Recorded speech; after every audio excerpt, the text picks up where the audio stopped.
G'day everyone, and welcome back to You Say I Draw, where every Saturday at 7 p.m. London, 2 p.m. New York, and 6 a.m. Silly o'clock in Sydney, Australia, we spend some time together drawing on Twitch, YouTube, and Facebook.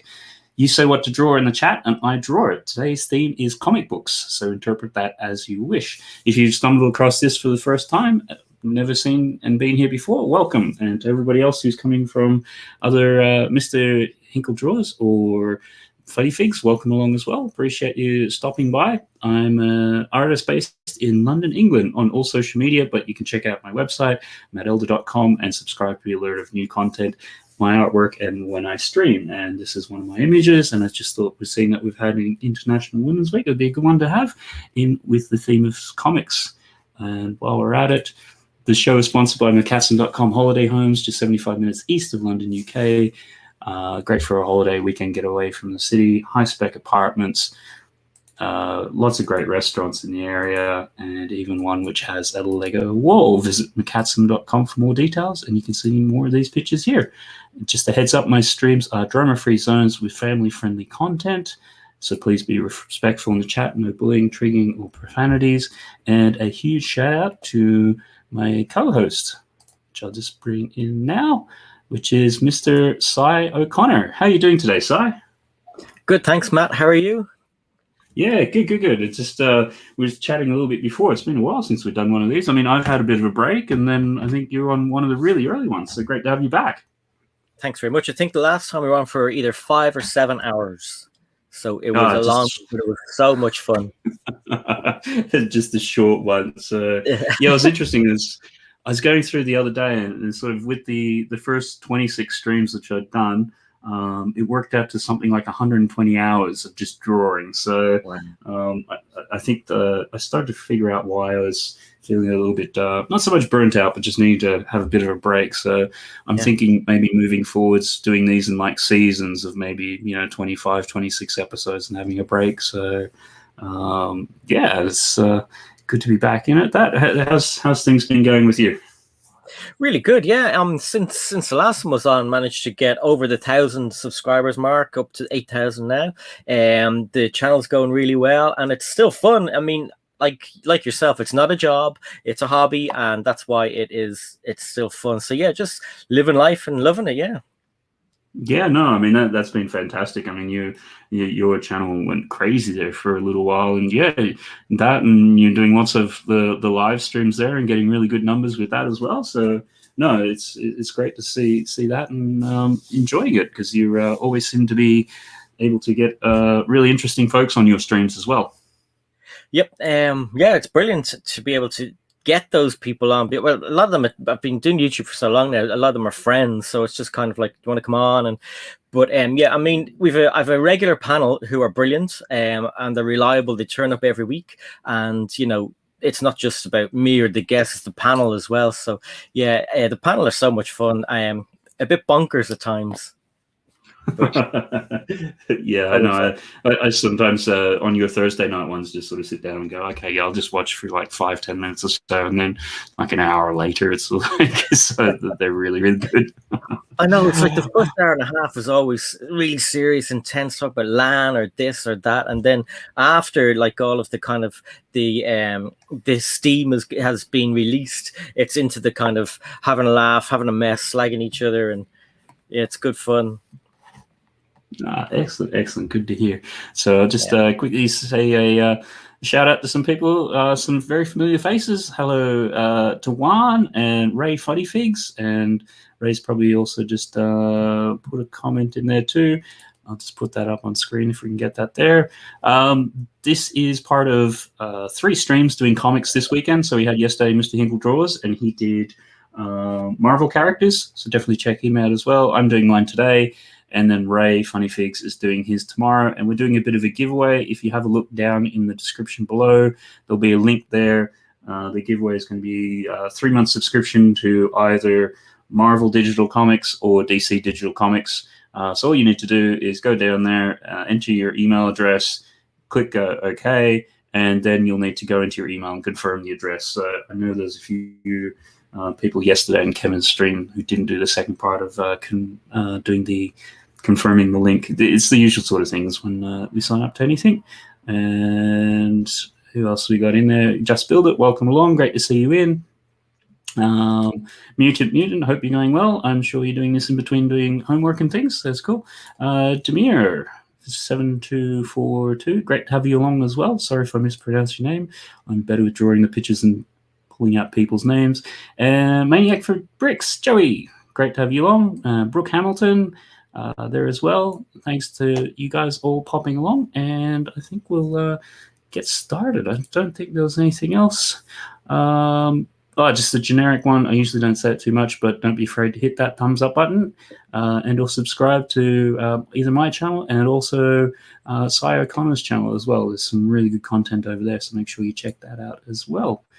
And being the co-host, I always give them the opportunity to do the first drawing for the topic, and today's topic is comic books. So hopefully, Cy, what would you like as the first drawing off the rank, first cab off the rank?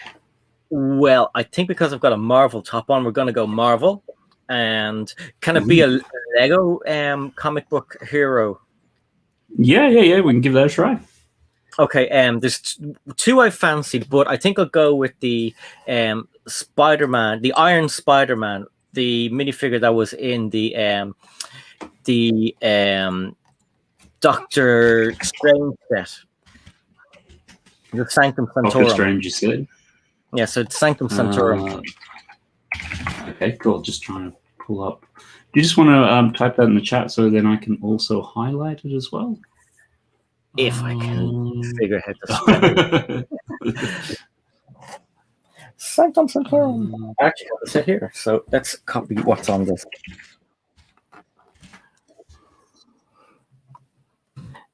A-N. Hello to Woodchop Teacher. So was it, sorry, Doctor Strange you wanted? No. Oh, it is Iron Spider-Man. Okay. Do you have the set number there? Yep. Sorry. It is set number 76108. 76108. Yep. Okay. Okay, cool. Yep, I think I got it here. Let's sort of see. Now we're going to go with this one. Okay, cool. And I thought I saw, Woodchop Teacher, great to see you all on. Thanks very much for being here. And thought I saw Butchop, hey, great to see you all around again as well. And okay, let's go. This is going to feel a little bit rusty, so I haven't done this in a little while now. Let's see how we get on with this. So we got where's my items here? So have you been watching WandaVision? Yeah, it was so cool. At the first few episodes, I thought to myself, oh no, I can't watch this, because it was purposely forced acting. Do you know what I mean? Obviously, because Wanda was in control. So I said, no, I have to get through, because it was the same watching Daredevil. I watched about 4 episodes of Daredevil and said, no, I'm not watching this. And then everybody was talking about series 2, and I was like, I'll go back, watch series 1, watch series 2, and Daredevil was brilliant. But WandaVision, so cool. Like, I think Disney cheated a little bit by giving us half-hour episodes sometimes, though. Yeah, it was just funny because you'd watch it and then, or you start watching it, and particularly for the first couple of episodes, you're sort of like looking at the time slider or whatever, and it's like, oh, it goes for like 40 minutes or so, but it was like it was 10 minutes of credits. Exactly. It was just bonkers like that. But then I was reading something else too, and I don't know how sort of true it is, but they were saying with it, because of COVID and all the rest of it, it was actually meant to be 10 episodes, but they struggled with filming and everything, so then they cut it down to 9. And because of that too, they also cut out some of the storylines and things. Like there was meant to be a lot more with the Quicksilver character and a whole bunch of Right. the other ones as well. So, and which when they said that, you could sort of see in the final episode where everyone's in the street sort of looking at Wanda and things like that, they're all spaced out. Yeah. And that was part of the COVID sort of measures. Oh, I get that. Makes sense now. I didn't even think of Yeah. that. No, I was sort of like, this is kind of weird. It's sort of like quasi-zombie kind of like, because that's usually when they're all doing weird things like that. But then, I saw that somewhere. So it was interesting just to sort of see how, it's all like even affecting the show. Yeah. I mean, and I've noticed as well, with like kind of other TV shows, they're not mentioning coronavirus or social distancing or whatever because of the fact that they do reruns. Like some of the house programs. Do you ever watch, Phil and Kirsty? Those TV shows. Location. Yeah.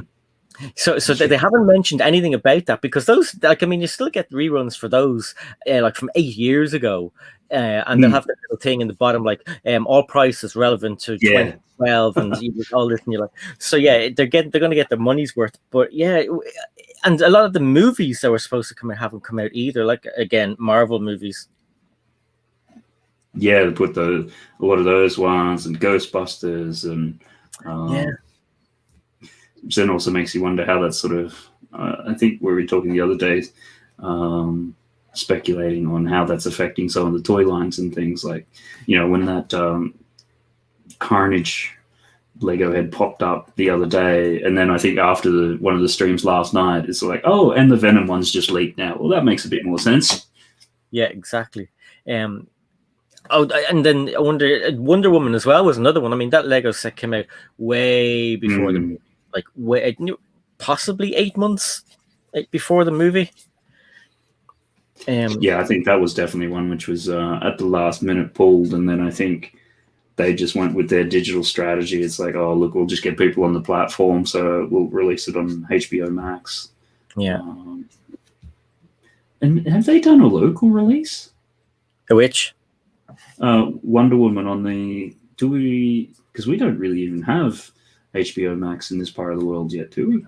No, I think Sky had it. I could be wrong, but I think Sky Movies had it. Right, yeah, no, that would make sense. And then I think one or two of all the Disney ones have been free if you have Disney Plus, which was pretty cool. Yeah, that was. I mean, I wasn't paying 100% attention to like movies and things like that. But was it Christmas Day or Boxing Day? You had like Soul, the Pixar one. Yeah. So I was half paying attention to it, because the kids started watching it, and it's like, oh, okay, is this a Disney short or something? And then it kept on going and going and going. It's like, oh, maybe this is a full movie. Yeah. I didn't know anything about it, and then everyone was talking about it, and they were like, I was like, oh my god, that's free. Well, free if you have it. Like, so I still haven't watched it, but I collect Funko Pops as well, so they released a lot of the Funko Pops from that movie too, which look pretty cool. Yeah, it's. I think as you've been saying, you've started up a second channel with doing Funko Pops and things like that. How's that been going at the moment? Well, I started up, it's put about 3 videos out.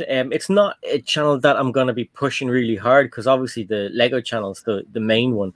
But that's what's going to be like when I get some cool exclusives or whatever, throw them up onto that. And because I'm filming everything in the same space, I have to change the background all the time. So I have to take out a whole load of Funko Pops, put them in where the Lego was. So it's not a kind of a job you want to be doing every day. And, because like, you make a Lego video, or if you do a stream, it's like just such a pain to get everything out and, have everything looking the way it is. But it's good fun. I mean, I really like collecting Funko Pops.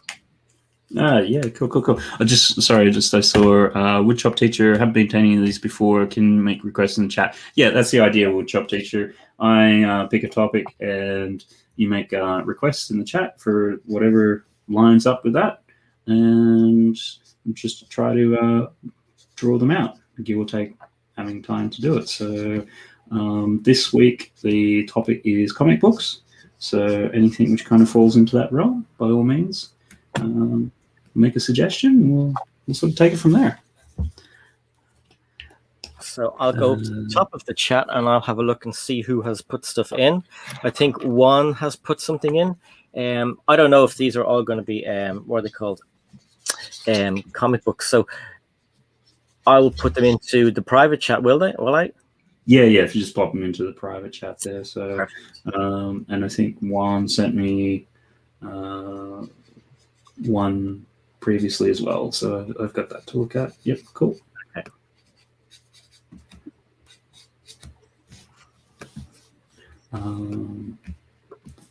Right here, yeah.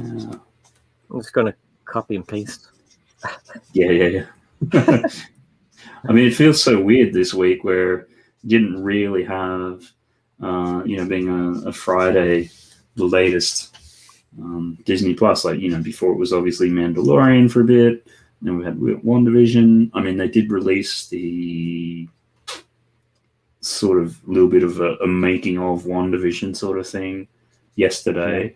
That was actually hard to find if you didn't know that was there. I didn't know about it till now.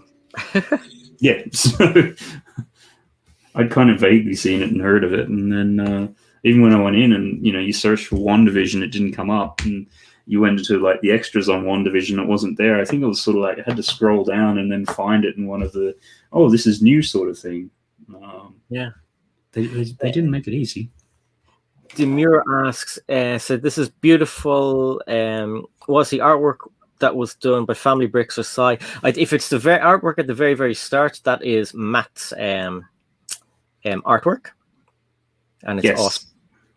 Oh, thanks for that. Yeah, that's I think that's that one. That's getting about 7 or 8 years old, that Wonder Woman one. So I've always sort of been into comics and things, and I think it was the 6th stream. One of these that we did, it was on Heroes and Villains, and really enjoyed that, and wanted to come back and do it again. So that's why back doing it. Mutant, can you draw an adventure-themed Lego comic book page? I don't have anything in mind, so if you use your imagination, that would be great, as I have nothing in my head currently. That might be a little bit too much work to do all at once. It'll have to be like little tiny stick figures or something, which might not kind of work.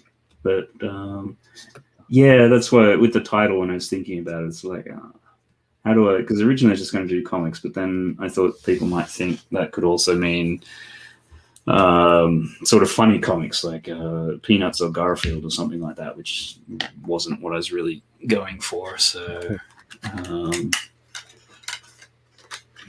What else we got there? And hello to Shift 67889. How are you going? And Butt Chop seems like he's going to head out. So thanks for stopping by. Hope that you're well, Butt Chop, and things are going okay. You got to drop past one of your streams about a week ago or something. So. What else? And Woodshop Teacher wants Wolverine, so we pop that in there as well. No, awesome.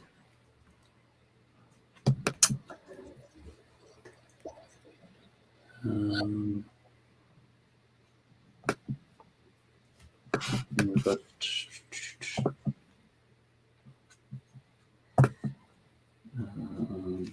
so what exactly is whose idea was it to have 3 days of art? It was the sort of thing where FunnyFigs Ray, he was doing a comic stream. He's going to do one tomorrow, and I had always wanted to come back to it, and Kevin had been talking about doing one, so I just thought, well, we're all kind of in the same sort of mindset or groove on this. If we pull them all together, then sort of go from there, because there's certainly enough characters and everything to go around. So that's sort of kind of how it happened. So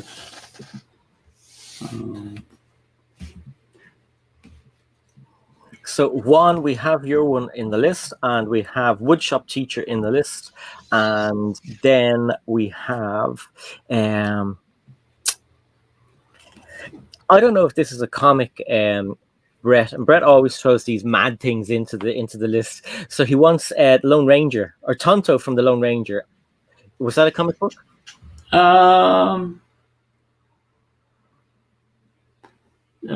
Yeah, I mean, we can make one. Yeah, that's fine for that. I'm sure it has been, sort of thing. I'm just trying to think if he's thinking Tonto, if there's a, because I'm thinking of the one of the old live action shows. Yeah. And then I know they obviously did the Johnny Depp one a few years ago, which didn't work too well. I'm always surprised to find out how many things are actually come from a comic book. Some stuff you just wouldn't think was comic book related comes from a comic book. Yeah.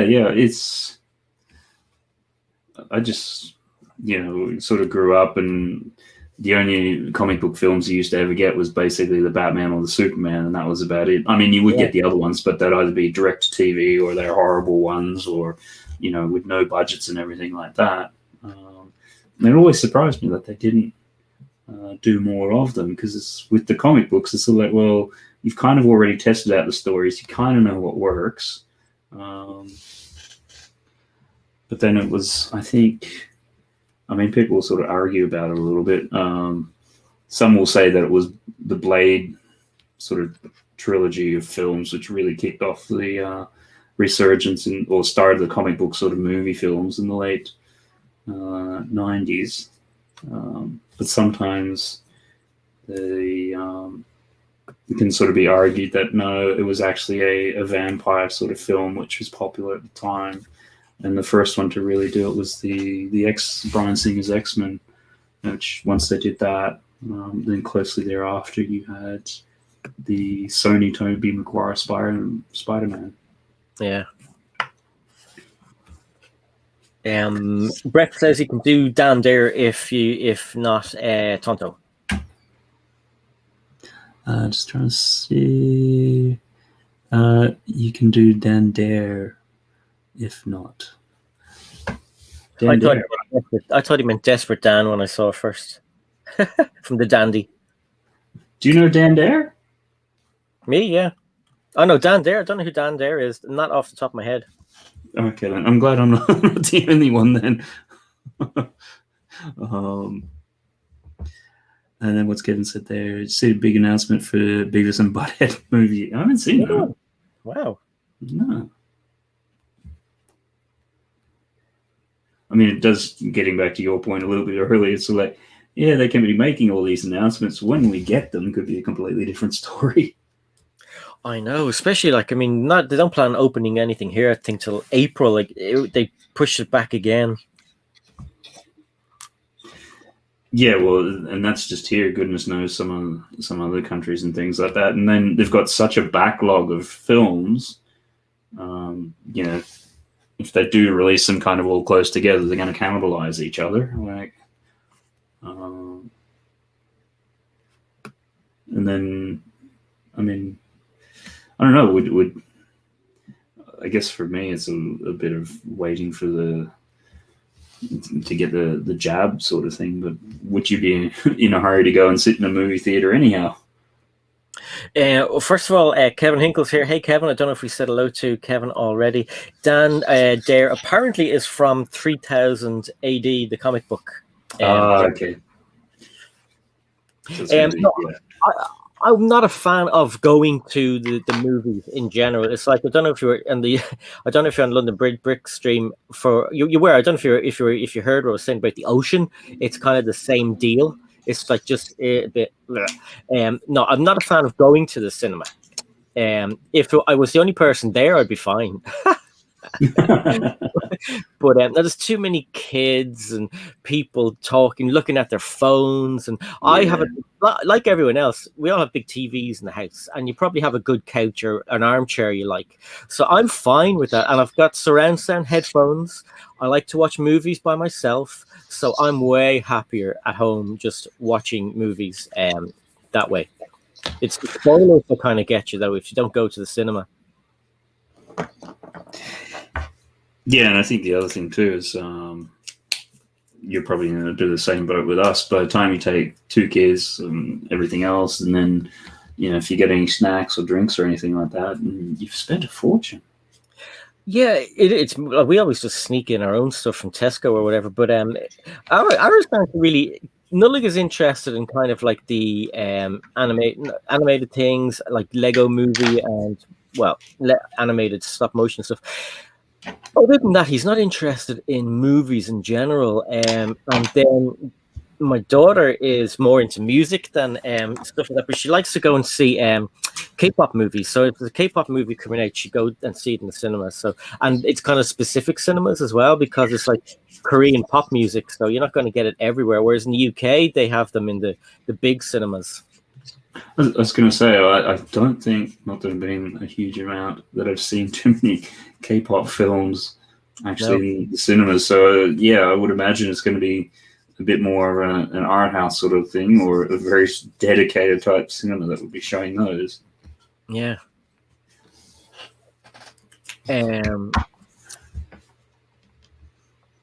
FunnyFigs says my favorites are, oh my god, how do I say that? Oh, Paranoia Agent, Cowboy Bebop, and Miyazaki films. Hope I said it right. Yeah, the only one I recognize out of that is Cowboy Bebop, which I have seen that there. That's definitely anime. How are you drawing anime? If I've got some reference, okay. So it's just a little bit more of a different style, which I'm not 100% used to. So there we go. I think we'll call that with the Iron Spider on there. That is awesome. One for Sai. Thanks for that. I think the next one was actually requested on Thursday, or it was requested on Thursday or Friday on London Bridge Bricks. I think Greg had the next suggestion, didn't he? Yeah. It was in some bloke style I've never heard of. Yeah, Alex Ross. I'll get the Shazam part, but certainly not the Alex Ross part. I'll be here for a week. And don't forget, guys, I'm not an artist, so I don't know many artist people, so don't at me. Let's actually, yeah, because I think having a look at it last time we did it was more in the film style. Oh, FunnyFigs was talking to Juan about those movies. Okay, so.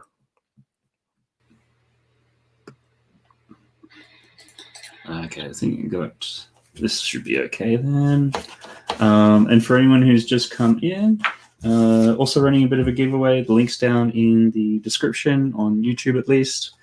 And if you just go in, you can enter in your email address. You'll then get an email confirmation. Just confirm that. And we're going to be giving away a subscription, 3 months digital subscription to either Marvel Comics Online or DC Comics Online. So if you're interested in that. And how do I want to do this next one? So we'll do, might have to just put in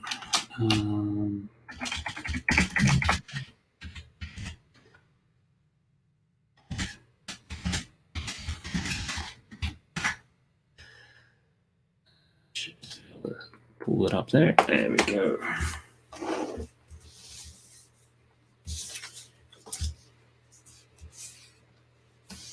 I mean, what would be one of your favorite superhero films?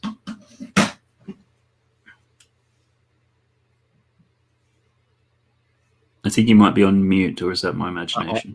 It's just got the red in the corner of my eye. I was like, no. I like the MCU movies. They're pretty cool. So out of those, I think, who Which one would I like best? I don't know which I'd like best. I just all of those ones really. And then there was a lot of people were saying that Spider-Man versus Batman, or sorry, Batman versus Superman. A lot of people said that was a rubbish movie. So I got a DVD, a Blu-ray with an extended 30 minutes of it, which actually changed the whole movie. So that's a good movie too. So yeah, I like those ones. The older Superman movies are good for nostalgia. When you look at them back now, you're kind of like, ugh. But Marvel, I think I prefer over DC, even though I really like the DC movies. But I think Marvel more, and I don't know why. Yeah, certainly. This is sort of saying a little bit earlier. The original ones that you'd see in the cinema were either Batman or Superman, and the Marvel ones were pretty terrible direct to video, even if they ever got there. I mean, you had a 1990, I think it was one Fantastic Four that was so bad they never released it. Like that sort of, I think half the reason they did that was just to keep the rights. Yeah. But I don't know. I generally always find that the DC characters are more godlike characters. Yeah. So it kind of, for mine, it makes them just a little bit harder to, I guess, relate to. Outside of even somebody like Batman or something like that. But you got Superman who's so powerful. You got Green Lantern with a magical ring. You got Shazam with magic as well. It's just like, whereas I think more the Marvel side, it's the typical like Spider-Man. It's the teenager with problems who just happens to be a superhero. If that makes sense. That's true. I don't know. Another one actually, not a Marvel one. It is I don't know who it's made by, but Watchmen. I quite like that movie. Yeah. No, that was it was kind of like originally done by DC's. They called it Vertigo line, which is kind of not so much they're independent, but where they tried to do a little bit more mature type stories and things. So there's always two which are cited as in the mid 80s really transforming comics, which was Watchmen, as you've said, and then the other one was Dark Knight, Frank Miller's take on Batman, which we get in like pretty much every iteration. Yeah. Did you watch the TV show, the Watchmen TV show? No, I didn't. It's really good. I think it was Netflix. Watchmen. I think it was Netflix. It's really, really good. Yeah. What I found funny, Matt, was right. Did you ever watch The Big Bang Theory? Parts of it. Okay, so in the college that they work in, there's the human resources teacher or human resources officer, and they get sent to her all the time. So when I was watching Watchmen, I noticed this actor and I was like, she's really familiar, and she was cursing and she was badass and beating people up, and I was like, I have to look up who she is, and it was the woman from Big Bang Theory. Like, and it was just such a weird thing to see a person who is comedy, being like serious and hurting people and saying F this and F that, and I was like, oh my god, it's so weird, but I got used to it in the end. I thought originally when you're going to say that they're Irish or something. Yeah. Irish people just usually use bad language just as an expression in a conversation anyway. Did you see that F and Egypt down the road? Gee, yeah, that's the way we just say it. FunnyFigs says they really enjoyed the new series. I'm not sure what that was off. I think we might have missed that. And for Watchmen, quite brilliant social commentary, and loved that it was set in Tulsa. Yeah, I didn't know anything about that history until I watched that show, actually. And then I was like, I didn't know it was a real place, didn't know about the real issues, and I had to go and look everything up. So did you say, which was that? Watchmen in Tulsa? Tulsa, yeah. It's a place, yeah. I didn't realize that. Serious, I don't get political, but just watch it and look it up. Okay. Yep. Like racial issues, really. Okay. We don't have HBO, so it was on HBO. Where's FunnyFigs from? US? Yeah. I'm just trying to remember. Middle state somewhere. I want to say Idaho, but I'm probably going to get crucified for that now. Yeah. No, I agree. FunnyFigs, it is horrible stuff. So yeah, look it up, people. Oklahoma. Oh, yeah, I knew it. It's one of those things that you've heard enough times to say, oh, there's 50 odd states. Bound to get the wrong one. Exactly.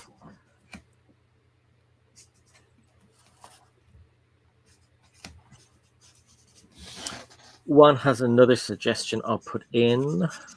Okay. What is, I've never heard of the Assault Lily novel. Have you heard of that before? No, but I think that was one that he sent through. So it's anime. Okay. That's cool. But then you have, I'm sure I'll get this around the wrong way. The manga is the comics, and then the anime is the animation. Right. So that they like to make the distinction. And us feeble Westerners always get it wrong and backwards, whatever. Joey is going off to work. Take care, Joey. Maniac for bricks. Thanks for stopping by, Joey. Appreciate that. I love that guy. He's just such a happy little face on him. Yeah. He's always his videos and things are always fun too. Yeah. I keep missing they do a late, well, for us it's a late night live stream. Him and Jeff, but I don't get to see it often. Yeah, there's a number of those. Which sometimes I get the alert when I'm going to bed at like 1 a.m. or something like that. It's like, oh, I know if I turn it on, I'm going to sit there and watch it for way too long. Exactly. You sort of protect yourself from doing silly things. I know. So I don't know about you, but you've got these little people alarm clocks in the morning, which they don't care. Tell me about it. It doesn't matter how many times you say, let mommy and daddy sleep in the morning. You know, at 8:30 or 7 o'clock, it's like, hi. I say, yeah. How old is your youngest? 6. Yes, so Nullig is 7. And he's Fortnite crazy. So sometimes he'll come in and he'll be like, Daddy. I'll be like, oh, what's going on? And you're like, is the alarm on? And I'm like, what? Is the alarm on for the house? Yeah. I want to play Fortnite. I'm like, dude, it's 7 o'clock in the morning.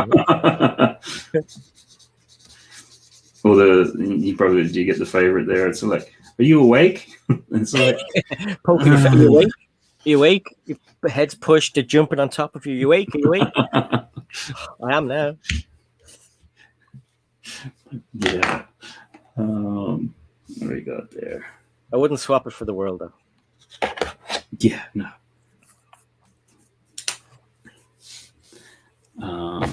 That's over there. Oh, this feels so rusty with these.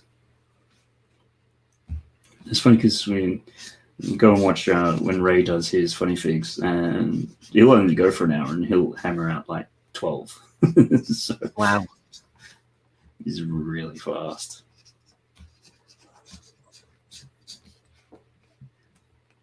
You know, I've never heard of FunnyFigs until recently, and I've subscribed to FunnyFigs. Yeah, he's he does much of this, or he does now, because originally he did a multiplayer sort of stream with Kevin Hinkle, right? And then I think I'm just trying to remember the order of things. Did I? Because I had him on an episode I did, and we did like 2 people doing stuff, and then I can't remember whether following on from that he started his own, or he'd already just started his own. He does the same thing on a Sunday because he's a really good caricature artist, right? So, and like, you know, when you go along to either amusement parks or anything like that, and they have obviously the people doing caricatures there, just so that's pre-COVID, you'd be doing that sort of stuff. So that kind of really forces you to be fast, so that you don't really get a chance to mess around with stuff. Exactly. They're always funny. I think they're hilarious caricatures. Yeah, I've been tempted to try to learn how to do them, but I think I'm too much on the safe side of things. Like, I like the Mad Magazine style of caricatures where it's not completely like grotesque and skewed and deformed. It's still like you can kind of really see who it is. Where's this color I'm looking for? I think it's that one there. And then, so yeah, just always been, when it comes to caricatures, just too worried you do it of somebody and it just turns out horrible. It's just like, then they're all offended and all the rest of it. I know. Well, I suppose if you're going to get a caricature done, there has to be some sort of whimsical thing there that you're going to like and kind of feel kind of, not that you've been made fun of, but it's not supposed to like fully represent what you look like. Yeah, it's just sort of give that impression of what it is more than anything else. And with your channel, Matt, has it always been Lego or art, or what has it been? What was it? Was it always like this? I mean, I'd only just started it. What was it? It was more just something to do with the kids than anything else. So I sort of started it because they were watching all their videos and seeing all the kid YouTubers and things like that. So that was kind of what it was originally meant to do. And then very shortly after we started, you then had all the copper stuff or whatever which came along, and always wanted just to keep it more of something that keeps in touch with kind of like with what the kids are doing and what we're sort of just doing generally as a family sort of thing. Because I don't know about you, but you do stuff like on holidays or whatever it is, and you take a whole bunch of pictures and videos and things like that, and then they just sit on a hard drive somewhere, never to be seen again. Exactly. Whereas at least if you go through and you're having to do a bit of an edit and things like that, you can always have those short little selections where you've gone through and either pulled the best bits out or made a story out of it or whatever. So, and because you're doing the theme parks and things like that as well, Lego theme parks, and then sort of extending it out to just any sort of castles and attractions, and obviously during COVID and things like that, that became really not possible to do, or on a very limited basis. Because in March last year, the channel was just ticking along nicely, and then COVID comes along, and you look at the stats, and it just drops off a cliff. Yeah. So, and I even noticed last summer, once we were, people out and being able to do things again, the stats really picked up. And then when we got locked down again, they all just dropped off a cliff again. It's just like, and have any of the kids any plans to make their own YouTube channel? They like the idea of it. And a lot of it just, I don't think they kind of really appreciate the amount of editing involved. So it's the sort of thing where if they want to do that and things, more than happy initially to put it up on sort of this channel, and then if they want to pursue it further, than developing out their own channel and things. That's kind of the thought process. I don't know. Yeah. Because were you saying that Noleg wanted to do his or do one? No, I don't think he's. I think he fancies himself as one eventually, but At the moment, no, I don't. I wouldn't have the time to kind of help him and stuff like that. But I mean, I'm sure if I get, he has his own YouTube channel, obviously, to watch like us, and he has put some stuff on it, but it's private. But basically, it's him walking around the TV room, like just chatting to himself and stuff. But Brickstein's son has started a YouTube channel. I know the other baldy guy, yeah. No, it's just one of those things. It's like in the last 2 days I've been on several streams, and it's like I know somebody mentioned it. I know I've been the same in the. But I didn't even know what day it was today when I woke up. I'm streaming with Craggle tomorrow, but I woke up today telling him that I wouldn't be able to do it because I was on with Greg and I'm on with Matt, and he was like, "Hey, listen, it's fine," and I was like, "Oh, that's nice." He said, "It's tomorrow," and I was like, "Oh yeah, today's Saturday." So I gained the day, which is cool. FunnyFigs said, fun fact, Tom Richmond is the artist behind that Mad Magazine style of caricature. And he taught me. Oh, interesting. So what was the... Oh, you might be thinking of the recent one, because I thought the original artist for Mad Magazine was a guy by the name of Mort Drucker. Sorry, just... I wouldn't... Checking on that. Tom Richard, the ice behind the American. Okay, I'll have to check him out. And he taught FunnyFigs as well. Yeah. Oh, you can usually draw a line between different caricature artists and things once you see that there. So, awesome. That probably explains a lot, actually. Brett said if he wins, he will donate the prize to someone because he doesn't read comics. Oh, cool. Fair enough. But he wouldn't say no to the pro artist doing him a Joker picture. Yes, we're going to have to... We spoke about that last year. Mr. Blue Toys is here. Says good day. Hello, Mr. Blue Toys. Great to have you along. Hope you're going well.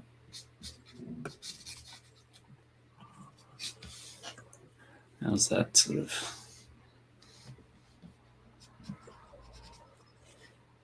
So I'm just trying to keep this in that Alex Ross sort of style, although I think that's going to have to go a bit darker. Yep, should be able to do that one.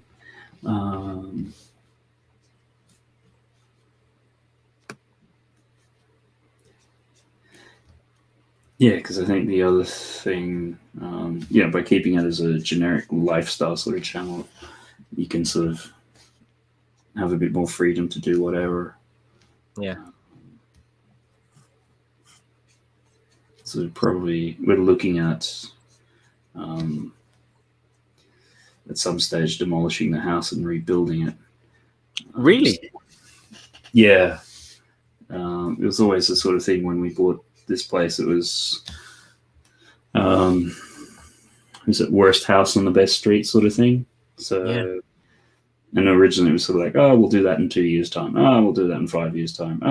We're out to like 7 or 8. It's like, yeah, we need to get on and do that. So, when that happens, obviously going to have to move out and do all that sort of stuff. So I wouldn't imagine there's going to be too much Lego style content at that point in time. It's like, oh, there's it going into storage, or there's it going off to eBay or something.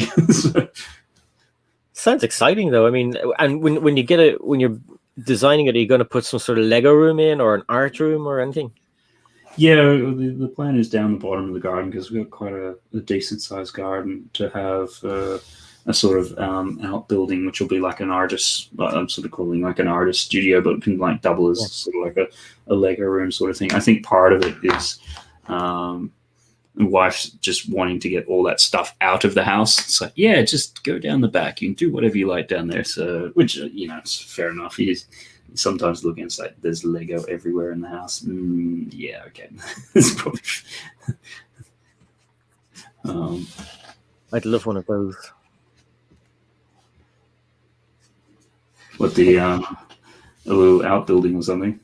Yeah, I think like with being a Lego collector, you probably need a warehouse rather than Do you know what I mean? You're never going to have enough. Yeah. No, I know exactly. I remember the first AFOL meeting I went along to. It was quite naive and things like that, and everyone's going, complaining about lack of space. It's like, yeah, we've got a bit of space, never get to that problem. It's like, yeah, it didn't take long. True, though. No matter how much more space you make, you fill that up as well. Yeah, I mean, that was part of the thing at Christmas. There was a few sets which are just sort of got rid of, just through like eBay and stuff like that. Because I mean, one we sort of looked at the price and stuff. It's like, well, where are we putting this? It's like, well, if it goes into a box forever and ever and ever, with the view that we're demolishing or something like that, it's going to go into a box. It's going to go into the loft. It's going to go here. You're just going to be perpetually moving this box around forever and a day. Yeah. It's a kind of the whole, I don't know, it's humans, the whole sentimentality of having stuff. I have boxes in the attic that, I hope Lorraine's not listening, I have boxes in the attic that stuff has been in that box for ages, and it's probably going to stay in that box. And then it's like, well, why do I need to keep the box with the stuff in it?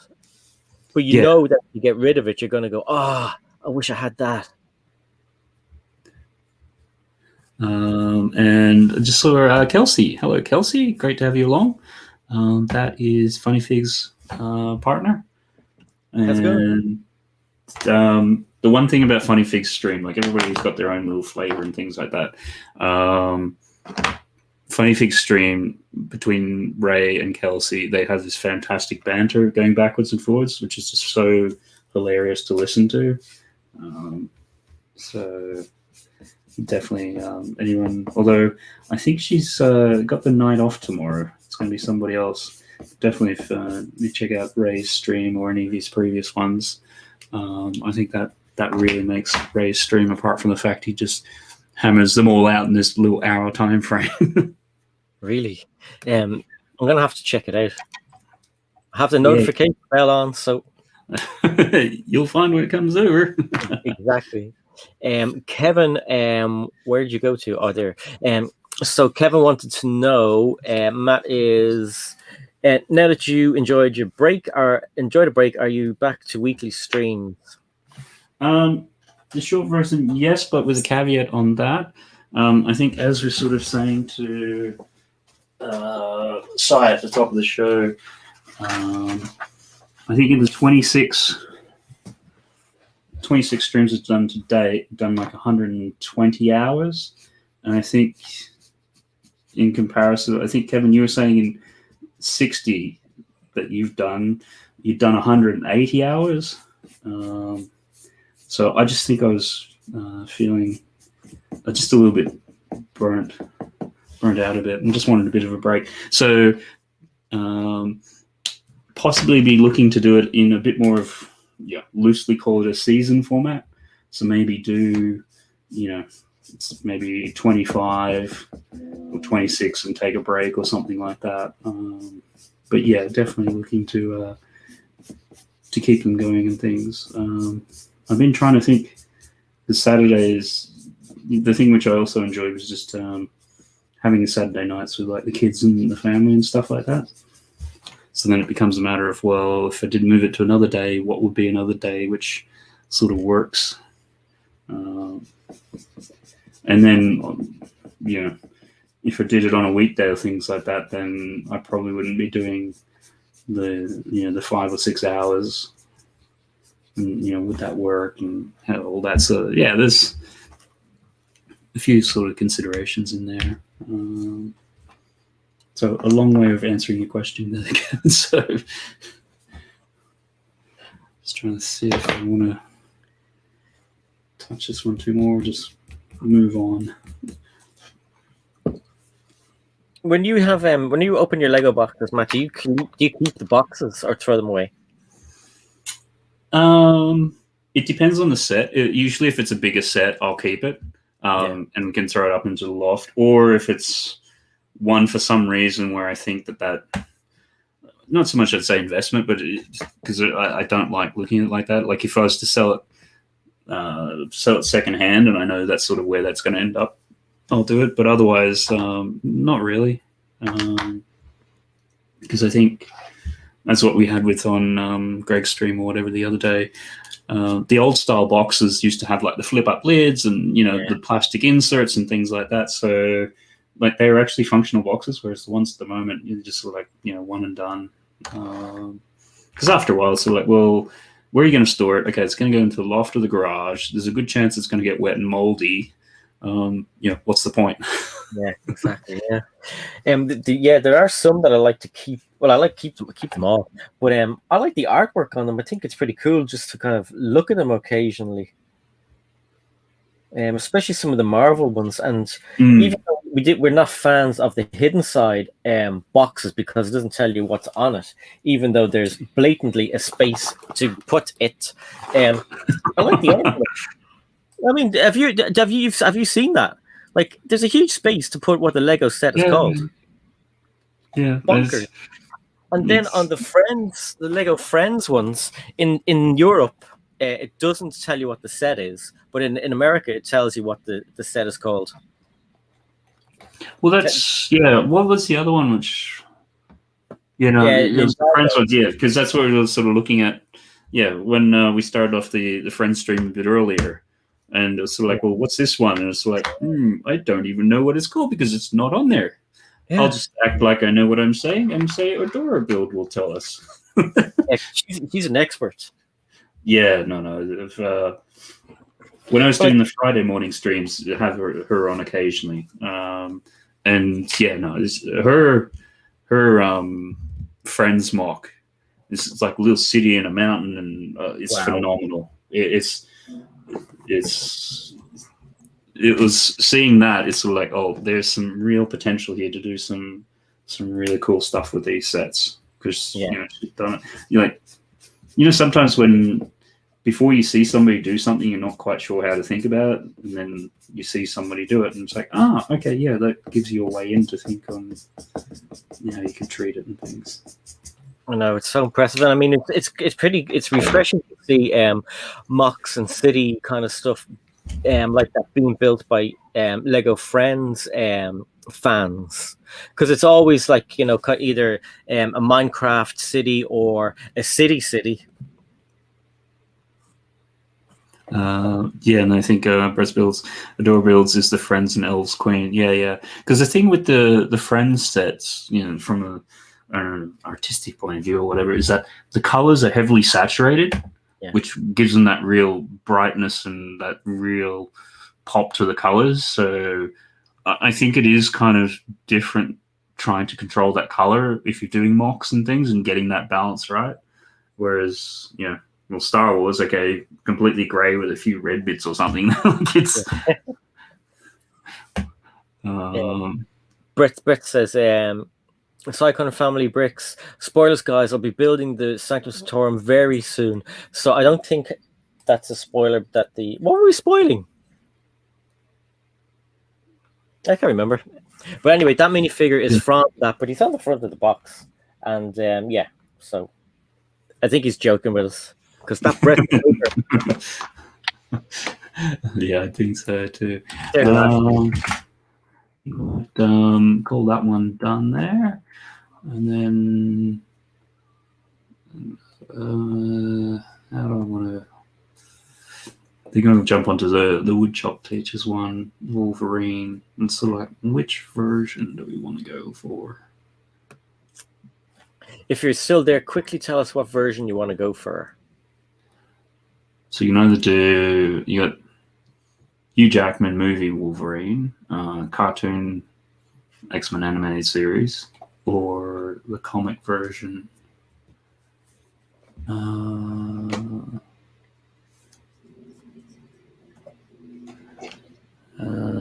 What's the other? Might jump around with these ones here. The other one was Man Thing.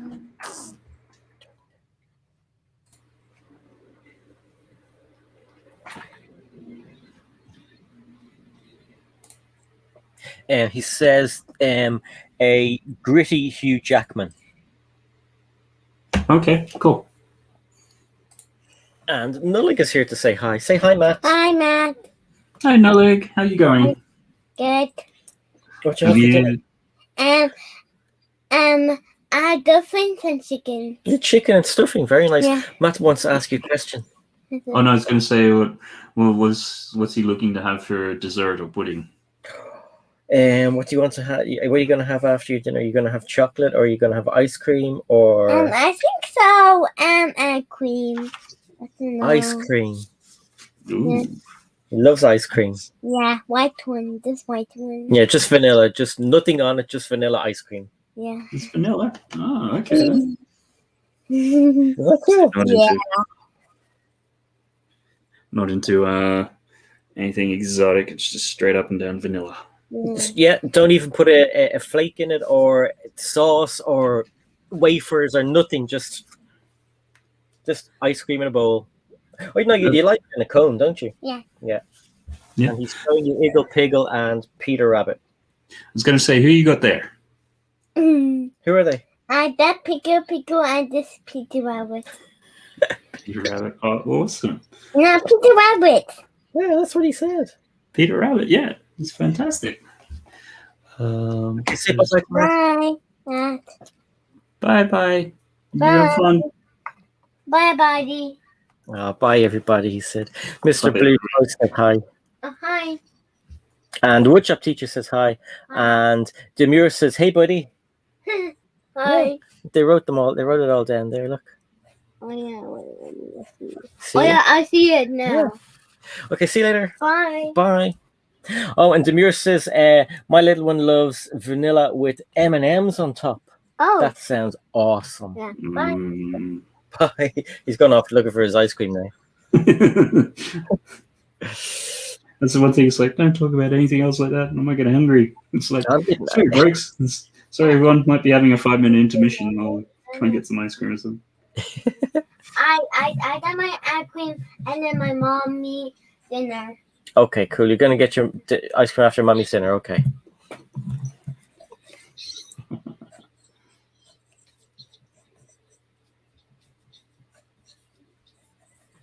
Do you like ice cream? Yeah. Do you have a favorite? Be Ben and Jerry's or something. Oh yeah. So we started getting those in Australia, but they're so expensive. Really? Like compared to it was like $10 for one of those little tubs. So it'd be like $7.50.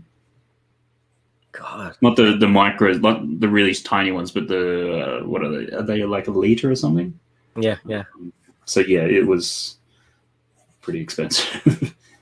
That's mad. I like the what is it? I think it's cookie dough or something. I can't remember. But I like dark chocolate, so anything dark chocolate suits me. But in Dublin there used to be this Häagen-Dazs cafe. It was an ice cream cafe. And then we went to Portugal and we found another one. Okay, I'm back in 1 second to turn a light on. For me. Yeah, sure, no worries. So we got Wolverine here, and for anyone who's joining us a little late, down in the description, I'm doing just a little bit of a giveaway. Being a comic theme, be digital. I think it's a 3-month digital subscription to either Marvel or DC. So just click on the link down there. Ask you for an email address, you fill it out, and then it'll send you a confirmation email to your email. So then you'll need to just go through and confirm it. And towards the end of the stream, we will draw the winner on that.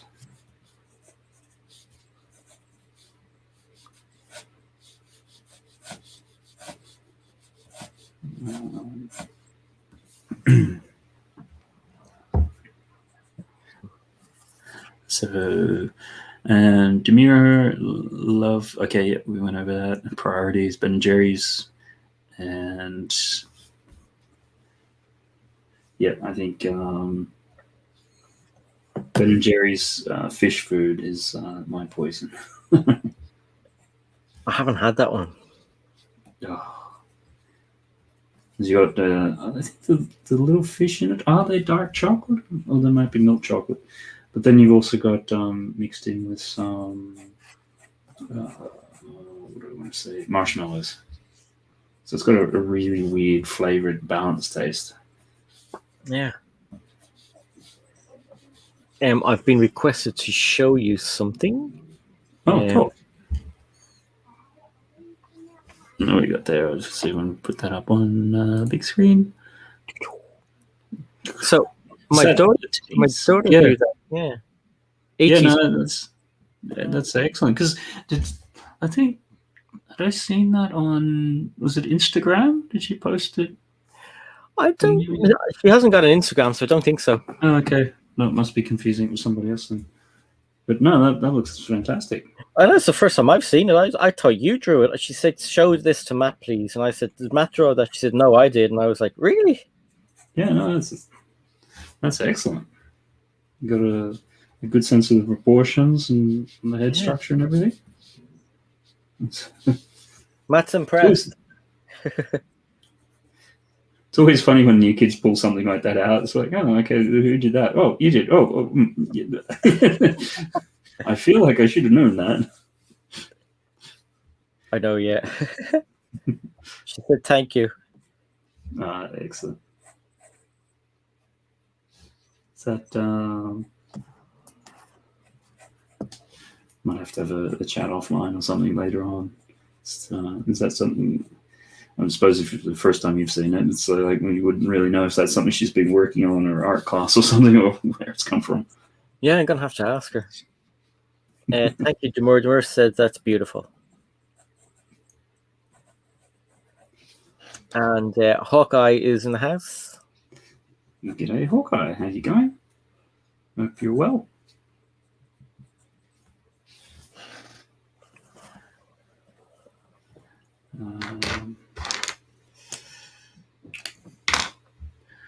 It's the only danger with these comics ones, though, start getting a little bit too bogged down in them because you want them to turn out decent, but then it's like, well, no, it's got to be a quick sketch. Well, quick for me, anyhow. I remember who the other person is. Woodshop Teacher's son has let's start again. Woodshop Teacher's son has a YouTube channel now as well. Yeah, I remember him on one of the streams mentioning something about that. Because that was, let's just try and remember what. Do you recall what his son's main sort of focus was? What the focus is? I can't remember. I'm not sure if he told us. I think it must be Lego. Yeah, I'm just trying to think if it was. I thought maybe it was. Some, yeah. And a tease. I did an art project due on Tuesday, so we had to draw a type of portrait. Oh, cool. That's turned out really well. I bet I was told that and forgot. Well, you just did yourself in then. Well, there's nothing new. They know I forget everything. Like, do you remember when you said to us that you were going to give us all this money? No, I'm pretty sure I remember not saying that. Oh, that does happen, believe me. Said.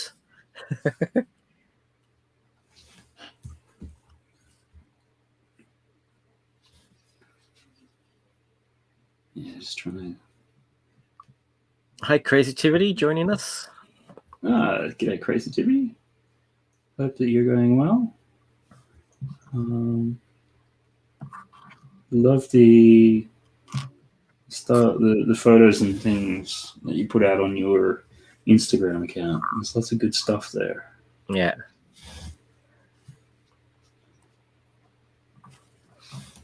There's a lot of people that I found me through Instagram that actually watch the channels and the videos. It's really cool. I don't think I would have found any of them if I wasn't on Instagram. Sorry, in terms of they found you, and then what you've sort of subbed back to them, or Yeah, that way, and then or if you see who else is following them, like you'll see that Elder or Maniac for Bricks or London Bridge Bricks, and I always just follow back if you guys are as well. But I always go and have a look at what they're doing, and some of the stuff they're doing is amazing. Like Slot City puts so many pictures up of the city, and it's just mind blowing. Like, and the quality of the photographs are really good. They're quite vivid. Yeah. No, I have a Sloth in my feed as well. So yeah, because I, like you, we don't get to watch all of the videos from everybody, like from all of our friends, and like because everyone puts a video out nearly every day, and it's hard to. So it's a good way of keeping up on what they're doing. Yeah, and it's between the videos that get edited and live streams and everything else, and particularly lately, like with a few other people that should sort of popped out of the woodwork or just sort of started YouTube channels. Yeah, like Claire, Plastic Architect. Yeah, really enjoy her stuff. It's so different. It's kind of like it's a must watch for me now because it's beyond the pale, kind of. Yeah, it's coming from a very different point of view. And I love her cat. That cat's so cool. An animal never goes astray. Pardon? An animal never goes astray. Exactly, yeah. And What's Up Teacher says he hasn't any content up yet, but he will be doing some Lego, but they're not too sure yet. And Creativity said thank you, obviously, for the compliment. Brett says, you guys make me happy. Big love for Brick Slot and Slot City. Yeah, I mean, what a talent. And I love the usage of all the hidden side stuff. Like, I mean, a lot of people might look at that and go, that's a bit freaky. But I look at it and go, wow, that is just so cool.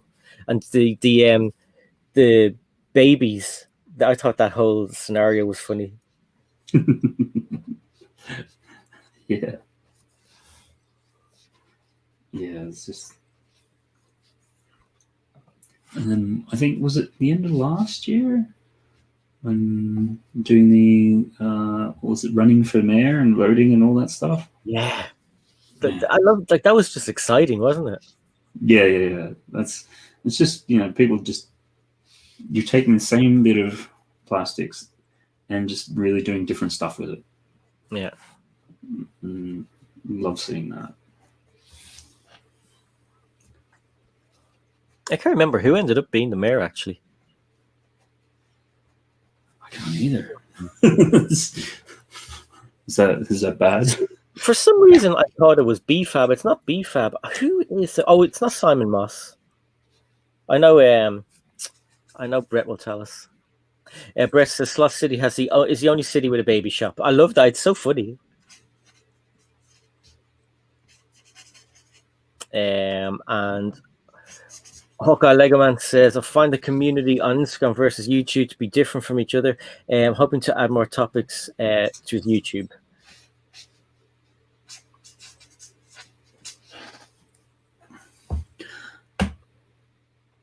Who's that?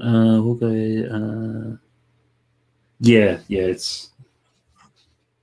I think that's the with all the different socials. They're all got different flavors. There's one thing I was trying, I think, just after Christmas, when I did a couple of those little humor videos or things, or the 1 minute Lego reviews. They did okay on YouTube, but then I dropped most of them onto TikTok, and they did really well over there. Yeah. And then it just became a matter of, like, I can't do 2 things at once when one's not even established yet. So it's like, nice idea, but no, I'll just stick with this for the time being. It's good because I'm the same. Like, if I make any shorts, I usually just drop them over to TikTok as well. And if I remember, I put them onto the reels on Instagram as well, because it's like already done. So why not just throw them into the extra places? Yeah. Although then I find it's sort of like you then, it is done, but it's each of it just takes time to do. I don't edit them. I just camera, record, and then share it to here, share it to there, and that's it. No editing done at all. No, I put I've the Lego Mario video that did well on YouTube. I put that onto TikTok as well, and I got 107,000 views. Wow. And like that was just, you know, have it here. I said I'll throw it up on TikTok. This is months later as well, and to see what would happen, like as an experiment. Yeah. And I was surprised it did so well.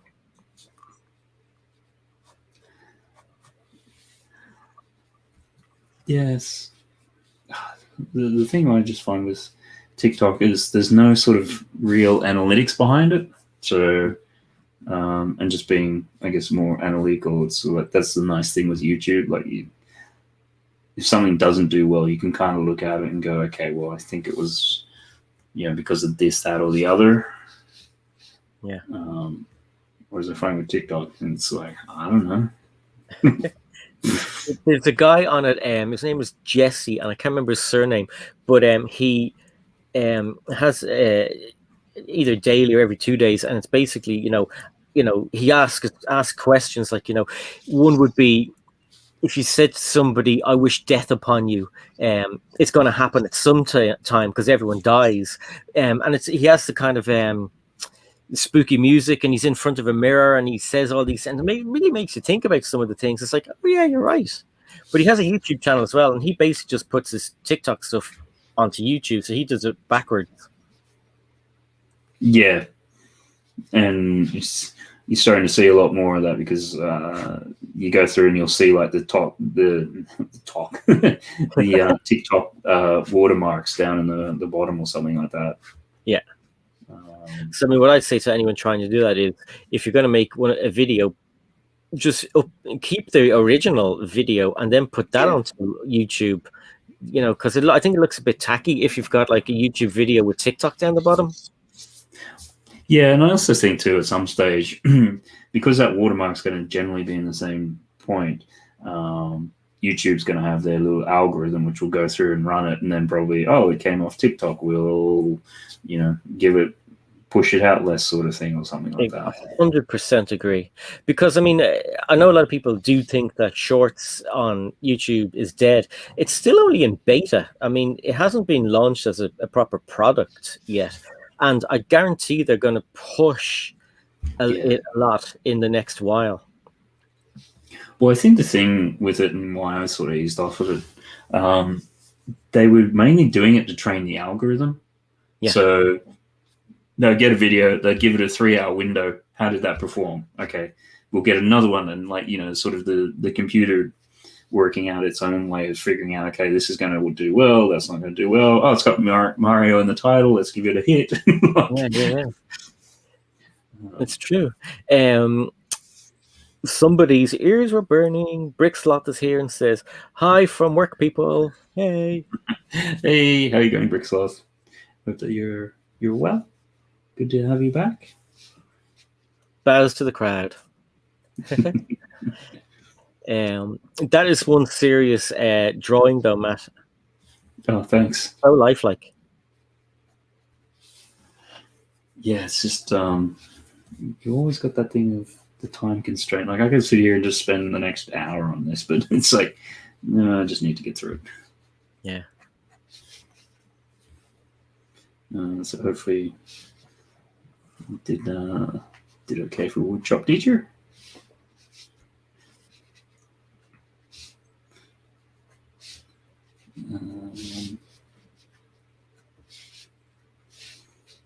So how do you find, I don't know, maybe it's just my imagination or things like that, but you seem to obviously be into your minifigures and that. Is it just stronger on the Marvel side, or do you like the Marvel stuff better, or how do you find it compares with the DC?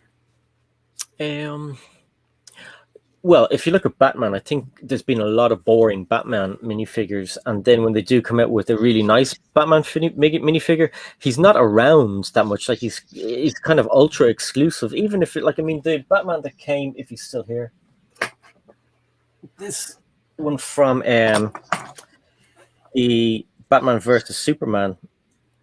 Where is he? That one there with all the armor. Like, he's got glow in the dark eyes, and he has like body armor on him as accessories, and he's really cool. And then you get some of the other ones that are just quite boring. Whereas with the Marvel ones, yeah, you'll get maybe the same Iron Man everywhere, but he's got a flip up mask, which is pretty cool. The helmet flips up. The Spider-Man you drew earlier on, I think from that whole wave from the MCU were brilliant. But again, I don't know. When it comes to minifigures, I'm not biased as to where they come from once they're good. I mean, the German football team from the CMF line were brilliant. They were really good. And then the Olympic, the British Olympic CMF was really good as well. And we were lucky because in Ireland, being part of Europe, we were able to get them. So they weren't exclusive to the UK. And I think you could buy them in Europe as well. The Team GB ones in Holland and so are in mainland Europe. Superman, actually, Matt, have you noticed there's not a lot of DC Lego sets around at the moment? I don't know what's going on. Yeah, well, I was sort of thinking about it. Apart from like the 1989 Batmobile and the Batwing. Yeah. When it comes to the DC sets, there's nothing out there which you sort of go, oh yeah, that's actually something interesting to buy. Whereas I think at least the Marvel ones, like you've had like the Avengers Towers and you've had the Helicarrier, and like, you know, I don't know whether it's because the movies have just had more depth or you know, more things which readily translate into Lego. But yeah, it's sort of like, what are the DC ones out there? Okay, yeah, you've had Wonder Woman, but that's, yeah, there hasn't been many of them, and it's more coincided with the, you know, film, and obviously, as we've mentioned before, COVID and film releases and things that kind of affect that in a certain way. So if I look, there's 1, 2, 3, 4, 5, 6, 7 DC sets. 2 of them are big sets. So like that's the 1989 Batmobile and the 1989 Batwing. So that leaves you with 5 sets. 1 of them is an accessory pack, so that leaves you with 4 sets, and 1 of them is a 4+. So there's nothing really there, like. And I mean, they wouldn't really have to be movie orientated either, because they've done it before. But there's so many Marvel sets, and I haven't seen any leaks. I don't know anything about DC sets coming yet, so it's weird. Where are they? Yeah, because I mean, we don't know the full ins and outs, but I always thought that they had to. The agreement with Lego was pretty much they would do equal number of DC as they would Marvel sets. Yeah. Which at the moment doesn't feel like it, but I think there's a Batman cowl coming out soon, actually. So maybe it was. Yeah. I think I've seen the leak of that. Or was that a fan mock? I can't remember. I don't know. No, I think it was a leak, because then I saw on Rebrickable, somebody's done the 1989 Batmobile. You can redo that as a Batman head bust, and it looks actually really good. And then I thought I saw the leak one, and it's sort of like, that's not even as good as the fan design. Like, you know, come on, guys, really? Again? Because you probably know my hobby horse with the Iron Man helmet and just how bad that is. I know your version is brilliant. So, that's a rebrickable one, but yeah. Just pop it there. Ray, that's a really good. Hugh Jackman, thanks for that. And are they going to be for sale? Yeah, if people are interested, you can either DM me, or I think it's the scrolling across the bottom of the screen. There's a link to my shop or whatever. So if anything takes your fancy, yeah, these are on. I think it effectively works out to 6x4, the same size as a photograph. But nobody's under any obligation to. So Buy it or else. Only Oh. joking. I'll let you be my PR man. Yeah, buy it or else. Actually, I've kind of turned into Tech's PR person. Myself and Bricks are kind of. You need to promote more. You need to tell it because he just live streams. Like, you know, you're making a cup of coffee, and the next thing you see, what Tech is on? What? And like I'm friends with him, and he still doesn't say, "Listen, I'm going live in an hour. Will you just, you know, hit like or say hello or whatever?" It's like, Jesus, out of nowhere, Tech is on. So I always try and scramble to get something out on to Instagram for him or whatever because he does good stuff. He should promote himself more. Yeah, no. I think it probably just goes with the rest. He's got a pretty laid back attitude for most of the time. Yeah. I think, we'll leave that one there.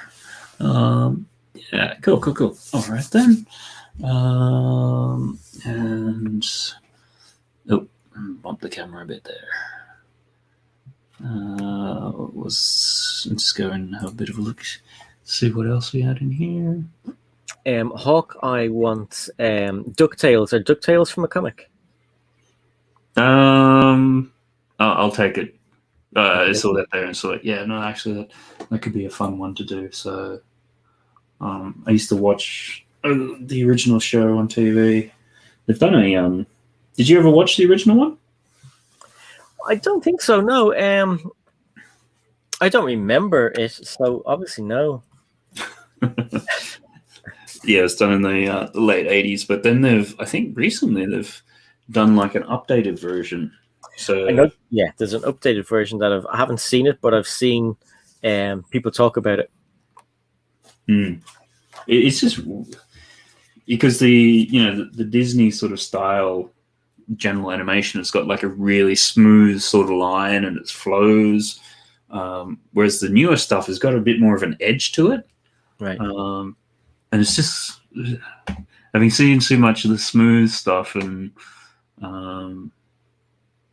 even having drawn it a bit, then you see the newer stuff, and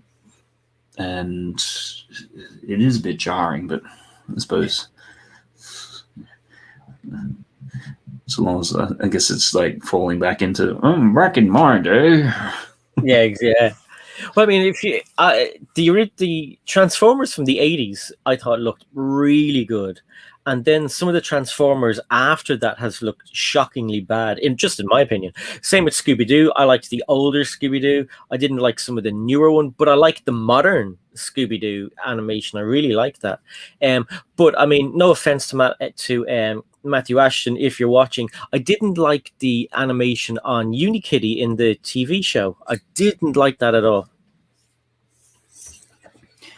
Yeah, I find with the Transformers stuff in particular, because they are, vehicles and cars and mechanical things, mostly they're 3D models, which have then been rendered with an outline.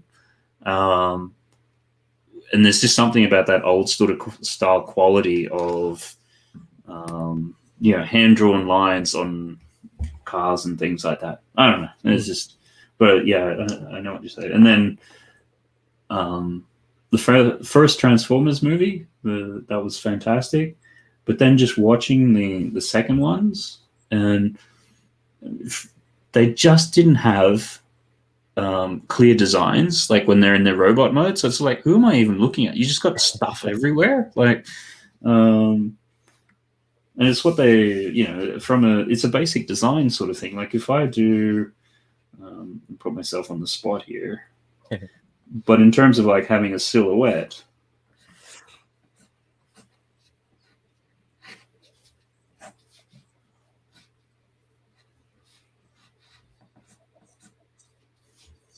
Like if I do something like that, Yeah. not quite right, but you can kind of look at that, and just by looking at the outline of it, tell that it's kind of like a horse. Yeah.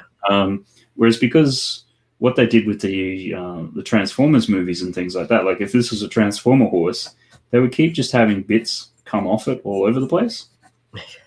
Because this is part of that thing, and this is part of that, and then all of a sudden it's like you can't recognize what that basic outline shape is. Yeah. So it's like you're just failing basic design. No wonder why people can't look at it and understand it. Yeah. Another one I didn't really like was the animation on Rugrats. If you remember Rugrats. I remember it. Yeah. I just what have they done? An updated version of that? I hope not. I mean, I don't think so. Okay. I wasn't too sure if there's another version I haven't seen. No, I don't know. But I tell you what I did like. I loved Muppet Babies, and they brought Muppet Babies back, which is really cool. Okay. Yeah, just trying to remember. Don't know if you've ever seen that one. The original one, well, at least the one I'm thinking of in the late 80s, it was Muppet Babies, and did that have Captain Caveman in it, or am I getting it confused with something else? I'm not sure. I don't remember Captain Caveman being it, but I mean, they were putting all sorts of people in with other shows at that time. Well, maybe I'm thinking of what's the... No, it's Muppets. Anyhow, that's got me really curious at the moment. What was Captain Caveman in with? Captain Caveman, I remember he was in. I think he was in with Scooby Doo at one stage, maybe. Weird Al Yankovic was in Scooby Doo at one stage as well. Really? It seems like you had the original Hanna-Barbera ones, which they did in the 60s, and then there's been like so many other versions of it ever since. Yeah. I'm just trying to... So DuckTales says that or DuckTales, God. So funny DuckTales is here, guys. FunnyFigs says yes, they are. As in, I think that's when I asked. Are DuckTales from a comic? So that is pretty cool. And also said it's an excellent suggestion. Brett's Bills watched DuckTales. I think most people have watched DuckTales. Hawkeye Legoman says, gotta love it. They're going to do a finale on the remake soon if it hasn't happened already. I'm not sure what that's. So DuckTales, yeah. So DuckTales conversation. So okay. Did you finish your Lego Friends set earlier? Yeah. You did as well. God. Yeah. And I was doing like sketches and things all the way through it as well. So. Oh, show off. I'm taking it then you didn't quite get through yours. Well, no, I basically finished it. I just have to do interiors, but I think that looks pretty good for a friend set. Yeah. That was the hard thing, like when I'm trying to go through and see which ones to do for the stream and that. It's like, oh, there's so many good ones there. And I was just a bit conscious of, not being too up against it and then having to turn around and do this and be half beat. So it's like, I'll just choose something a little bit more basic. Yeah. Well, I think this would be easy to turn into. I'm going to put some hinges on the sides there, and then build an extra bit, and you can just close it up. And instead of it being a mini doll shop, I'm going to turn it into a minifigure shop. So take out the mini doll torsos and put some minifigure torsos. But I think it looks really nice. It reminds me of something I'd expect to see in Rodeo Drive or somewhere. Yeah. Oh, cool. That's quite a good idea. Like, yeah. I'm looking for black. And Kelsey's yay man thing. Yeah, we'll. Some of us aim to please, unlike... No, I better not say that. That could go wrong. Hooker Lego Man talking about Muppet Babies. I definitely recommend watching Who Gets Unmasked in The Masked Singer. Is that part of the Muppet Babies? Sorry. Maybe newly, I don't know.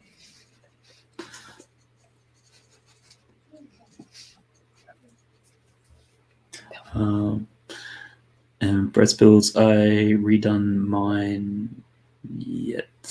Are you talking? I'm obviously missing half the conversation there. So.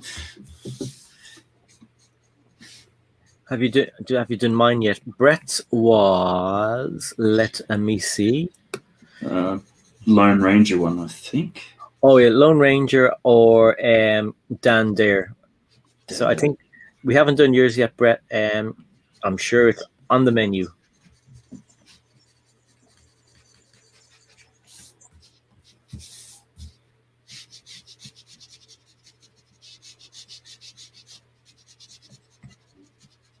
Demir says, I really enjoy watching artists draw, so thank you for doing this stream. And sorry we lost your video. Yeah, I'm actually going to eat some French fries now, so no one wants to see you do French fries. So I'll stay here chatting to you guys, and I'll try not to spit on my microphone as well. If he spits on the microphone, it's like, oh, I need to clean that off. And it's like, oh, no, I ate the microphone. I know, yeah. And it's coming up with somebody, you don't have flies in your microphone. Or, a little bit of crunchy bits of leftover or whatever. Yeah, gross. I'm just going to wash my hands. I'll be back in a second. Yeah, cool. That's great, Jamir. Thanks very much for coming along and mentioning that. It's interesting you should say that, because I know certainly when I was at one stage really trying to learn stuff, YouTube didn't exist, and trying to see artists doing anything there's just nothing out there, like whatsoever. So I remember one of the first things I actually saw when they did the original Daredevil film back in 2004. They're interviewing some of the guys which worked on the comics, and occasionally you'd see them do like a 5-second split looking over their shoulder when they're drawing something, and you're just trying to see whatever they're doing, whatever they're using.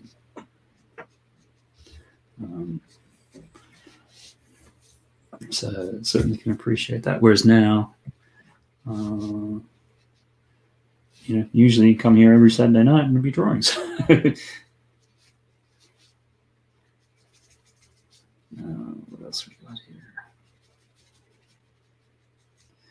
So out there in the chat, what are some of the favorite comic book related films out there that people like?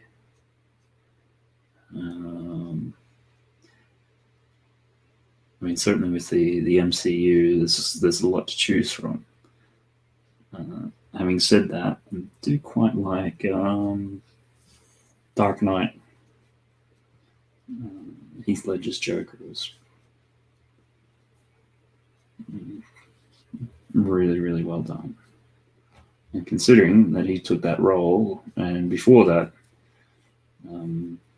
people used to think that the Jack Nicholson one could never be topped.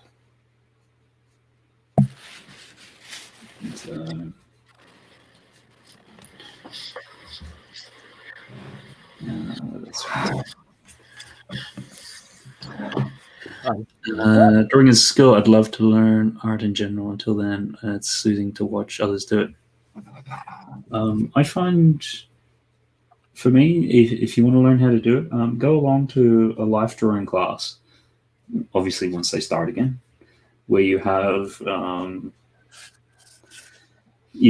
the models in front of you, and try to go to somewhere which they have very strong technical drawing, because sometimes you can get because a lot of the art schools will offer after work style classes and things like that for people much the same, just always want to do it, learn how to draw. And I always find if you can draw the human body, that will be the most complicated thing you could ever learn to draw. Anything else after that's pretty easy. Although you have some people like Kevin Hinkle who said, no, horses are harder, but that's a bad running in joke. Matt, have you ever seen the movie Unbreakable? Yes. It's That's funny you should mention that. I was thinking about that the other day. We were thinking about the fact that, like, once it was on, we have never seen a rerun of it again. Like, normally these pop up on Netflix and places, but I haven't seen it anywhere. I haven't bought it yet. I'm gonna have to buy it on Blu-ray. Because now that you mention it, I'm just trying to think. Because I saw it in the cinema. Because that was M. Night Shyamalan, and that was. Did he do that right after Sixth Sense? I want to say. Possibly, yeah. So it was like one of his early ones, which would place it either late, like 99 or early 2000s. Mm. And yeah, I think it may have been on cable when it first came out, but yeah, I don't think I've ever seen it. Because there was that one, and then there was like recently the follow-up. I think it was Mr. Glass, which you never saw that either. Was that a follow-up to it? Yeah. Didn't know that. And because I think it had Samuel L. Jackson back. I'm just trying to remember if it had Bruce Willis again. Yeah. Brett said he watched it the other day.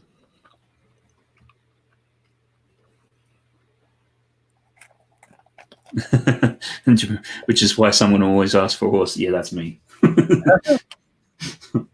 I need to tone that down. I know. I'm waiting for one of the mods to ban me on on Kevin's stream. I'm sure it's going to happen. I think you're a mod anyway, so that won't happen. Well, I think Kevin's it was in the early days of me sort of knowing Kevin that he's the only channel I've ever been banned from. Because there was another in joke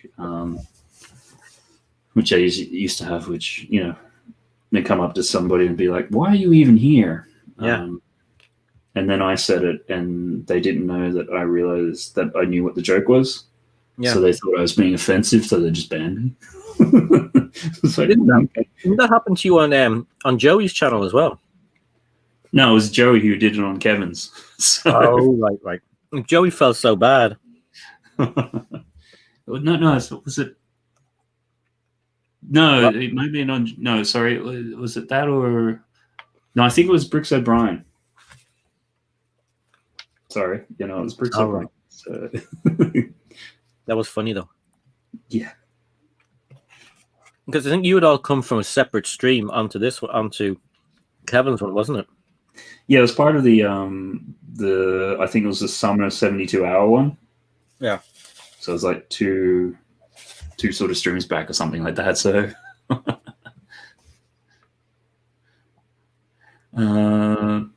Brett's Builds, watch Mr. Glass the other day. Is both Bruce Willis and Samuel L. Jackson in that one, Brett?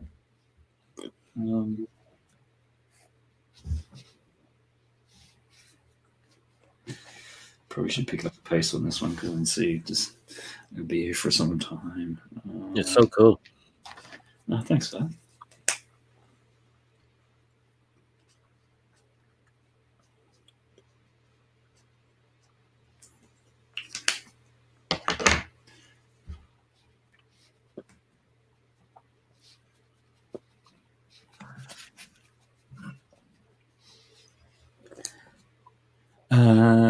Which updated? Well, it's getting late for me, so I'll pop off. Enjoy the stream. I'll see you around another time. Thanks for that woodshop. Yeah, I realize you guys are probably like an hour in front where we are.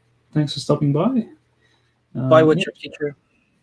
Generally, every Saturday night moving forward should be here. So if you feel free to come back, say hello. Well, the clocks change this week, don't they? Do they? I think so. Okay, no, it's March, yeah, quite possibly. Oh, that's going to make it a mess. Because, yeah, it's I always think of Australia always does it at the end of the month. Yeah. So at the moment, the time difference is 11 hours between here and Sydney. Right. So then we change it one way in the UK, so then it becomes 10 hours, and then they change it, and then it becomes 9 hours. So That's crazy. yeah, There was talk of Europe changing it, not changing it anymore, which would mean that in Northern Ireland they'd be an hour ahead of Southern Ireland. Imagine that. And it's on the same latitude. Sorry, Yeah. longitude. Yeah. So your neighbor, like 5 minutes away, would be in a different time zone. Yeah, it'd be. Although I don't know, I just found throughout the years, every time they sort of, it seems to be a cyclical thing. As it comes up to changing it, it's like, oh, we might change it and never do it again. And yeah, you don't hear about it for another 6 months. Oh, we might change it and never do it again. It'd be handy if you're running from the pub that just closed into one that's going to close in an hour. Or if it was like, yeah, a COVID sort of one, it's like, okay, the closing hours, yeah, much like what you say, 10 o'clock here. It's like, okay, well, yeah, we'll just run over there. It's only 9 o'clock again. Brett says, yes, Family Bricks. So the two of them must have been in the movie.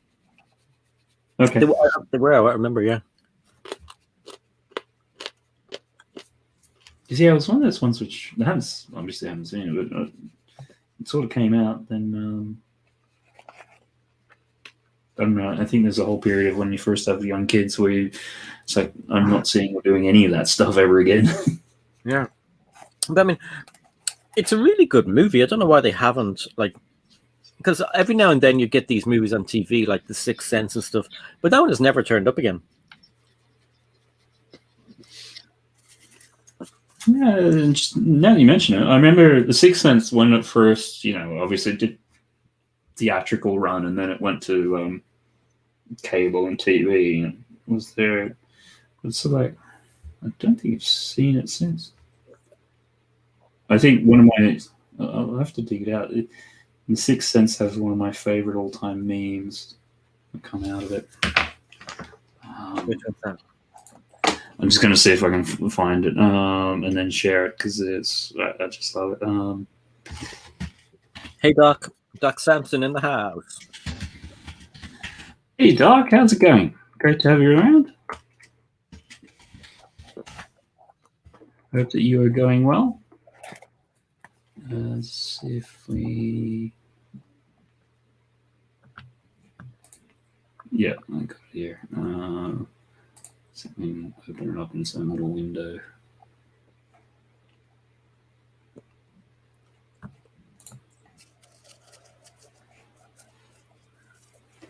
Let's see if I can share the screen for a sec.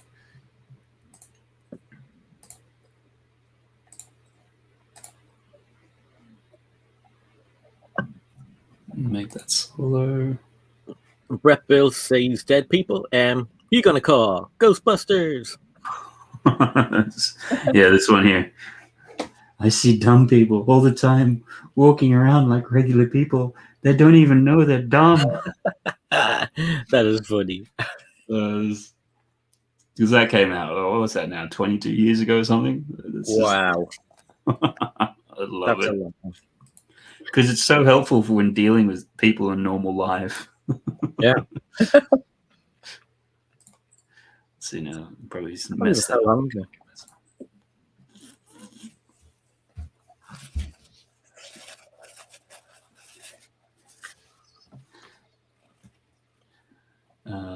Doc, excellent Nancy.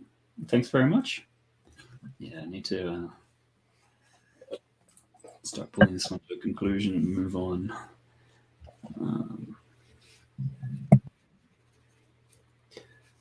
And let's see now, everyone there. It's cool. Yeah. It's so funny that I could mention that, and then Brett knew instantly the meme I was referring to. Do you have experience with that too, Brett? Because I don't know if you remember the original line. It's like, I see dead people. They're walking around. They're dead. They don't even realize it. There's such a plot twist in that. Yeah. Well, that become M. Night Shyamalan's stick. It's the one which came out. It was either before Unbreakable or just after. It was The Village. Right. And you had like this community which were kind of like, and I don't mean to be insultive, so take it the right way, like Amish sort of thing. Yeah. So they're all living very sort of, simple, down to earth type lives. And then, some weird stuff started happening and this, that, and the other. And they all thought it was ghosts and things like that, but it became a control mechanism on the community. That was kind of like I remember that. Yeah. Were they all like? Because they had like, these They were in a convent or something, and it was just basically the outside world. They're in like a giant compound because they somehow whoever set it up was super wealthy, so they managed to basically lock themselves out from the outside world, and they more or less had the police on the outside who more or less just left them alone, sort of thing. Yeah. Good movie. Yeah. Okay, I think I might leave that the man thing on there. So do a quick recap on what we've had so far. So we had Man Thing. And we had Hugh Jackman Wolverine. Awesome. Shazam in the style of Alex Ross. And then Lego Iron Spider-Man. Woo! And then Doc is Sasquatch from Alpha Flight. Okay, we'll keep that one in mind. Can you drop that in the chat there, Doc? I mean, yeah. I sure will. I'm glad somebody knows what I'm talking about.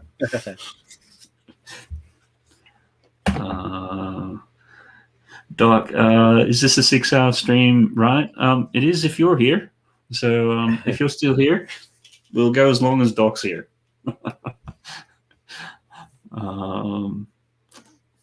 And for anyone joining us late, got a bit of a giveaway going. So down in the description on YouTube, there'll be a link to a form where you can enter to win either 3 months digital subscription to DC Comics or 3 months digital subscription to Marvel. So just go through, click on the link there, and enter your details. It will then send you a confirmation email, which you then need to go through and check your email and just confirm it. So obviously, that usual sort of thing of not putting other people on spam lists and all the rest of it.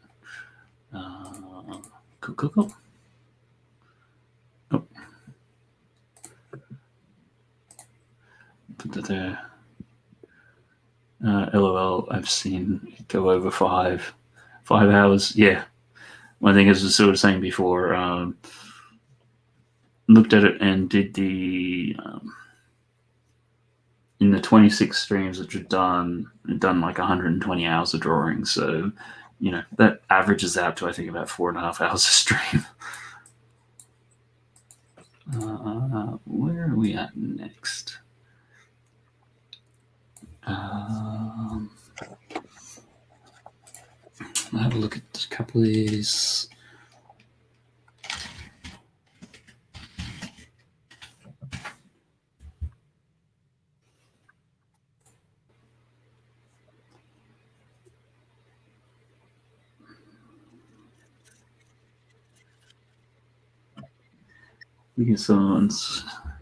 Oh, that's right. The Johnny Depp film, he was Tonto.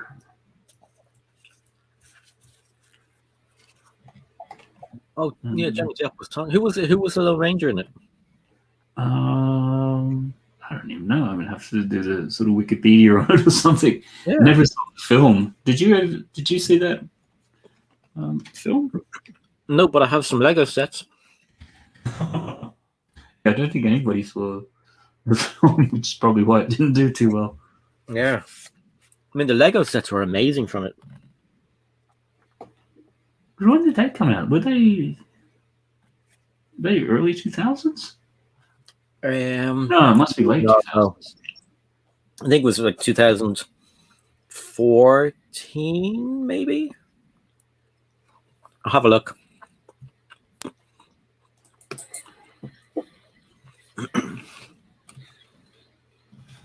Just trying to sort of see.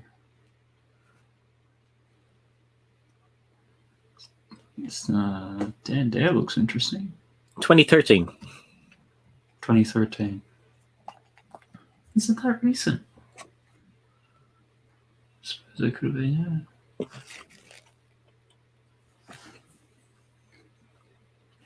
Well, 8 years ago. Yeah, I was thinking he was older than that. But...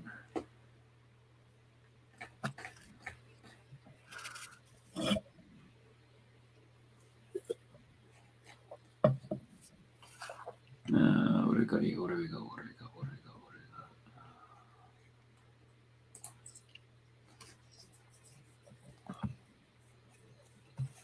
Yeah, Demure. Scarlet Witch. You can request Scarlet Witch if you want to.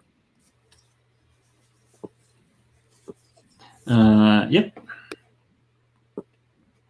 Might actually be a good one. I don't think I've ever drawn Scarlet Witch. Okay, let's give this Dan Dare a bit of a try. We still have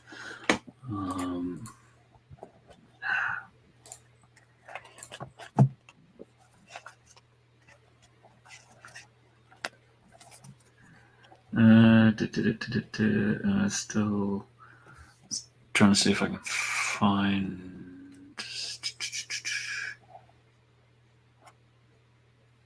Nope. Going back to the chat and seeing that Marley Min popped in. Probably he's already popped out. Good to see you in. Still around. I can't even see where did. No, I'll just pop it in anyway.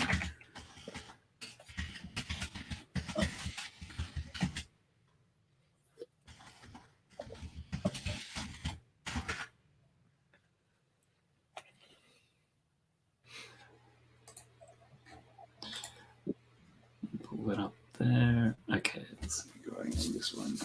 Right.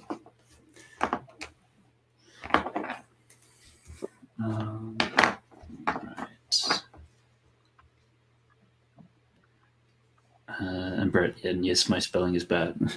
You've never seen mine then.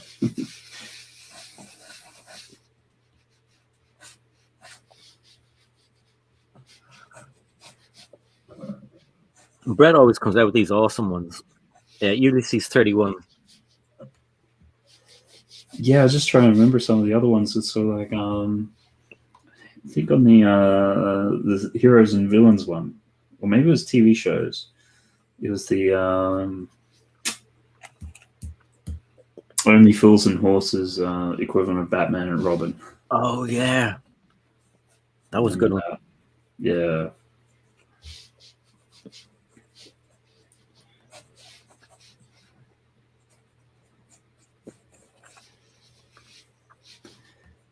That can be the good thing with these is you get exposed or you get asked to do things you have no idea about.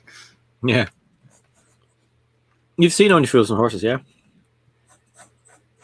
I've seen bits and pieces of it, and then once after that stream, I went and had a watch of a couple of episodes. Yeah.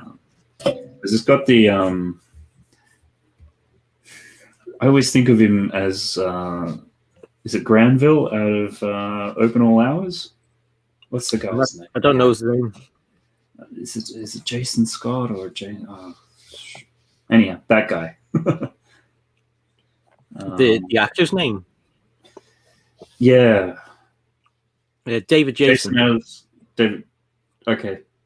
Yeah, I'm thinking Jason Alexander. So like George from Seinfeld. No, that's not it. And I used to like that Open All Hours show. So it's, just in your head when you see an actor and you can't see them in any other role. Yeah. So unfortunately for me, that happened with him.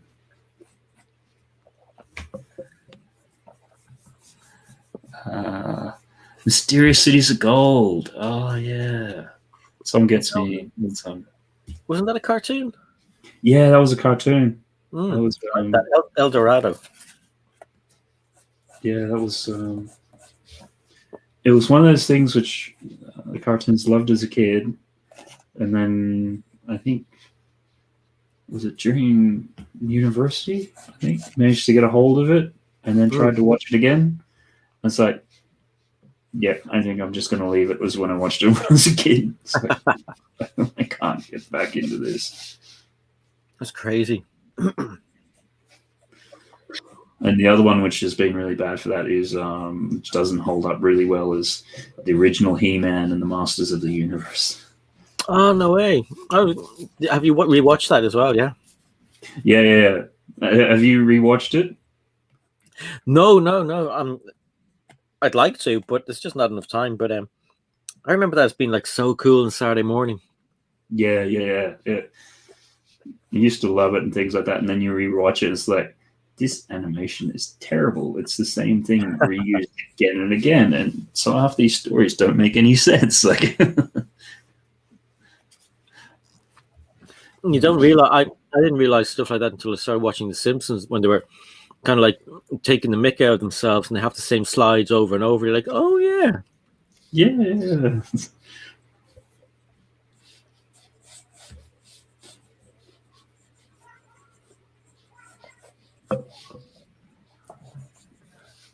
I did not realize I was this hungry. It's been a long day, has it? Well, no, not really. I've more or less only had breakfast before we started on Greg's, and then I just didn't even have water or anything. So it's kind of like, that kind of flashing headache you get. It was like, oh, yeah. And then Lorraine arrived with the goods.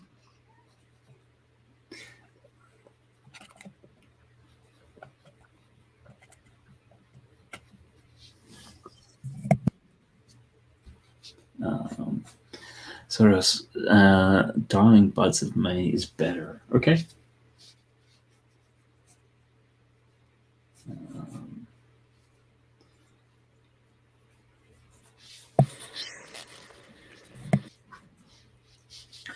Just trying to get this jaw liners in there properly.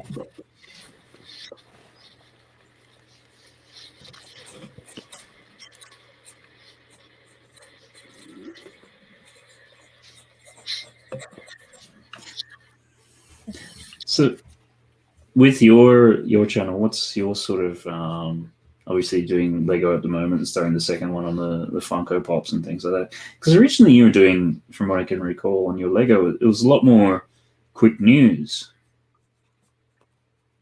You still doing that? I do occasionally. When it's kind of hard when you when they release something at nighttime or whatever. And I'm quite lucky that I can just set up the phone, do a voiceover on some pictures or whatever, and get it out there. When the schools are off, everyone and their granny is doing the same thing. So sometimes I look at something and I go, it's not worth getting that out, because it's been got out. Plus, I wouldn't mind getting into LAN, so I don't do any leaks or any of that kind of stuff at all. So like once I see something on maybe promo bricks, but definitely Brickset, I know that I can talk about it, because I think Brickset are in LAN. I don't think promo bricks are. Is Promo Bricks the German one, or am I getting confused? Yeah, no, they're German.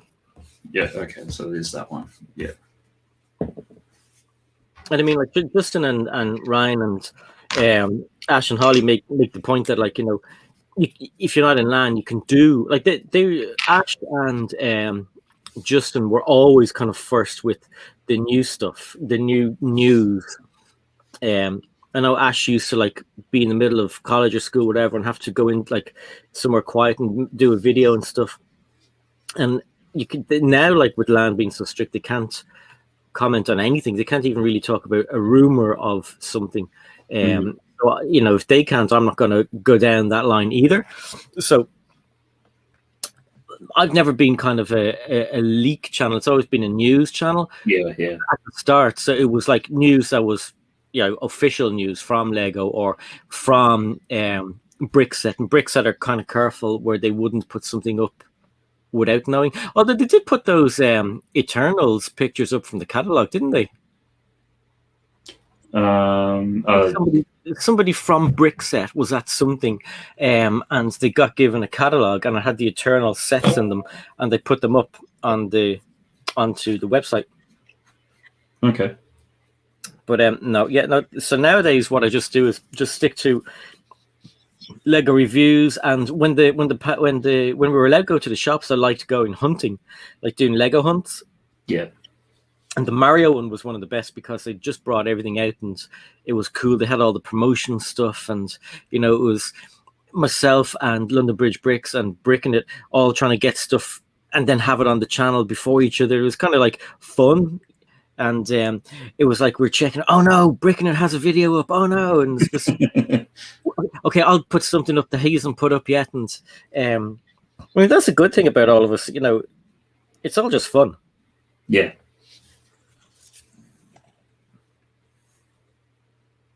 But Bricking It, and he's so funny with all the Mario outfits that he has for himself. Yeah. It cracked me up in that live stream.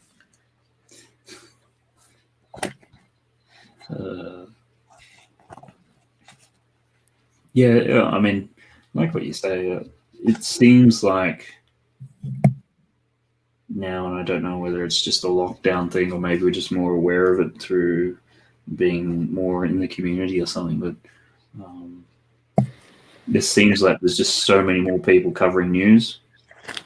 Yeah, exactly. And a lot of the young kids as well. So when they're in school, if something, if there's news, then I'll do it because not many people are doing it. And luckily, Brick Clicker is still in school as well. So if something comes out, I try and get out before him. It never works. It never works. He's too fast. The yardstick, yeah.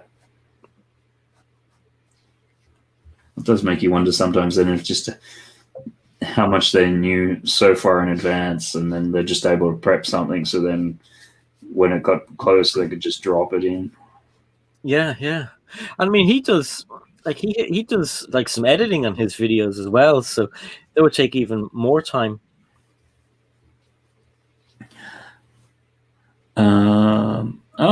Do I want to become famous and buy followers and things like that? No, not particularly. Are you on Twitch at the moment now? Yeah, I'm getting it from all directions. I'm getting it from Twitch and Facebook.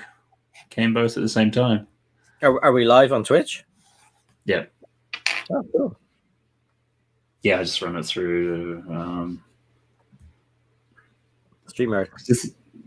Yeah, because I find like with Kevin's and a few other people who do it on Twitch is that if I set the notifications, I'll actually get them.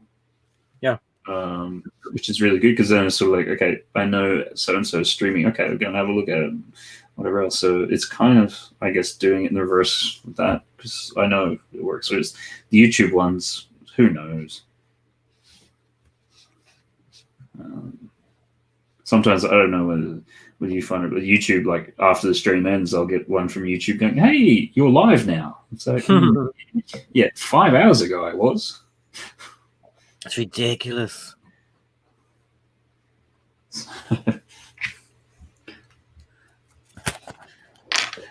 Ray, when's the Lego bubble going to burst anyway? Do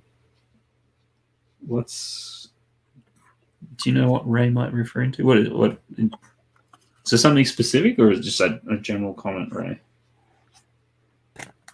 I'm not sure. Yeah. Like with Lego YouTubers.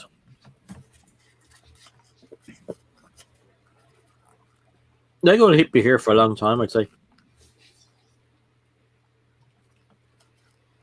Maybe it's everyone's fascination. I don't know.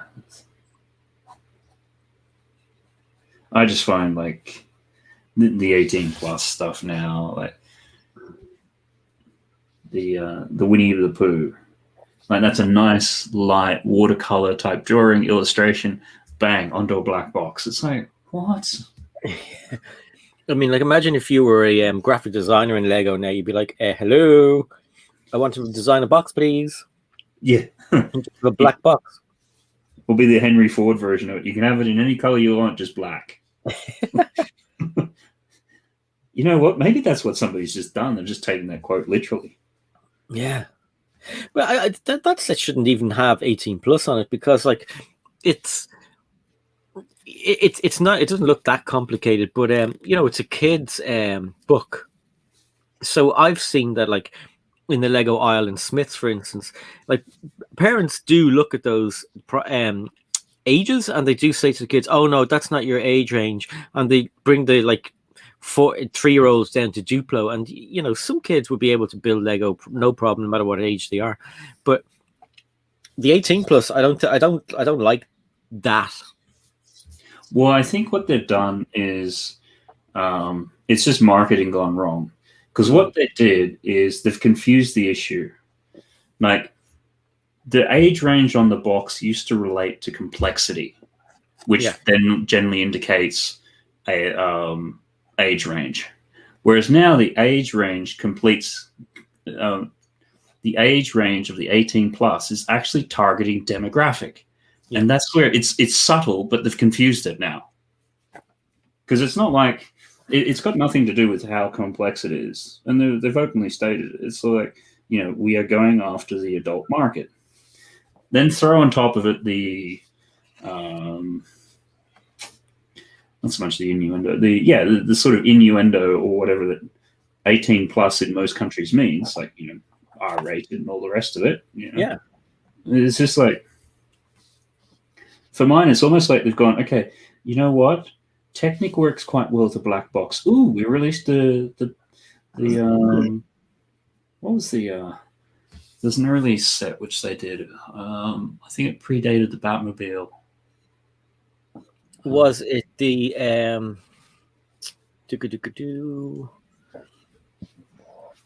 was it Star Wars? I can't remember. But anyhow, there was one which it's just sort of like, you know, it's like they found something which sort of works. They don't really understand it. Now they're just flogging it to death. And it's like, well, now how do you even come back from that? Like, because, yeah, like what you're saying, it's kind of like confusing the market with it. Right. Yeah. And as you said, like 18 plus some places means that it's, you know, R-rated, so it could be from a movie that's really violent or whatever, and parents will just go on a dunker near that. But if there's a section saying adults welcome on the website as well, or they're going to have it, and even that sounds a bit raunchy. Yeah. Oh. Yeah. They could have easily just said adult builders range or mature builders. No, not mature builders. Should have just left it alone. Yeah, because the thing is that you're going to walk into a Lego store soon, and every second box is going to be black, because you got Technic boxes which are black anyhow. Yeah. Now you got all the ideas stuff is anything they can think of to put it on. Like, is this?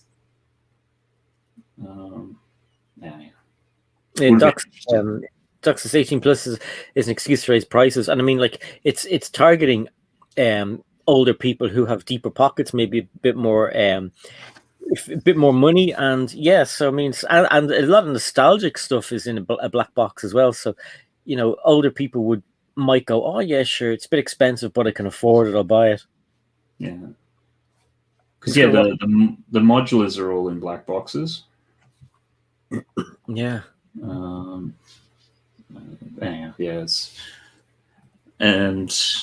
It is like, well, because you used to have, like, obviously creator expert for all your bigger architecture type sets. Yeah. Whether they be, you know, the Big Ben, Tower Bridge, all that sort of stuff. And then you had creator expert also for, like, the bigger cars, like the Mustang and DB9 and all that. Yeah. I don't know. Brett says they should have just called it Advanced Builders. That's a good one. But it's no, it's definitely a good label. How does that differ from Creator Expert? Don't know. Yeah, no, I just. Big Nate Bricks is in the house. He says, "Hey guys, what's up, Doc, Bear, and Brett?" Hey, Big Nate. Hope that you're going well. And Cabbage Patch. Cabbage Patch. Hi, Cabbage Patch. Well, and there goes Cabbage Patch. He was here and never to be seen again. Rage quit. I'm just going to wash my hands and get the chip grease off them. Hey, Cabbage Face. Hope that you're going well. Good to have you along.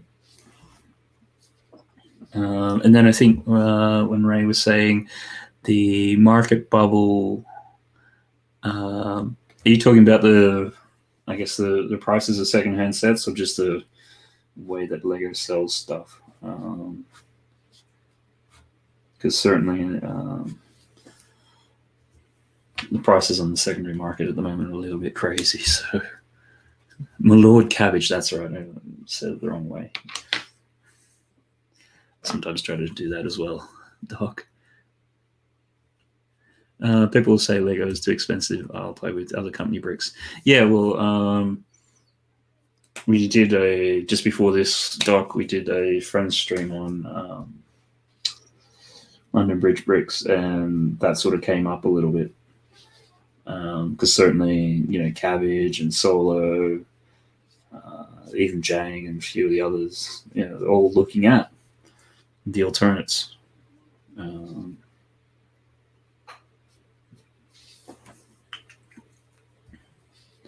And certainly got me curious to give it a crack at some stage. But then also too, I think, when they've been looking at it, it's like, oh, and all this is printed, no stickers. It's like, okay then. Well, is it really that difficult, Lego?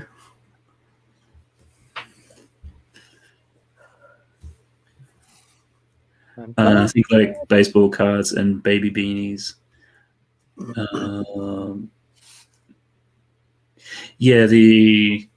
Okay, yep, you're talking about that sort of speculative market. I think Lego, for mine, is a little bit different because, like, the sports cards, like, if you've got a Michael Jordan rookie card, you have a Michael Jordan rookie card. Like, that was the only thing that was made. Where if you have a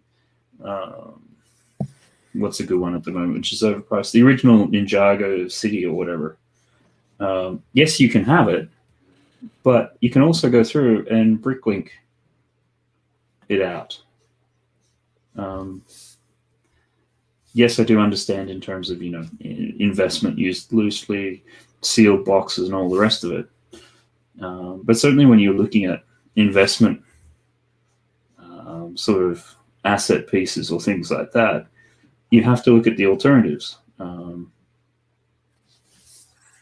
in terms of how else can people get their fix, which is why some of the video game stuff today, the vintage video games, will do okay to a point. But until the Switch came along, you could go and play the original Super Mario Brothers or Super Mario World on, whatever the Nintendo store was. So it didn't necessarily mean that the only way you could access it was through the original device.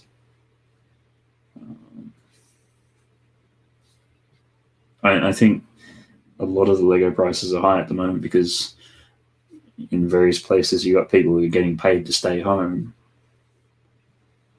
Nostalgia factor and all the rest of it does make me wonder post sort of lockdowns and things like that, when we go back to some sort of form of normal, whether people then start going, oh, actually I don't want this anymore, selling it back. I don't know. Anyhow, probably rambling on. And Greg, good to see you along, Greg. We actually did Shazam in an Alex Ross style a bit earlier.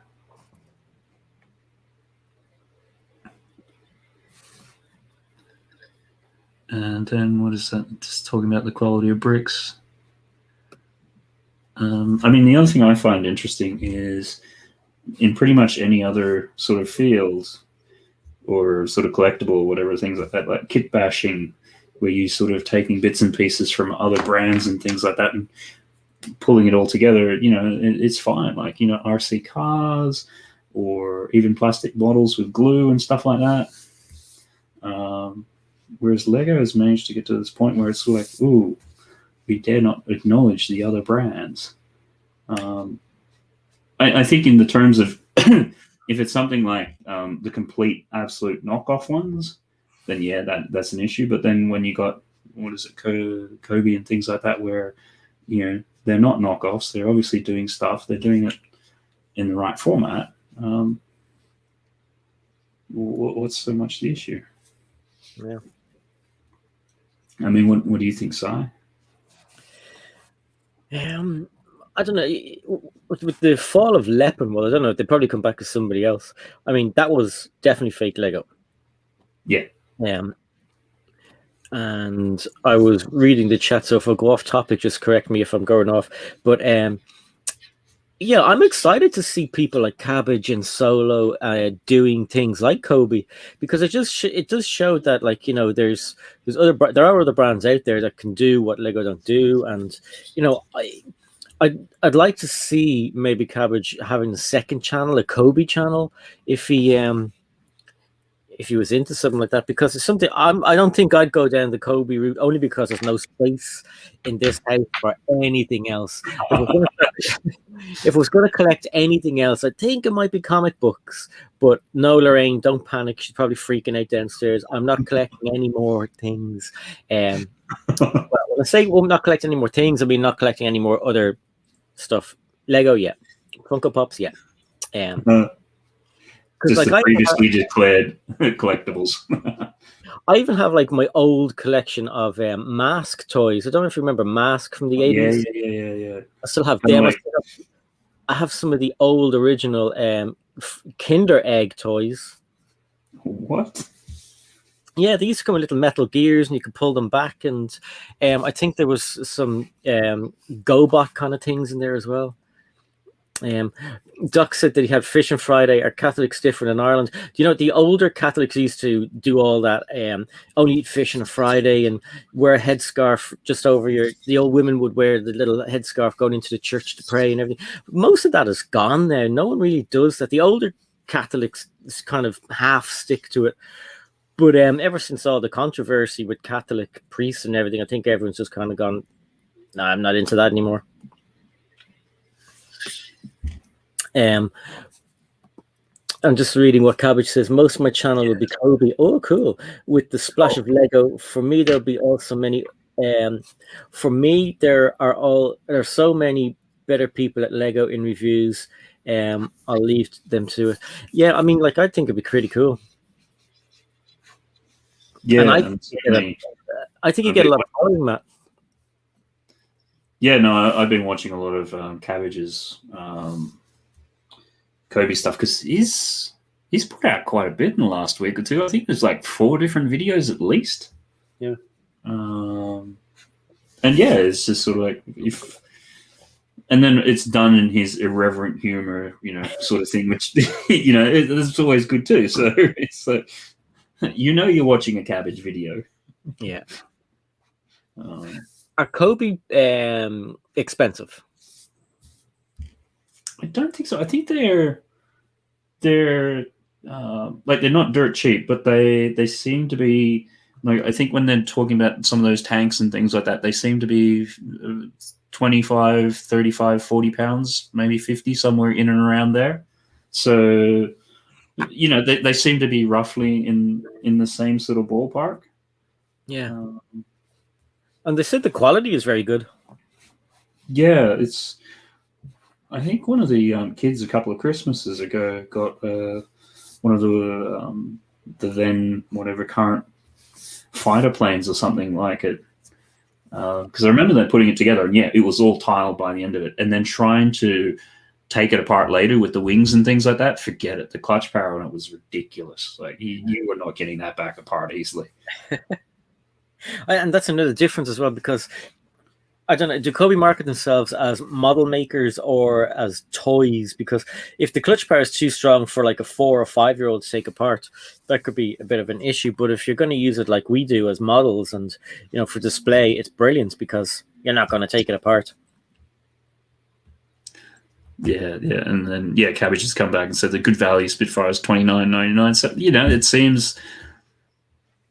You look at what you get for 30 pounds worth of Lego, and you're getting a decent plane out of it. Yeah. And the thing I just find really weird is then when people come back and just talking about the minifigures or their version of figures and how they're so weird and everything like that. Yeah. Like, well, particularly after you've drawn a couple, minifigures as Lego is so weird to begin with, but because we're so used to it, it's like we've accepted that now. So then when you have anything which slightly deviates from that, it's like, oh, well, that's weird. And it's like, well, no, you look at Lego and they're like weird. Like, you talk about superhero and, you have, zoom and do it over here.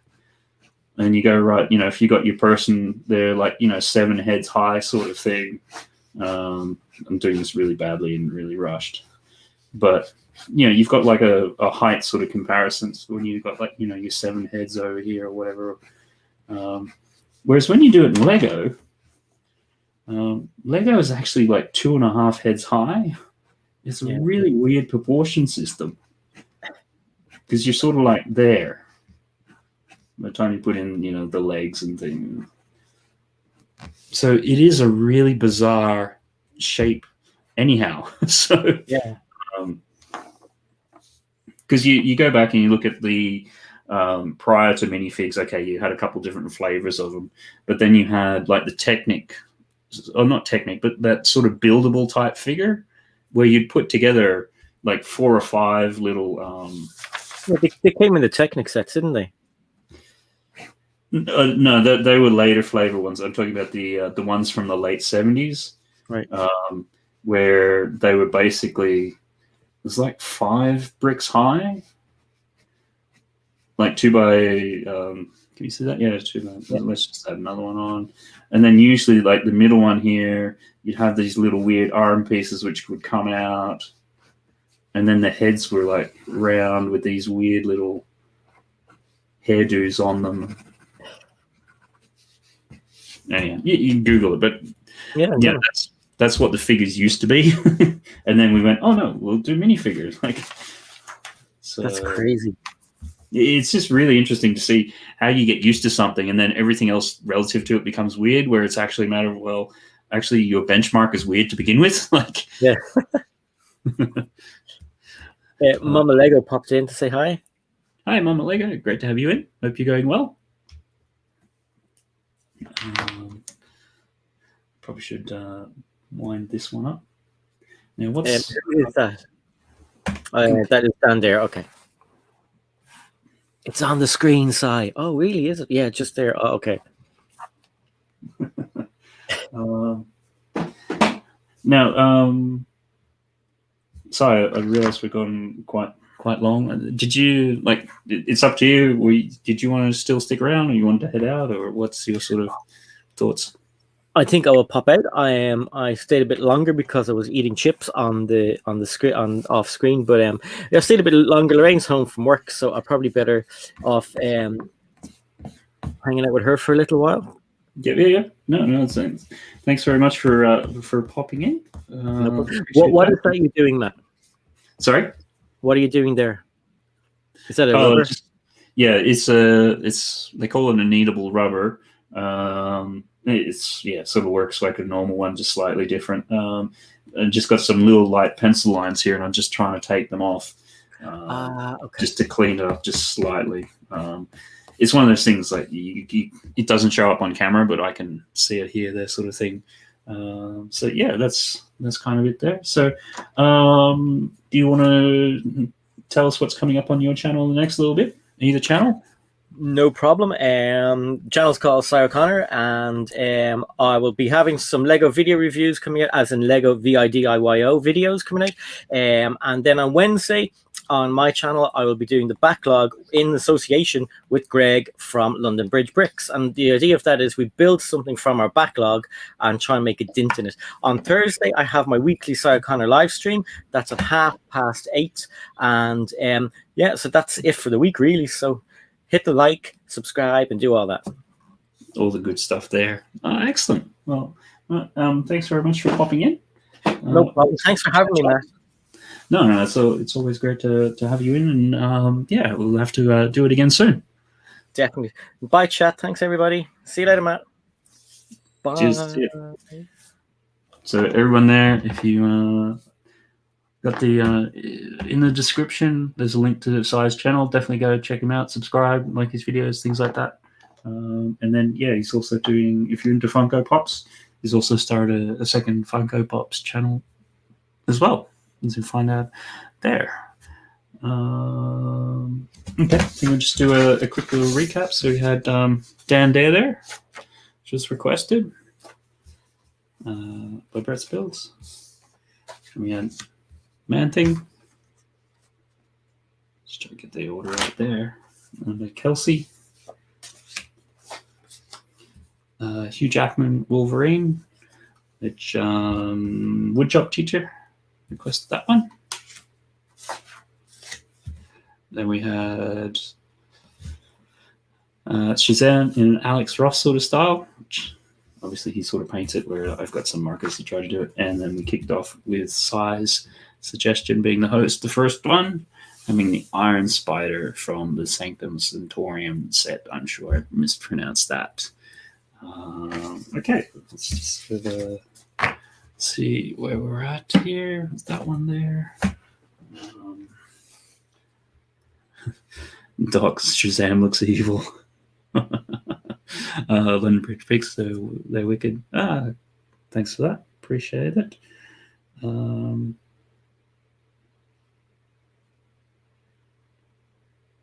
see. Just double checking. Everything's in there. And now that size just dipped out, and try to just get a little bit of background music. One day I'm going to update it because it's always have seems I'm always not quite ever finding the right time for it. One for now. I should probably just leave a couple there. John Rosie, I got the Batman suggestion. I'll just put a couple of those there, just so you're not looking at a bit of wood.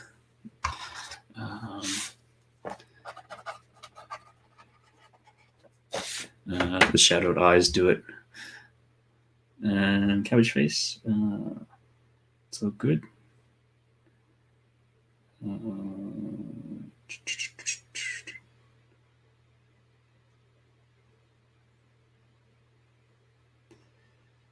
Trying to find.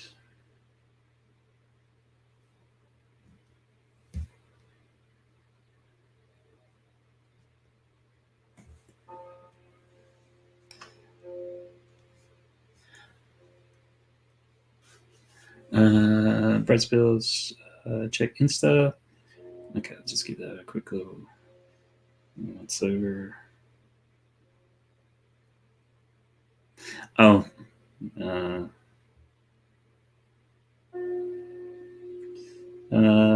yep, sure. I've just, Brett sent you a link, and great drawings of that. Thanks for that. Appreciate that.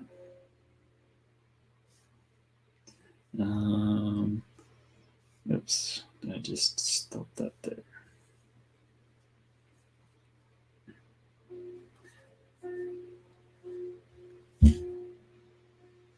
Let's put that around there, and cool. So as like a bit of a revolving door sort of thing here, we had Si came and helped out for a number of hours.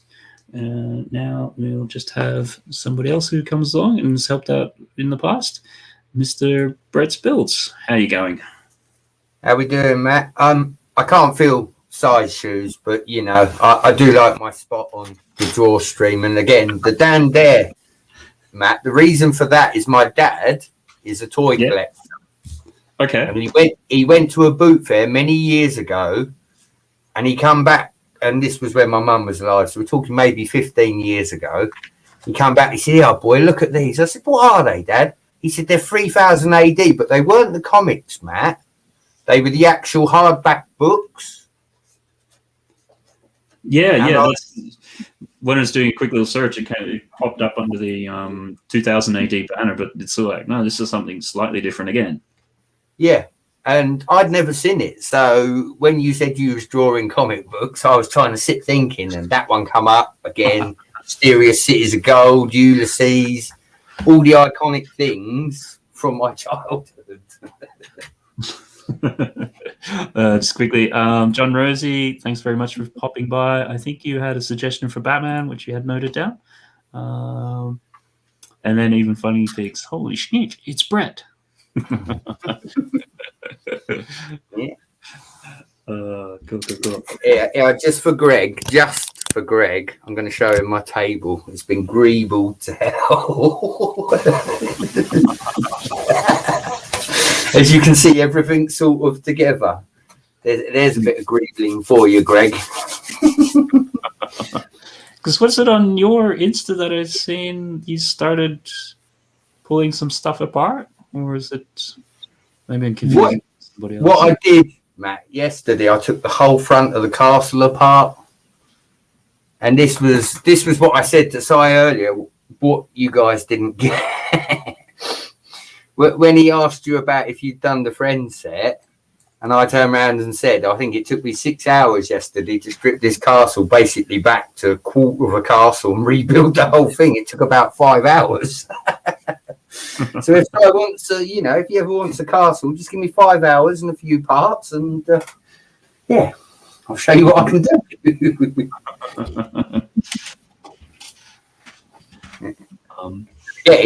I suppose now I'm here, I can clarify. In regards to the Sanctum Sanctorum comment, Matt, right, what I was saying is where everyone was talking about Marvel, when I first came into this, before YouTube was a thing, I tried so many times to get that Sanctum Sanctorum set.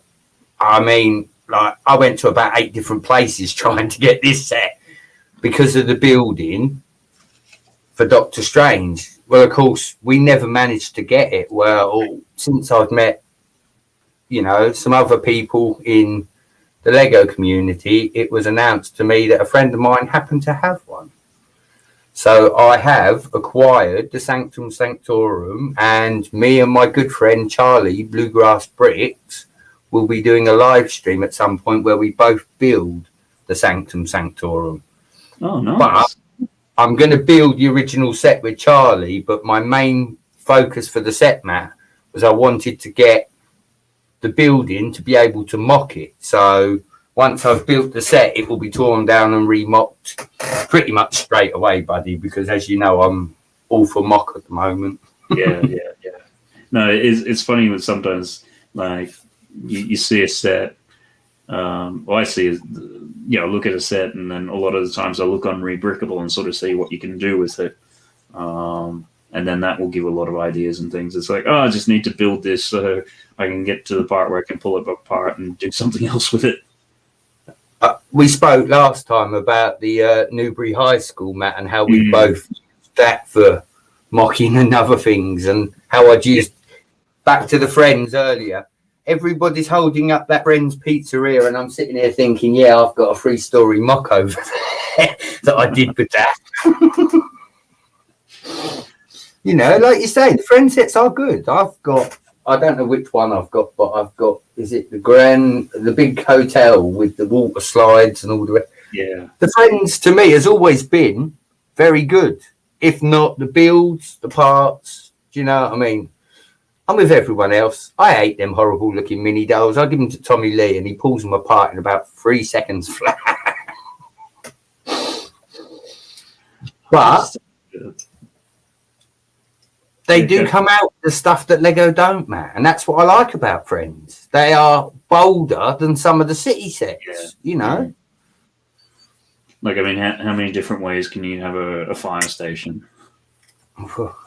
Again, I've had this conversation quite a few times, and one of the only city sets that they've not flogged to death is actually the Lego Hospital. I know we had the alliteration a year or two ago, which is the 4th alliteration of the hospital. Now, when it comes to the new police modular, I think that's absolutely wicked. Price-wise and build-wise, it was about time we had something like that in the modular range. So I am all for the new modern modular police station. But yeah, when it comes to the hospitals, they've only ever done 4 alliterations of it. And I do like the last one. My only regret with that was I only bought 1 instead of 2, Matt. I wished I'd bought 2 at the time. But back to the Sanctum Sanctorum. I mean, again, here, Sarah and Mr. Starbricks. Apocalypseburg. That was another set, Matt, that I had my eye on, and it just slipped, you know. I did manage to get that. That is definitely one of my favorite modern builds. It just, yeah. Do you know what I like about it the most? What's that? The fact that it's such a funny shape that you can't really put it anywhere. But yeah, no, I know exactly what you're saying with that. But at the same time, it's sort of like, because it is that funny shape, it means the way that they've done it is that pretty much it can be viewed from any side at any angle. Like, you get a lot of the buildings which you can only do from, like, maybe 3 sides, 2 sides if you're unlucky. This is it. And for that reason, that's why it was one of the ones that is on the list of them that got away. I mean, don't get me wrong. I've got the Sanctum. Given time, hopefully I'll get all the sets I wanted that I wasn't able to. But I'm in no rush. No rush at all.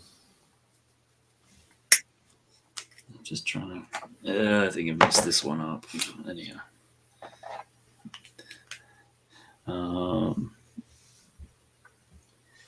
Where do we go here? I'm not sure if we've been over it on the previous one. Favorite sort of superhero movie or something like that?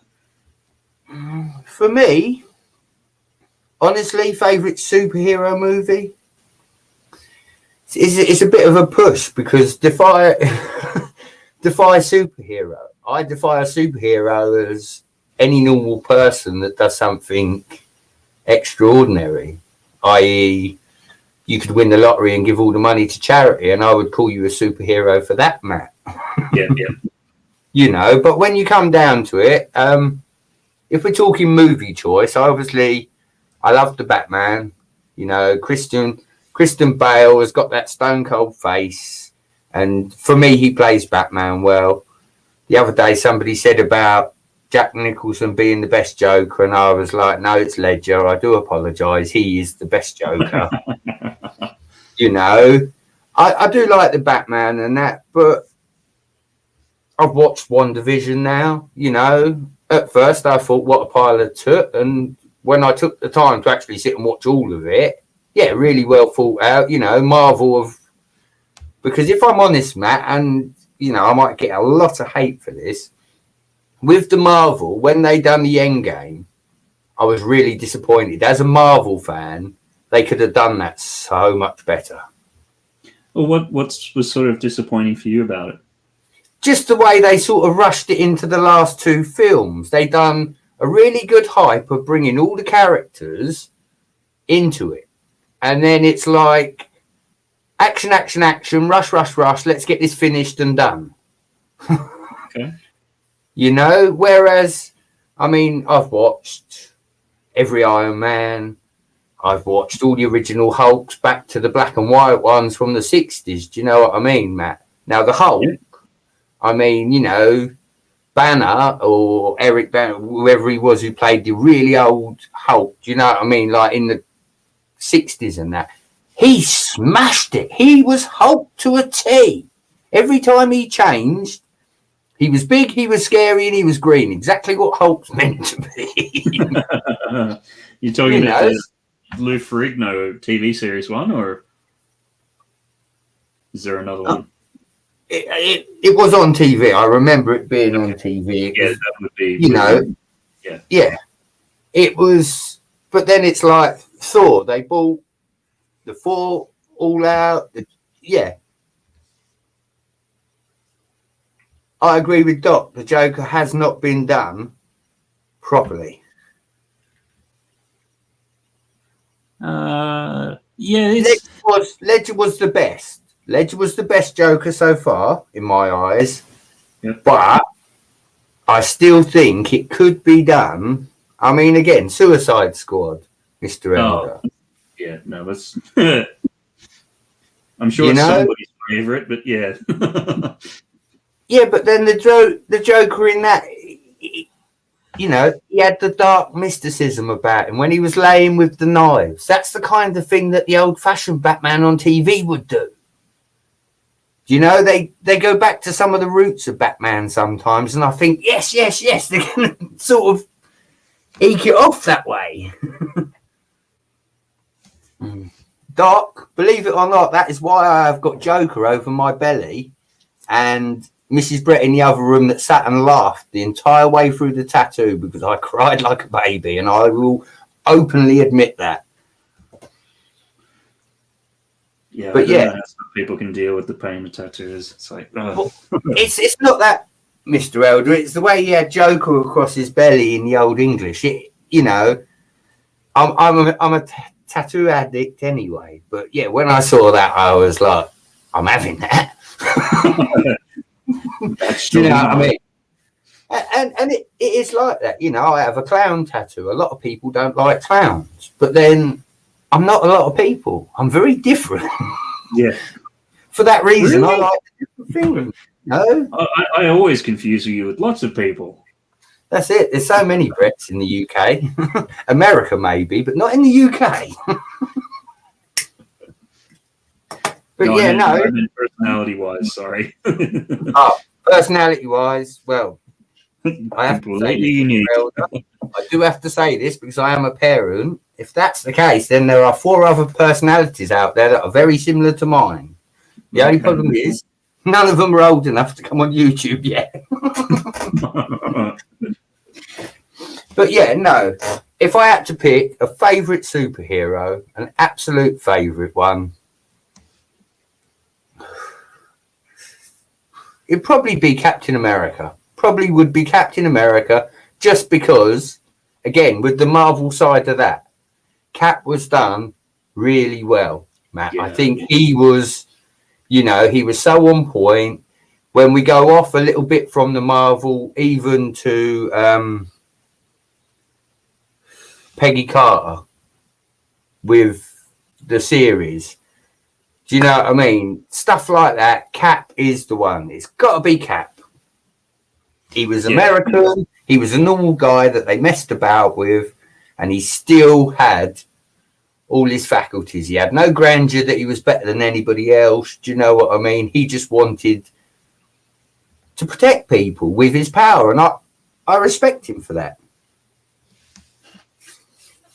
Yeah, when I was watching one of those making ofs, I think it was on YouTube or something like that, they basically said, look, they in that transformation scene in the first film when he goes from being the weakling to the strong character sort of thing, they didn't really make it so much about that transformation itself because it was sort of like, well, you'd already established with the character that he was, trying to do the right thing and stand up for the little guy, and then he got the powers and he still had the same philosophy, and that's what made the character work.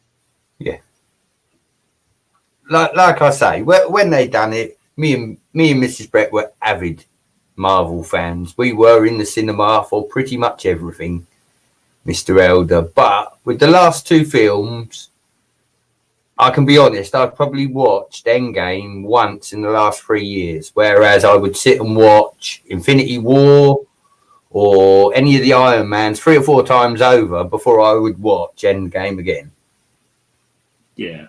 I mean, with the benefit of hindsight, it's interesting. Had they split it out into any more films, that film probably would still be unreleased at this point in time. Yes. So it's kind of like, I know they could have done a bit more with it, but we still wouldn't be seeing it at this point in time. Well, again, wasn't there talk? I mean, after Endgame, wasn't there talk of it going Marvel and DC doing a film? And I mean, I'm not talking about Batman, Superman, because that was just a car crash.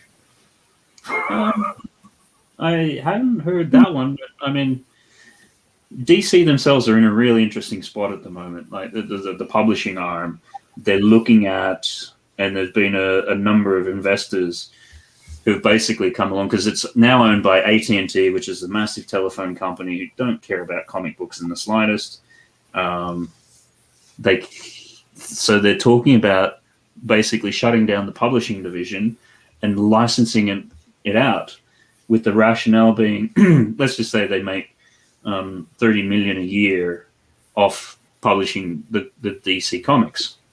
But that's what they make after they spend maybe, all the overheads and have staff and this, that, and the other.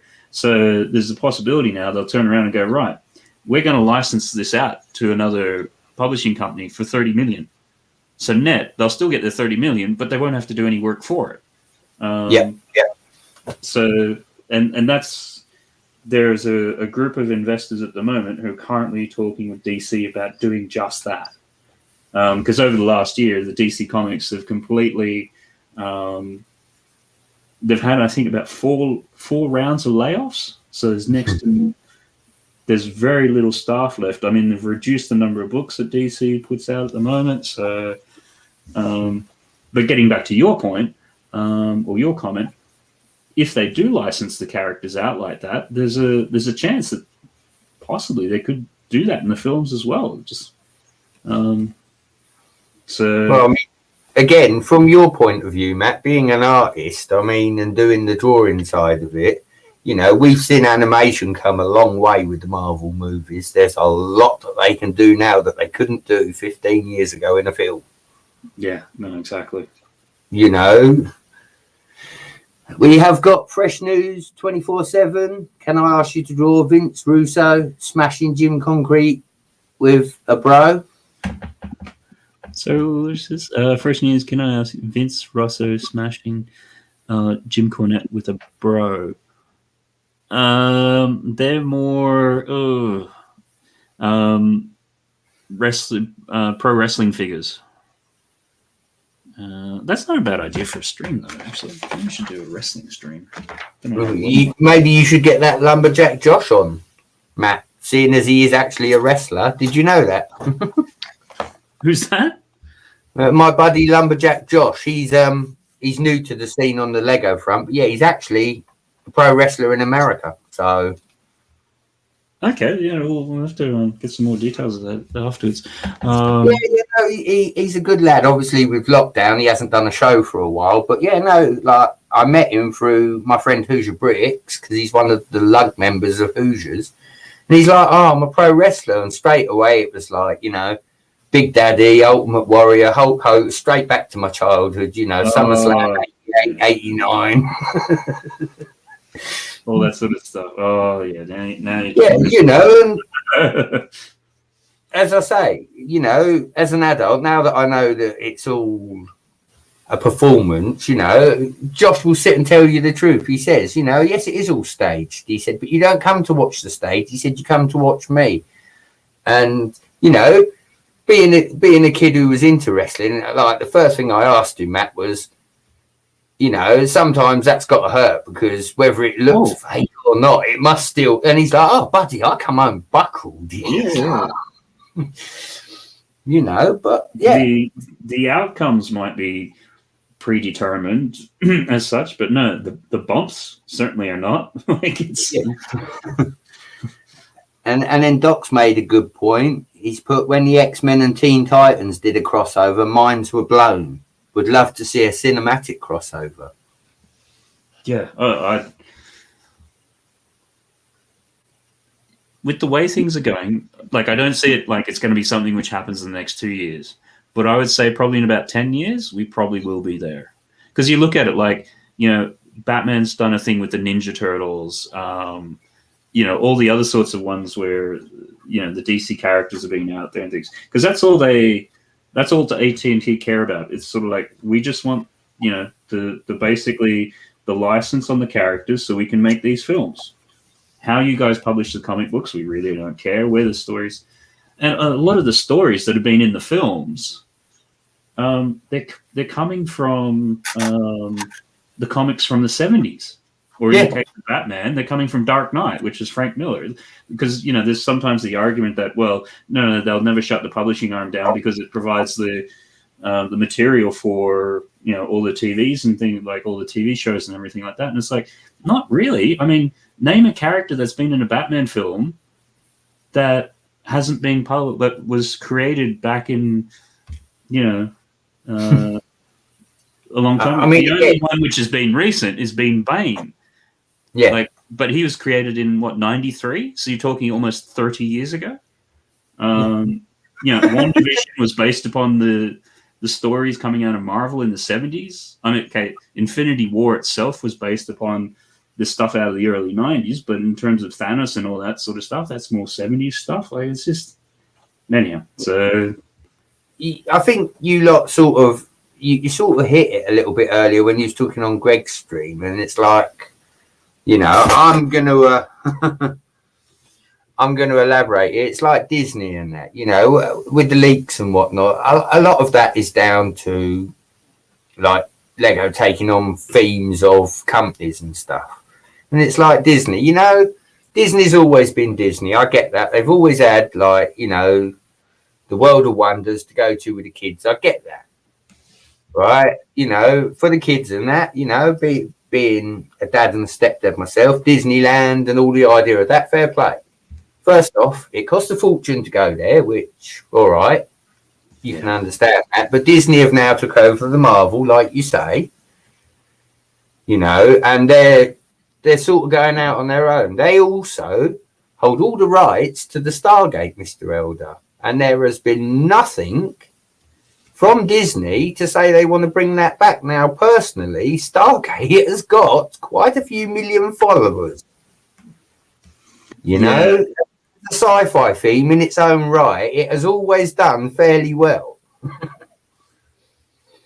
These companies buy the license to these themes, and like you say, soon we're just not going to see any of what we consider superheroes or anything like that, because it will all belong to somebody else. Well, they all belong to the Mouse House. Belong to Disney. This is it, you know.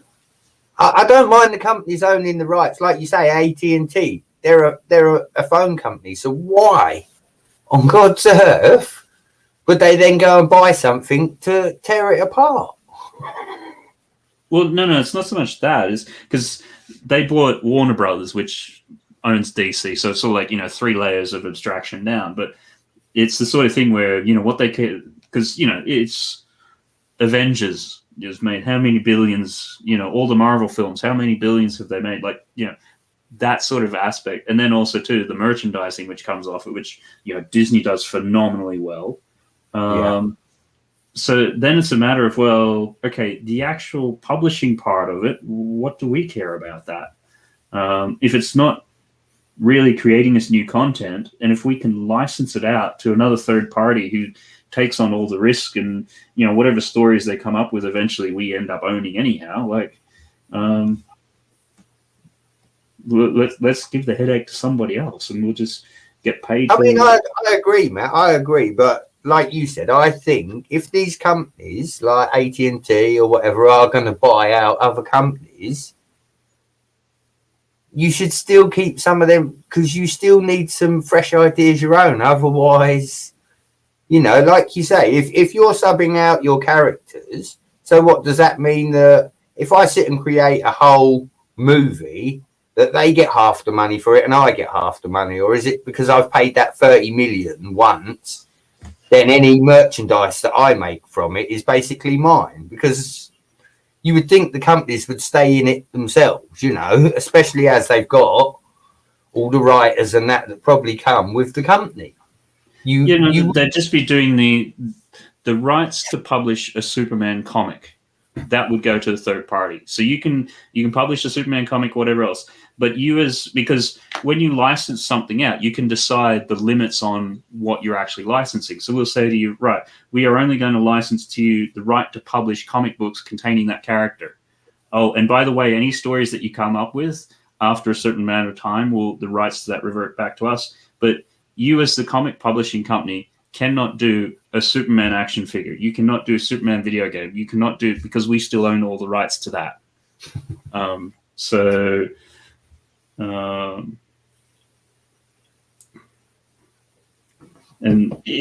obviously with anything they can make the deals, but those companies are going to be looking for the cash cows, which is the media and the merchandise. The actual original, publishing a comic book. Okay, yeah, whatever. Like, so. I mean, again, here, just to flip it back a little bit, right? Disney, prime example. Now, they own Marvel, but I bet they don't go as ham when the movies get leaked as they do the Lego.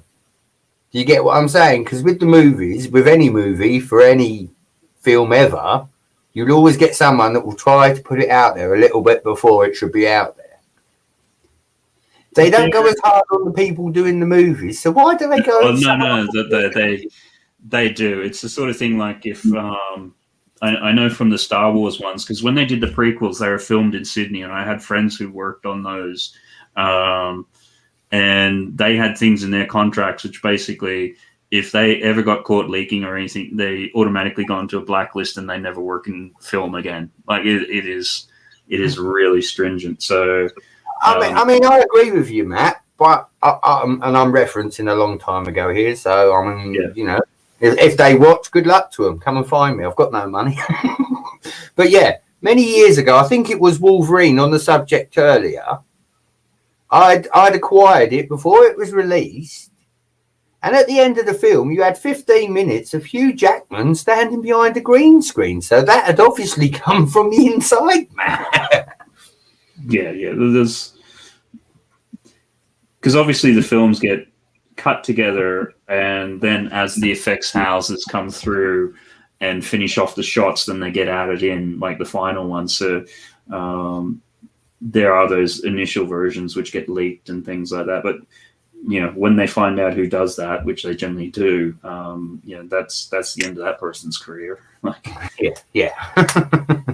Well, you can imagine, like, you make a £200 million or $200 million movie, and you're going to spend another $200 million on marketing, and someone goes out and leaks it on the internet.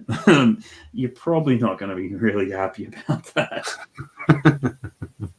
and rightly so. It's like you've spent so much money, and somebody's just completely compromised the ability to get that back. But I mean, it certainly opens up some interesting possibilities. I mean, when Disney bought Marvel, they paid $4 billion for it, which seemed like a huge number. But then when Disney bought Fox, they paid $70 billion for it. Like, I think with hindsight, looking at the Marvel deal, Disney got a really sweet deal out of that. I mean, again, like you say, a lot of the big companies do it now, Mr. Elder. They buy into these other companies. Another example, Microsoft have just bought Bethesda, the company that make the game that I play. And Bethesda?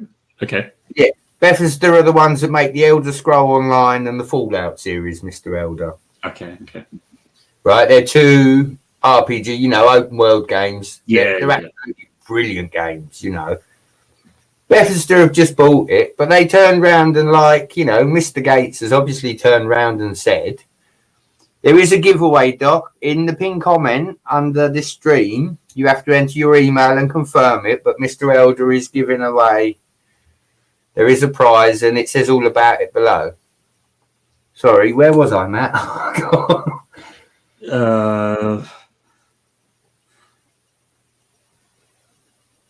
Just trying to think. is the Microsoft and Yeah. your game company. Yeah, that. Yeah, They've bought the Fallout franchise, and Mr. Gates has obviously seen that between Xbox and PlayStation, they are now the biggest games consoles. You know, don't get me wrong, Nintendo in its own right, if you're a Nintendo fan, yes. But the top 2 tier consoles are the Xbox and the PS, whatever. Yeah, if you I'd say get the Switch is on the portable side. Yeah. That's kind of where they're positioning it. But yeah. Bill's turned around and said, yes, I've bought Bethesda. He said, but I'm not going to change it. He said, and I'm not going to make it an Xbox only. He said, because there is such a market on the PlayStation side. He said, we would shoot ourselves in the foot because, as you say, it's the same old. The PlayStation fans won't go to Xbox. The Xbox fans won't go to PlayStation. So the key is, and I think, like I say, as much as I hate to say it's him, Mr. Gates got it right because he turned around and said, although I've bought the company, I'm not going to change anything about it. Yeah, it's sometimes that thing. If you buy the goose that lays the golden egg, you don't go and chop the goose's head off. Exactly. And, you know, like you say, AT&T. My question would be, why would they want to buy superheroes if they're a telecom company? No, they're interested in the film division. Warner Brothers, because Warner Brothers owns DC Comics. But then, you know, Warner Brothers... There's so many avenues there that they could just go off on, Matt. Yeah. You know, rather than, pardon the pun, sort of break these companies down, why are they not building them up? Because if you've got... you mean in terms of the actual companies? I thought you meant in terms of the content. You know... If I bought you as an artist, Matt, the first thing I would do is I'd go out and buy you all the best gear, the latest computers. Do you get what I mean? There's got to be a bigger gain out of boosting a company than destroying one. I mean, don't get me wrong, I'm not a Silicon Valley egghead. I don't know. Now, but you would sort of figure, like you say, anything like that, DC... like Warner Brothers, Looney Tunes, anything like that, you would want to build it up, not destroy it. You know, like you say, by letting out the characters, you're going to get a lot of good, but you're also going to get 1 or 2 of them bad ones that, you know, where somebody takes a character and doesn't do the best with them. Some of them are... Yeah, but some of them, like, they still depends on how they structure the deal. But a lot of the time, they still have to, you know, provide the outline or the plot or whatever, and then get approval back from the licensee holder, sort of thing. So you can't just have, okay, I bought the rights to Batman, and now I'm going to go and make him a porn star or something. Like, no, like, you know, it's. So there's still going to be some sort of control there. It also sometimes comes down to that sort of thing. Like, we're a telephone company. We're not necessarily great at these sorts of things. This is the cash cow here. Now, we can either, you know, get that through having to have a lot of our own staff and manage the headache and the overhead, or we can just give the license to somebody else and then just collect the royalty check on the back end. Don't know. It makes it very interesting because you can, if they do license it out, then there is potential in the future. You can go, right, Mr. Disney, you guys have made a lot of money out of this. We make a lot of money out of Batman and Superman. What will happen when you put the 2 of them together in the same film? I can give you a couple of examples, Matt. As you know, I do spend a lot of time on YouTube, but I'll give you some oldie-woldy ones.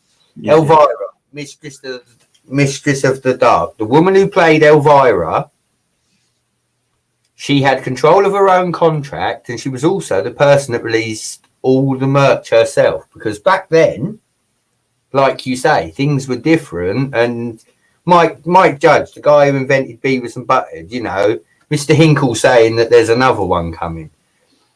He was just a guy that was on MTV that just, you know, he built these two characters, and yeah, they took off. But he had total control over absolutely all the merchandise and, you know, everything else. And I think, you know, with certain things, that should always remain with the person, maybe not the company, you know. And again, they're just two examples I know of that had control of all their own merchandise, you know. Well, that's how Star Wars. That's how George Lucas, because, you know, you got to keep in mind back in '77 when they're releasing the film, the merchandise associated with films and stuff was nothing. Like, it didn't, like, you know, what was your major blockbuster before that? You had Jaws, I think, a few years earlier, which, you know, it's a shark in the water. Well, what toys and stuff are you going to make out of that? And that's why they sort of said to him, like, well, he negotiated it with a bit of wisdom. Right, rather than you pay me this extra percentage on the film, just let me have the rights to the actual characters and the merchandising and everything like that. And at that stage, the rights were worth nothing because previously you never had any sort of massive breakout hit, which did a lot of things with it. I mean, you did have, I think Planets of the Apes did a lot of good merchandise, but, you know, they were more exceptions. Yep.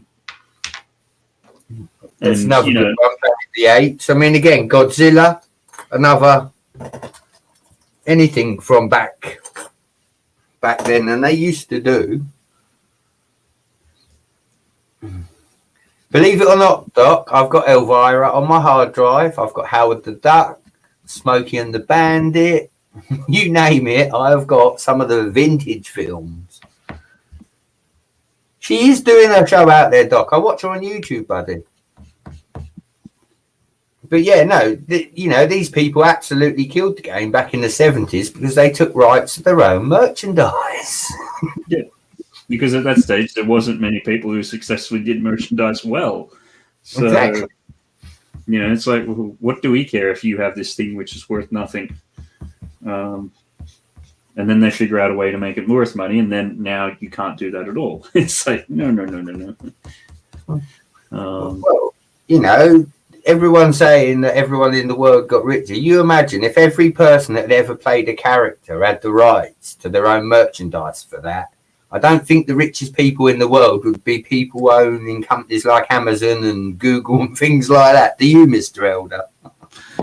No, but these days they just wouldn't invest to make it as big as what it is. It's sort of like, well, if I spend 200 million on this film, but you're going to make all the money off the merchandise, well, why would I spend 200 million on the film? Like, you know, I'm free advertising for your toy. No. But, you know, it's the same again, you know. Poor Captain America. How many kids walk up to him? How you doing, Cap? And he's probably sitting there, old Chris Evans, thinking, yeah, if I had the money from all the films, I'd be doing a lot better. You know, these people don't lose the character when the film's been and gone, do they? You know, you will always look at these people as them characters. Yeah, it's like when you look at Adam West, you always, you know, it's that whole thing of typecasting. Yeah. Or Christopher Reeve, he could never get past Superman. Yeah. Which, yeah, I mean, Robert Downey Jr. has tried to do, you know, Sherlock and a few other bits and pieces, but, you know, when you've become synonymous with the face of, you know, the biggest franchise in movie history, it's kind of hard to run away from it. Well, that's it. You know, it's exactly as you said. You know, he could be the first man in space, but no one would remember him for that. They would remember him for being Tony Stark. Yeah. And Doc, yeah, but Chris didn't invent the character. No, he was just somebody who was there in the, I wouldn't say Congo line, but sort of the production line. And I think, you know, the Hulks are probably the best example of people being interchangeable. You started off with Eric Banner in the first one, then you went to Edward Norton in the third one, and then you eventually got around to Mark Ruffalo. Yeah. And they're all pretty much in the same universe. I mean, again, I shouldn't, but Endgame. The Hulk in Endgame. Mr. Elder. He was disappointing. In what? How did you find him disappointing? Well, when he's half Hulk, half Banner, do you know what I mean? No. It was always Hulk trying to get rid of Banner or Banner trying to get rid of Hulk. It wasn't let's just turn around and say we'd be half of each. It was always one against the other. Yeah, well, up until the comics in the early 90s, because they technically call that character Professor Hulk. It's taking, the strength of the Hulk character and the intelligence of Banner and having them coexist. And, it's interesting because they're sort of trying to do the character through that arc, and you sort of saw that in Endgame where, they're back in New York and he's smashing up the street, and the Professor Hulk version of it then sort of like, this is so pathetic. Okay, I'll just tokenly smash this thing up. So, I can kind of sort of see, and particularly after you had the previous one where after he had his butt handed to him by Thanos, he didn't really even want to come out anymore. It's sort of like, no, I'll tell you what, scrawny Banner can deal with Thanos. I'll stay inside now. Yeah. Yeah. No, he don't hold the rights, Doc. I'm not a huge comic book fan, so I could be very out of my depth here. But Chris played Cap really, really well. Do you know what I mean? I don't think anybody could have done a better job. This is the internet. I'm probably very wrong, and I do apologise for that. But for me personally, I think he played Cap perfectly, and that's why he happened to be my favourite superhero when I had to choose. Don't get me wrong, I'd like to say Batman or someone else. Scarlet Witch gets a big deal because of WandaVision. But back to Suicide Squad, Mr. Elder. Do you remember the witch in that? Oh, the one that was sort of trapped or whatever, like the whole vaguely. Yes. Yeah. Well, things like that. Now, there's a witch I would like to see a standalone movie for. Because I used to collect the Funkos, the same as Si, and I had every Suicide Squad Funko bar the witch. And to this day, Mr. Elder, she is still £50 to £60 on eBay if you can find her. She was the dearest one of the whole Suicide Squad collection of Funko Pops. And the only one I never actually got. I had Killer Croc, I had Deadshot, Harley Quinn and Joker. I had all of them. But yeah, the witch out of that one where, again, the story sort of pulled me in with that one. I know there's a lot of people out there that probably don't like Suicide Squad. But yeah. To me, that was done pretty well. I like it. I'm more than happy to watch a second one if they release it. Yeah, I think it's one of those. To me, I got the sense that Suicide Squad was one which it started off well, but then you had a whole bunch of studio interference, and then it just became a bit of a mess. Like, yes. So wanted to see that do well, but it's sort of like, I'm not really. And, how many comic book films have we now seen where the enemy is a big cloud in the sky? Like, it's just like, you can start rattling them off. It's like Green Lantern. I think Transformers had it in one of theirs. And Silver Surfer. Silver Surfer. Oh, Fantastic Four, yeah.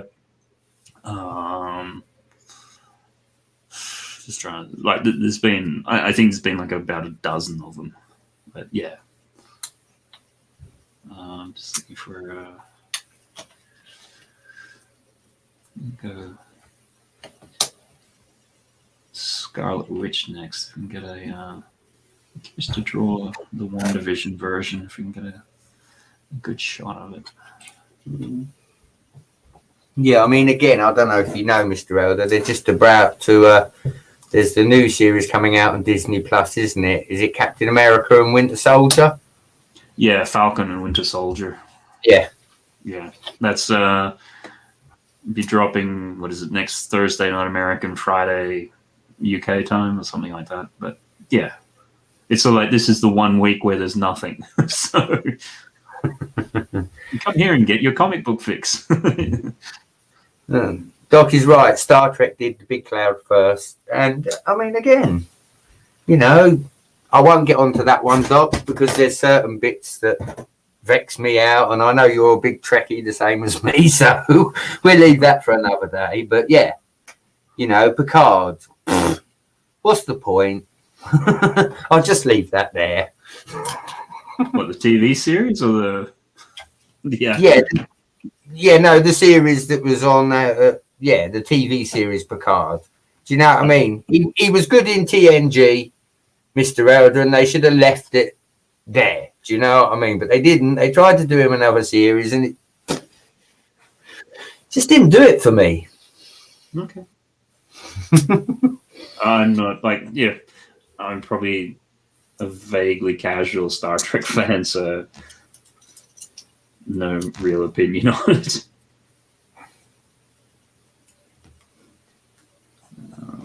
Let's see. And then Sarah, Doc, depends on Hulk's psychology. That shoehorn Joker storyline was the part. Only bad part of Suicide Squad, yeah. Well, that and the whole way that they had the witch, which, you know, what was the that main the lady character who was the strings. What was her name? You're on about the archaeologist that the witch turns into. No, the Waller. What was Amanda Waller? Was that her name? Yeah, the way, she was trying to manipulate the witch and things like that, and you start thinking about it logically. It's like, well, why didn't the witch just turn around and burn her? Like, she would have been free. Like, I don't understand this. Yeah. And then Brixine, g'day, how you going? Hope that you're going well and you're in the future and enjoying Sunday morning. Doc, she wasn't fat enough. Yeah, I mean, in the comics, she has a very distinct body type. But yeah, you so wanted that to do well, and then obviously the Harley Quinn character, and that was quite interesting. And then did the spin-off movie, but then the spin-off movie was, whatever that was. Oh, you're on about Birds of Prey, Mr. Elder.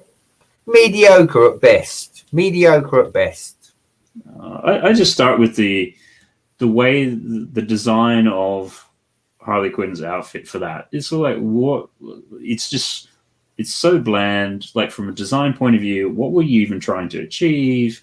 Like, okay, I get it. You try to make something a bit unique and things like that, but you've strayed so far from the original sort of thing without really a good reason. And then you had some of the characters in there which were just throwaway characters, where they're quite significant characters in the normal DC universe. It's like, what was it you were really going for here?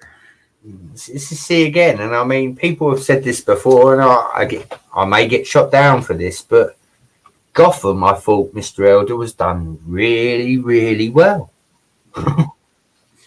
Yep. No, I think I watched the first season of that, and that was done. I think I got 3 or 4 into it, and then it said, "Oh, you'll have to wait for the next one," and I was like, "No, I won't. That's the end of that." You might want me to wait, but what I will do will not be that. You know, I mean, again, I was shocked earlier when Mr. Hinkle said they're doing another Beavis and Butthead movie. You know, the first one was brilliant. Mike Judge, I take my hat off to you, buddy. You know, it was a comedy and it was funny all the way through. I like things like that, you know.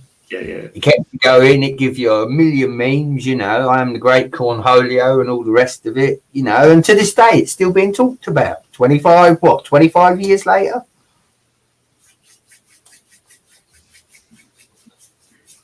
Yeah, just tell me what TikToks. It was like Harley was bleached out. She could have popped against the colorless background. Yeah. We like Gotham, and Beavis and Butthead is still a thing. Look, if I could, I would show all you guys, right? And I do love this. I do love this. On my wallpaper of my PC, I have a Mr. Kevin Hinkle exclusive. Maybe I need a Mr. Elder one to put against it. But I have Butthead saying fire. And every time I turn my computer on, I think of Mr. Hinkle first. And I think, I love that Mr. Hinkle. I love that Mr. Hinkle, because every day, no matter what mood you're in, when you see Butthead sitting there going, fire, it just changes your mood. And if you don't laugh at it, there's something wrong with you. Do you know what I mean? It just gets me. Oh, look, speaking of Mr. Hinkle, he's back.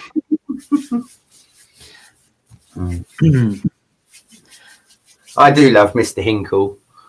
Yeah. Dark, that's because these kids won't let anything go. I think every generation does it, Doc. You know, Westerns used to be a big thing until most of those people all died out. And then, Kevin's up with his Beavis and Butthead. They made an announcement on Comedy Central YouTube channel.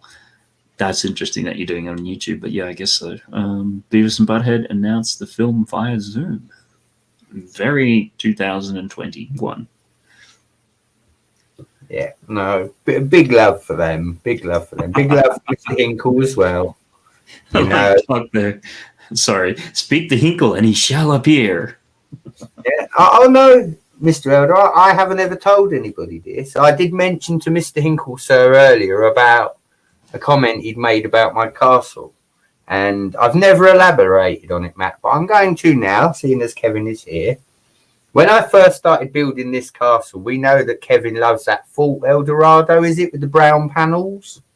Yeah. I've got a panel here. If you give me a second, I can show you one, because there was one on the table somewhere. But when I first built the castle, I didn't have all the parts that I wanted, Mr. Elder. And Mr. Hinkle turned around and said, Brett, there's too much brown in that castle. Now, most people would take that as criticism. I took that as creative criticism. I know that he loves the Fort Eldorado set, so I understand why he said it. But he was also right. The brown in the castle was only a temporary fix. And I took that criticism, and as soon as I got my parts, every little bit of that Fort Eldorado was taken out very carefully and replaced with a grey bit. And I thank Kevin for his criticism, because if he hadn't have said anything, I would have probably left it in, just because it was the only parts I had at the time. But now that I've done it, and I've got most of the brown out of the castle, I take my hat off to Kevin, because that was good criticism, and he was 100% right. You know, the castle looks so much better without the brown in it. So I thank him most profoundly for his advice. And yeah, some people might have took that negatively, but when you're building a mock, you cannot take anything negatively. Any criticism is good criticism in my eyes, because you're building something that has never been seen before. So yes, to Mr. Hinkle, sir, I take my hat off to you. And you've helped me mould this castle into what it looks like today. Well, it's a combination of that, and he's someone who plays around with design and color a lot. So yeah, this is it. This is it. You know, like I said, it's my first what I call large mock, Mr. Elder, since I've been in the Lego community. I built the train, I built the loops, but yeah, that's more maths and physics than it is creation, so to speak. The castle is pure creation. There is no plan, there is no guideline, and yeah, like I say, I love Mr. Hinkle for that, and I really took his advice on board. You know, to me, that's what building a mock is about. If you think you can help me do it better, please tell me how. I'm not going to judge you for it. I'm going to respect you for it.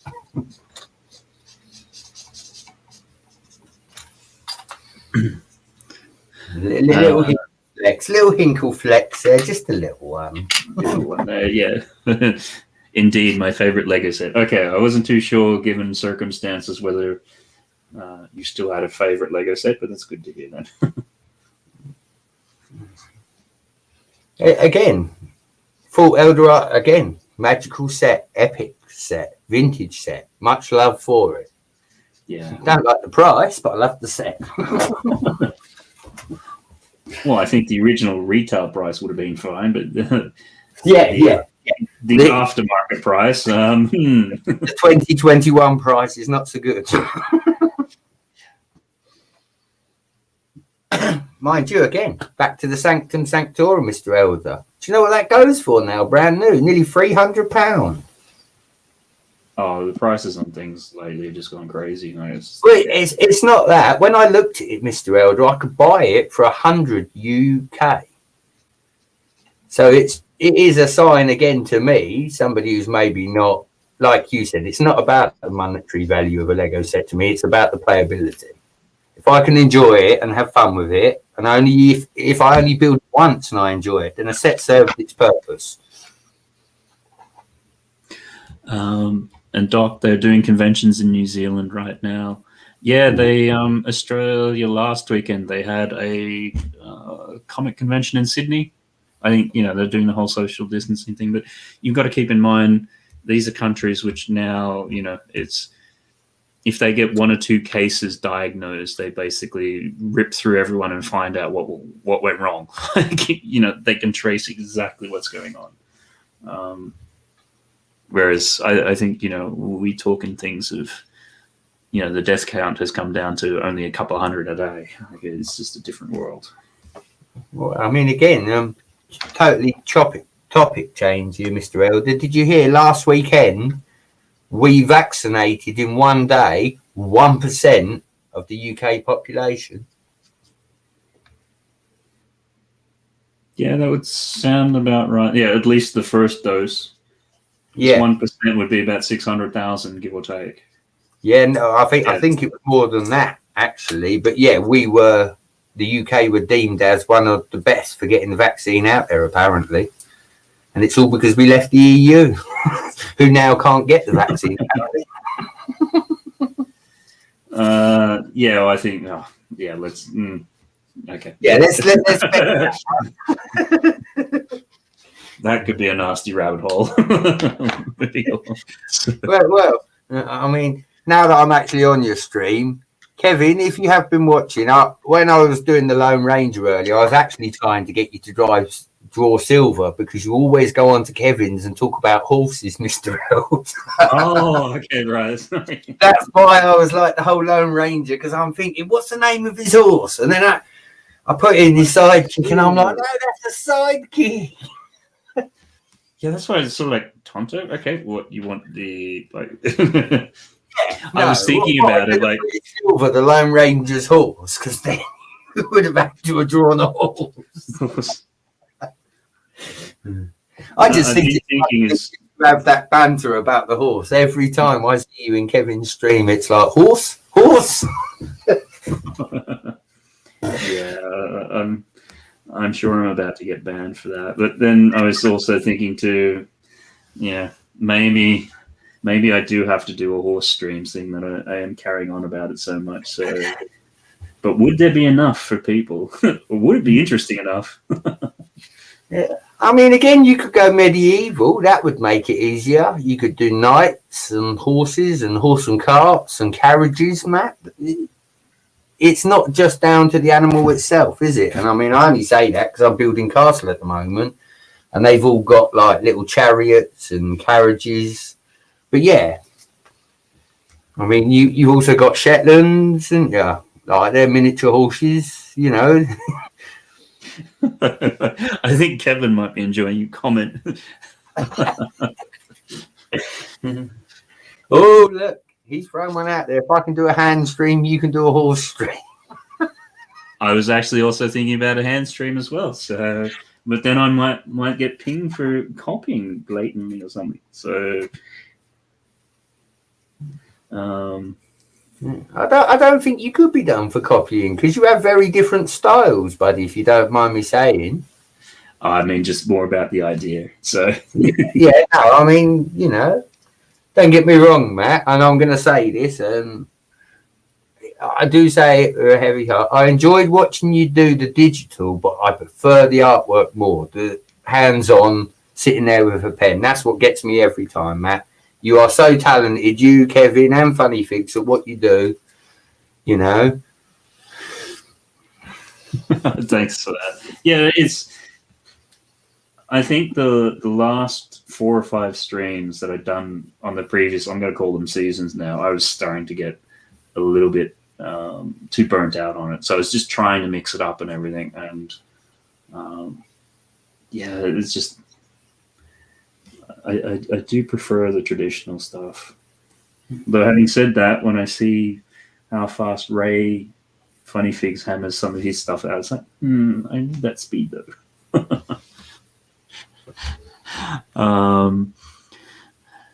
Let's see now. Only one person can draw hands. It's a rule. Mr. Hinkle, I own the copyright of all hands. Please pay me. I've got one hand gesture in mind, which I can't do on this stream, but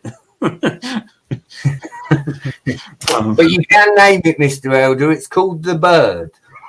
yes, the bird. Ray, I claim earlobes personally. Hinkle's got hands. Now you pick a body part. Bless you, Brett. That wasn't before that comment. You don't make me put you on the virtual news for copyright claims. Exactly why I don't ever add earlobes. Too much fun. So yeah, I've just been trying to think also too, like, I mean, this is fun doing these individual streams and things like that, but how we can do another how we can do a this, however I say this is going to come out wrong, but how we can do a 3-way multiplayer. Ray, Kevin, and myself. I think that would be interesting. The word you was looking for is a free artist collab, Mr. Elder, but I like your way of putting it more. I'm sorry, it's one of those things, you sort of half drawing, trying to make sure everything goes right, and then trying to think of other things. And I'll just stick to the drawing part. But yeah, you're very right. Think, Mr. Elder, if I can interrupt you, Juan has commented quite a few times. So can we put Juan next, please? Yeah, what was do we just double check the chat? I think that Juan, can you just remind us of what you wanted for your next one?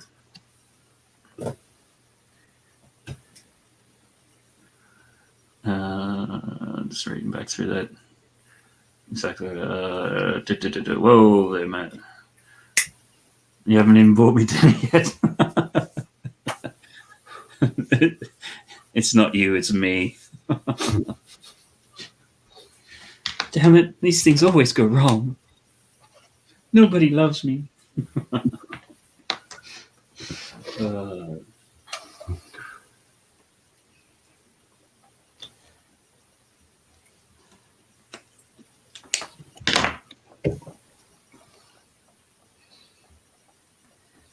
How's that? It's sort of there. Yeah, okay.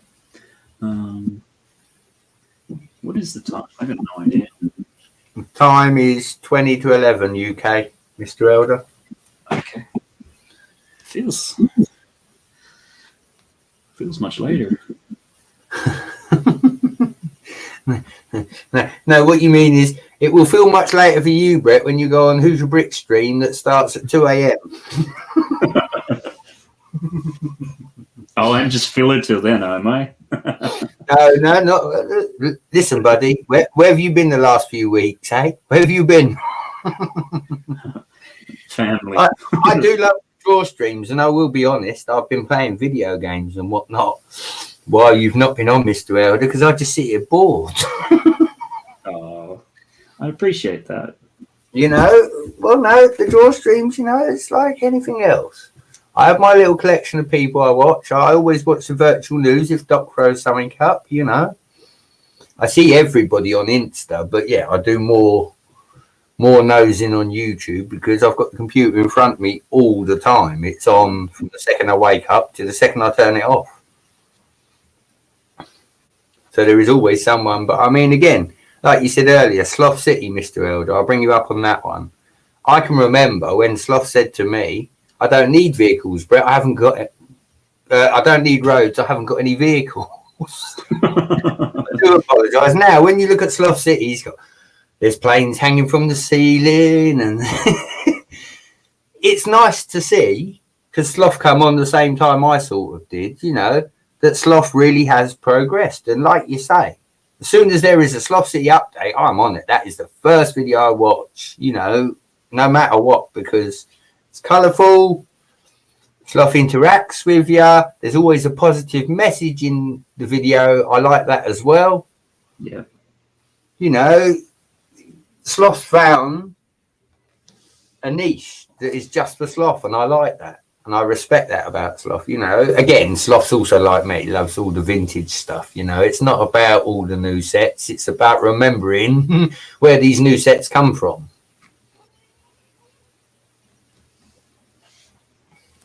Yeah, I've certainly been looking at some of the Technic stuff and just wondering if that's running into a dead end, because the new, what are they, is it powered up? Whatever that thing is, it's just terrible. And you can't, mocking anything with is a virtual nightmare. And it's like, well, where does this? Well, I'm gonna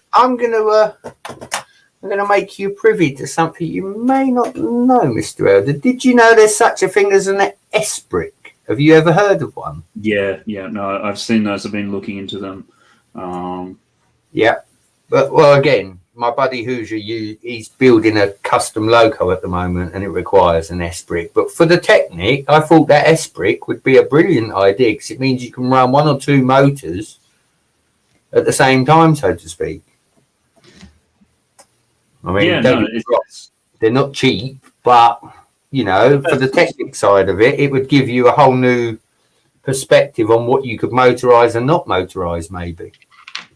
Yeah, it's more just like, and that's the whole problem with it, it's become so expensive. Like, you used to be able to get, you know, a motor, a battery pack, some lights, it'd be like 30 quid. The equivalent now is like 90. And then, like, at least with the old ones, you could just, you know, plug it in, connect it up, run. Whereas now, you have to figure out their ludicrous coding system. Yeah. And it's just like, and that's what I mean. Are Lego backing themselves into a dead end corner with it? Because it's like, I've tried to learn their Mindstorm stuff, which is, you know, now a mature product. It's 8 years old, all that sort of stuff. And it's terrible. Like, it is so difficult. It makes no sense. And they're taking that same sort of approach across to this powered up stuff. And it's just like, what are you trying to get us to do with this? Like, I just want to build something. I don't want to have, you know, learn a coding language to be able to play with my game. This is nonsense. Like, what are you guys doing? So, I mean, again, for me, all of that kind of stuff, like the Technic and the motors and all of that, that then goes from, like you say, being Technic, it sort of dips into the Lego Dacta that was all the educational stuff for schools, where they would have you build gears and motors and whatnot. You know, that's taken away from the Technic. You prime example earlier, you with the forklift. You're sitting there pumping away. Then you flick that switch and suddenly it's going up like a rocket. Now, if Lego bought Technic out back like that, you would catch all of us in the market that remember all them pneumatics and how it never worked for us, and you'd have another go with it. But they don't. Like you say, they're going forwards and not backwards. Now, to me, that would help the Technic side of it a whole lot if they went back to what everybody knew and loved about Technic and not tried to progress it into the 21st. Some things can't be brought up to spec, you know. it takes the fun out of a Technic set as well, doesn't it? Like you say, it's so much studying of coding, or then you have to get such app and it might not go on said phone. And, you know, where's the book, like you say, the 20 or 30 pound set with the motor, some lights, a few cogs and gears. And, you know, I was a big Technic head when I was a child, but I wouldn't sneeze on it now. And that's me being honest. Yeah, no, I totally. That's what I say. It's like, where are they going with this? Like, I don't get it. As somebody who is, you know, really into Technic and everything like that, I'm just looking at some of this stuff now. It's like, I've never liked any of the newer stuff. That's the Libra, the 4x4, the Top Gear car is terrible. And what's the fourth one? Which, because when I was doing that stream a couple of weeks ago with Crazitivity or whatever, and we all had to update the firmware and everything. Like, he had to do it on his, and then after the stream, when I tried to turn on a few bits and pieces of the other models which I have, all of them did this stupid firmware update, and every single one of them, it crashed each time. It's just, anyhow, it's just, I don't know where their head's at with it. Because at least before, too, when you had those little sets and things, like, they would design some of the Technic stuff so there's a cheap entry point. So it'd be like, 50, 70 pounds, which worked really well. And then if you had the motor, you could then add to it and do stuff with it, which you can't do in any of the more recent stuff. Well, I mean, again, a prime example, Mr. Elder. I know you'll hate me for bringing this up, but your crane, it looked absolutely brilliant. But the stress that caused you over the enjoyment it caused you, do you know what I mean? It's a blatant sign to go back to the older stuff. Whereas, I think I hit the nail right. When you was doing them pneumatics earlier, you could see it. You were pumping that thing. Why is it not working? That took you back to being a child, didn't it? Yeah. But to be fair to it, that thing is over 35 years old. And, once you get past, there's a little bit of friction in there because it is so old and it is internally obviously starting to deteriorate just slightly. But it still works. Yeah. It works. And I don't have to update firmware. I don't have to use an app, a smartphone, which won't work because, they weren't made for the last 25 years. And again, although it wasn't on camera, when you flicked the switch and that forklift went up, I bet you had such a grin on your face. It's like, hurrah, it's actually done it. Yes. Well, it's the thing. It's me on a stream with a piece of Technic. That's your recipe for disaster right there. When has that ever worked? You think you know how to do this? We're going to show you.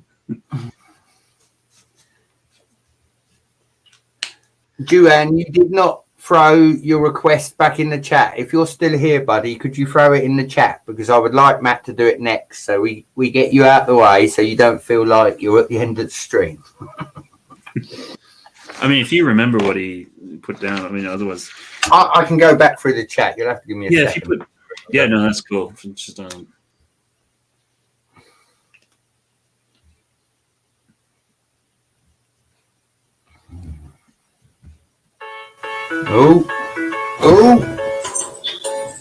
No copyright strikes for you, hopefully. I do apologise. I didn't even know the sound was on my phone. No, that's fine.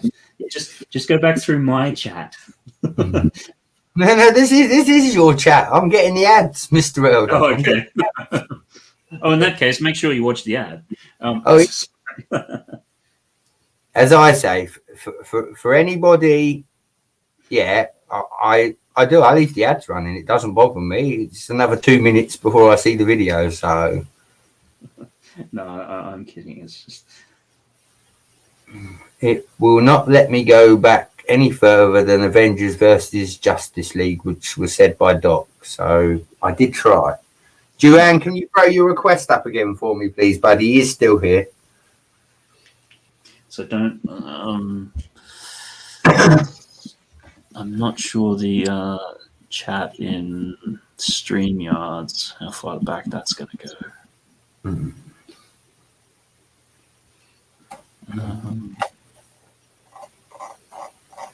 Probably less than YouTube.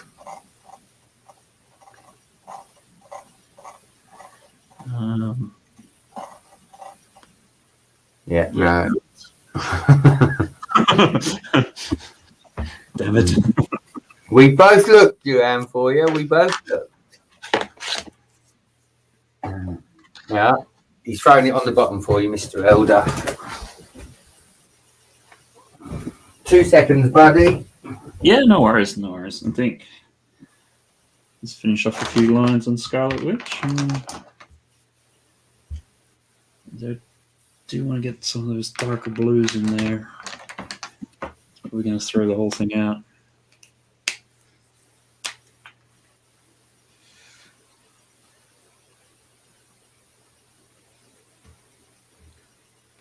Maybe we should start off with some of the lighter one first.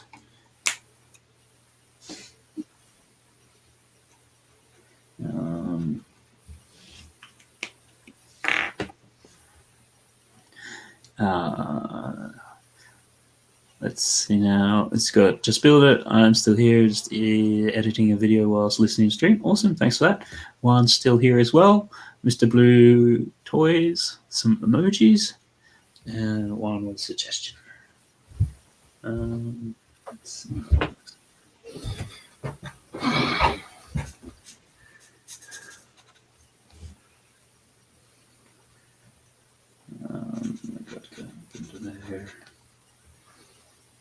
It's funny, Kevin. If you're still there, are you doing laundry? It's the one thing I always remember. Saturday nights, if Kevin's around, it's laundry night. Just cool. No, but I appreciate it all the same. Now the world started moving. I only get Thursday, Friday, and Saturday nights are my stream nights because of getting up for the children and the school runs and whatnot. So yeah, Thursday, Friday, and Saturdays are my nights to push the boundaries. And yeah, I went to bed at about 5:30 this morning. Oh, ow! What time did you get up? It's a common occurrence for me, Mr. Elder. Everybody turns around and asks if I actually sleep. And I tell them, yes, I do, with my eyes open, standing up.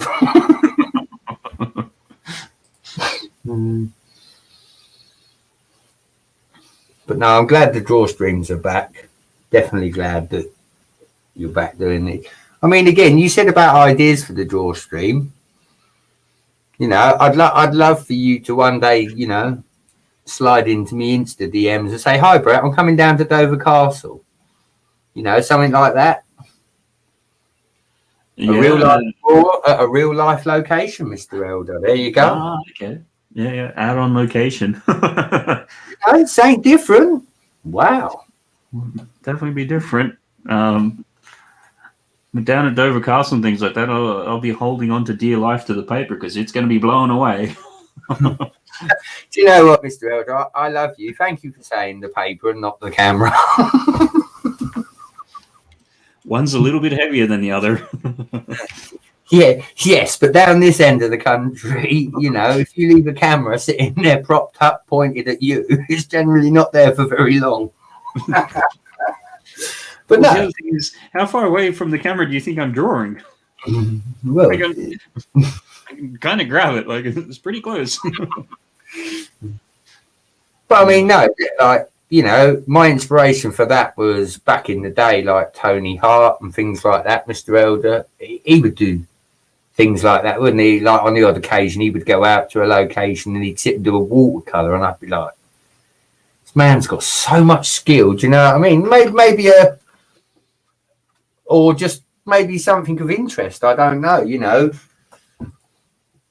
the White Cliffs. There's another one. Costs you nothing to enter there either. But no, just say different, isn't it? You know, live. I mean, again, you wouldn't be able to do it at night. It would be a daytime. But yeah, totally. I'd watch that. I know for sure I'd watch that. 100%. Okay, cool. Yeah, no, because years ago I did on, God, it must be 5 years ago. I was just messing around. I did a Facebook Live when they were first trendy. And I was doing a sketch of Broadstairs Pier. and did that live, and yeah, no, it's. Did you find a lot of people come up to you while you was doing it, Mr. Elder? No, because it was more of a weekday. Right. I'm with you.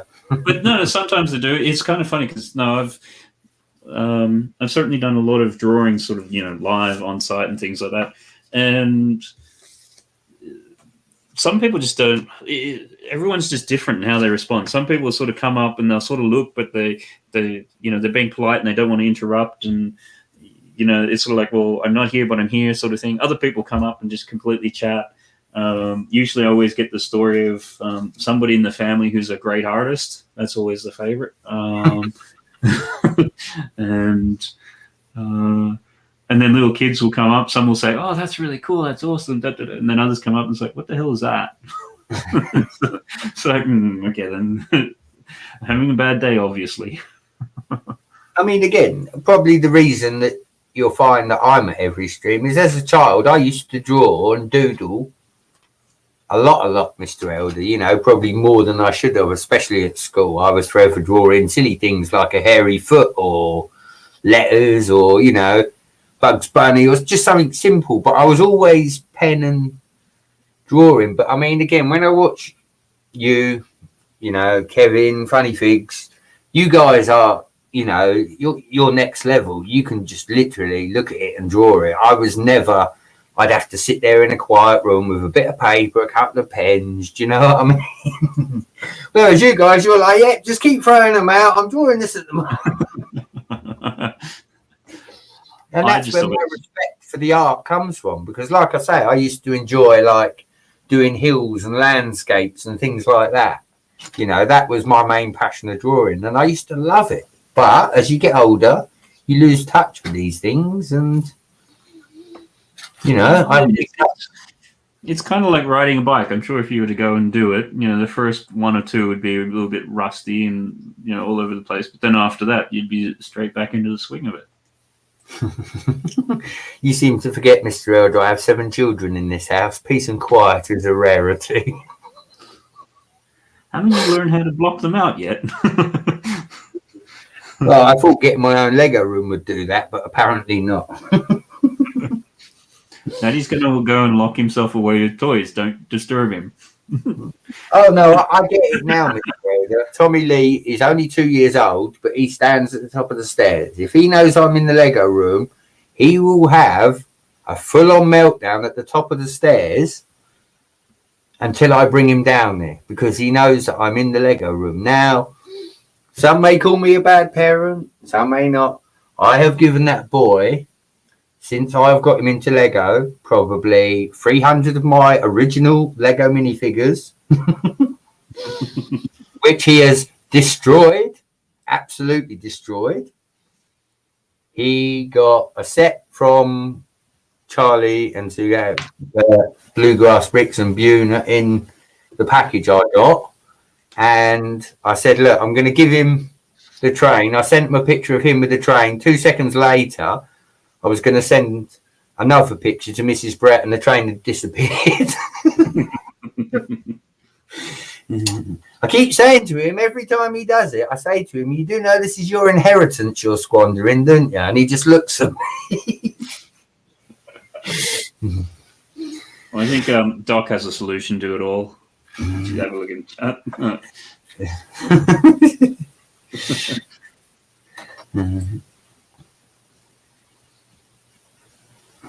No, I'm glad they're all back at school. I am so glad. Oh yeah. I mean, that was another reason, just with putting the draw stream on hiatus for a little bit. But it's fun, you dealt with all their stuff all day and then still had to do your own work all night. It's just like, I just don't have time for this. Well, it's not just that, Mr. Elder. The homeschooling side of it, Mrs. Brett's children, because yes, Doc, not all 7 of them are mine. I actually have 4 children. Mrs. Brett has 9. What? Are we still talking like children as little people? That's not like a metaphor for something, is it? Yeah, no, children as in little people. I have 4 myself. Mrs. Brett has 9. But I consider Mrs. Brett's my own because whether I want to be or not, I am stepdad, you know. I don't like to call children step or none of that, you know. I like to think of them as my kids. They're not my kids, but I'm the one that takes them to school. I'm the one that listens to them when they sit there and whine for 4 hours over something petty. Oh, you have children, yes. Yeah. The homeschooling, though, Mr. Elder, is a nightmare because you've got the TV in the same room as you've got the laptops that they're supposed to be doing their schoolwork on, and they have no interest in the laptop unless they are doing something other than schoolwork on it. Yeah, no, yeah. I was singing the whole week before they went back. You're back to school next week. There won't be no sitting watching TV. Oh, ours is certainly enjoying being back. I mean, if nothing else, just for the social, like actually seeing other people their age, and you know, just being kids. Well, that's it. You can't, you know. And I mean, again, we're not going to go there, but you know, some of today's children are, you know, my eldest son is socially awkward, Mr. Elder. He does not mix well with people, and like you say, to someone like him, this is going to set him back 2 or 3 years, because if you've already got that fear, then go and make him friends. But then on the other side of it, you've got the children that yearn on having that contact at school with their friends. And yeah, you know, for them, it's just like kids, you know, part of school is growing up and learning that independence and being somewhat away from your family and your, you know, the home environment, and adapting to being in with, you know, your social peers and all that sort of stuff. Yeah. I mean, again, what have we got? Only another 2 more months and we're allowed outside officially, aren't we? 12th of April. So I can tell you, the lady that owns my parts store, Mr. Elder, is going to have a wow moment the day that I walk in there, because I am picking up boxes of Castle, boxes of this, boxes of that, just in case they decide to put us in another 1.5 lockdown.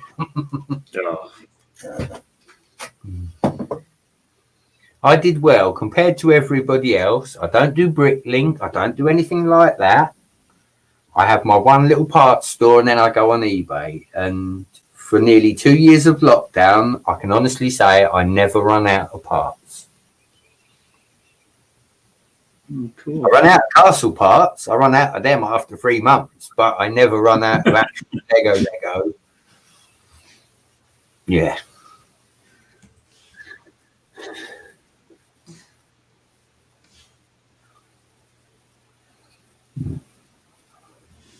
Fielding's just finished the intro to his first video. I've got to do one on this castle, but I just keep putting it off.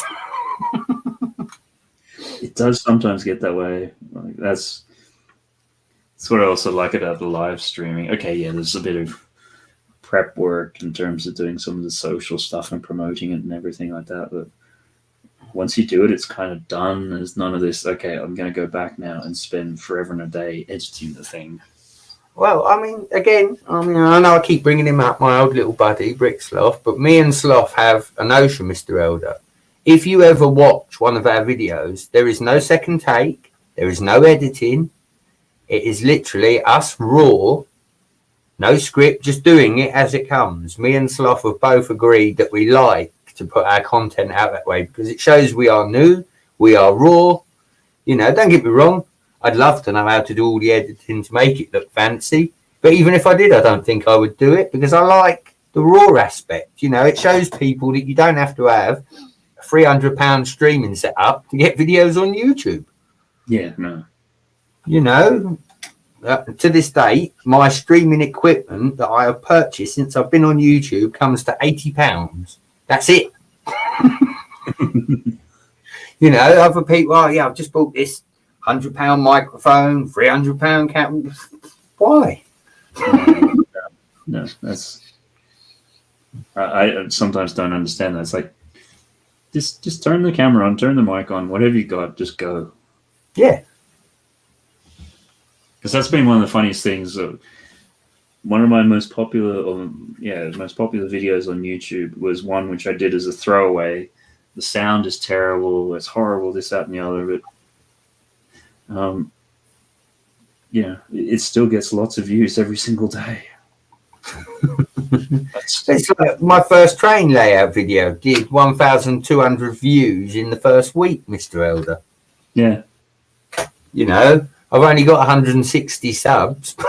My video had done 1,200 views. So, you know, I don't mind about my subs when people are still seeing what I do. As I say, I'm just a crazy AFOL with a lot of Lego, probably too much time. I just sit and build, and that's what I came on YouTube for, and the community, of course. Some of the people I've met, do you know what I mean, and made friends with yourself, Doc, you know, everybody else. Yeah. For me, that's my biggest gain from YouTube, the people I've met, not anything else. I'm not bothered about monetization. Do you know what I mean? I really don't care for that. I just want to put Lego content out there and chat with like-minded people, and yeah, YouTube delivered on that tenfold. So for that, I thank YouTube. But yeah, I will never be in YouTube's pocket. I would never join. I mean, again, the early conversation, the LAN, the Lego Ambassador Network. You know what I mean? I'm not being rude, but nobody will ever tell me what I build with Lego. That will always come from what's upstairs. Do you know what I mean? And if I feel a set is good, I will review it. If I feel that set is bad, I will slate it just as hard. Yeah, no, and that's one thing where you see a lot of people, particularly, look, and I get it. People want to remain,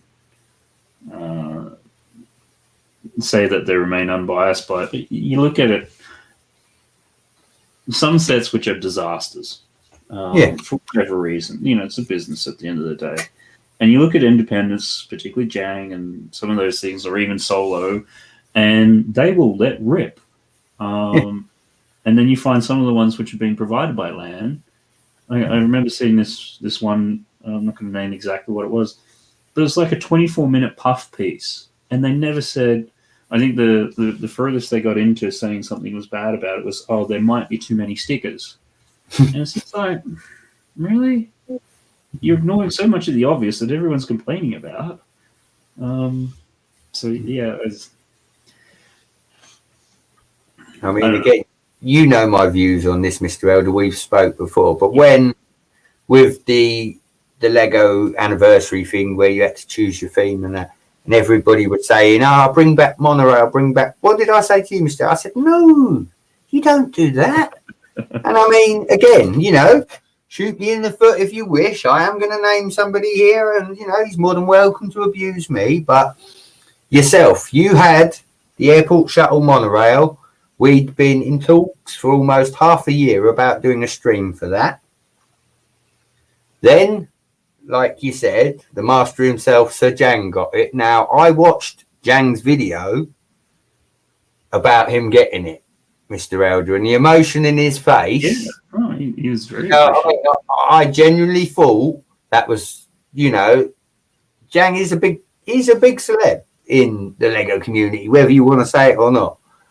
But yeah, the fact that he was still taken back by that himself, and you know, this is where I'm going to get the criticism. Our good buddy Chris Bricknett, he then went and bought the set. Now, to me, you know, I've got a couple of modulars behind me. I could sell them and buy it, but I wouldn't appreciate it nowhere near like you and Jang do if I did. Matt, do you get what I'm saying? You had it, you managed to acquire it at a time when it wasn't as hyped, maybe, and you paid a fair price. Jang was donated it. Chris just bought it for the sake of buying it. Now, if that's the case, you know, we might as well go back and buy, like, you know, the Mill Village and all the rest of, you know, you can't just come into Lego and say, I want the monorail. You know, I wish I could. It would be nice, but yeah, you know, them monorails, Chris got it, and I'm sure he will do some brilliant things with it, with his city, and throw his own spin on it. But to me, that's like a holy grail set that shouldn't be touched. It should never be duplicated.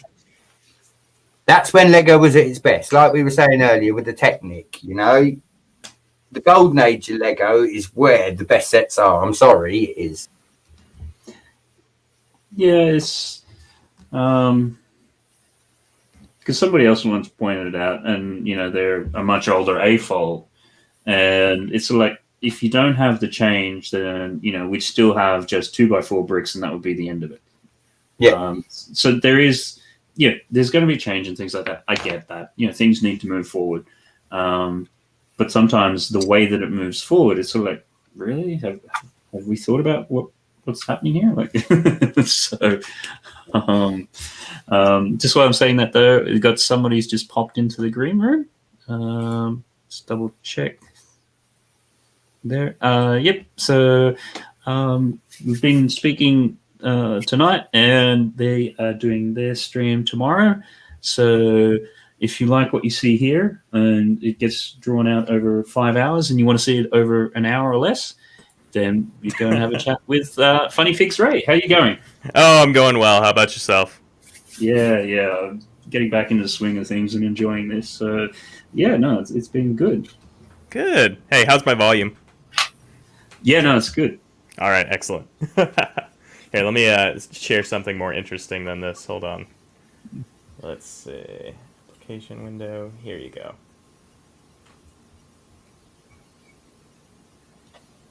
There you are. I don't know if you can share that and then still have my voice, okay. but it's more interesting than just my little logo. Oh no, I don't want to take over. I want you to I want you to be the main scene. Let me just sort of. No, I don't think because you're sharing that off your screen. Are you?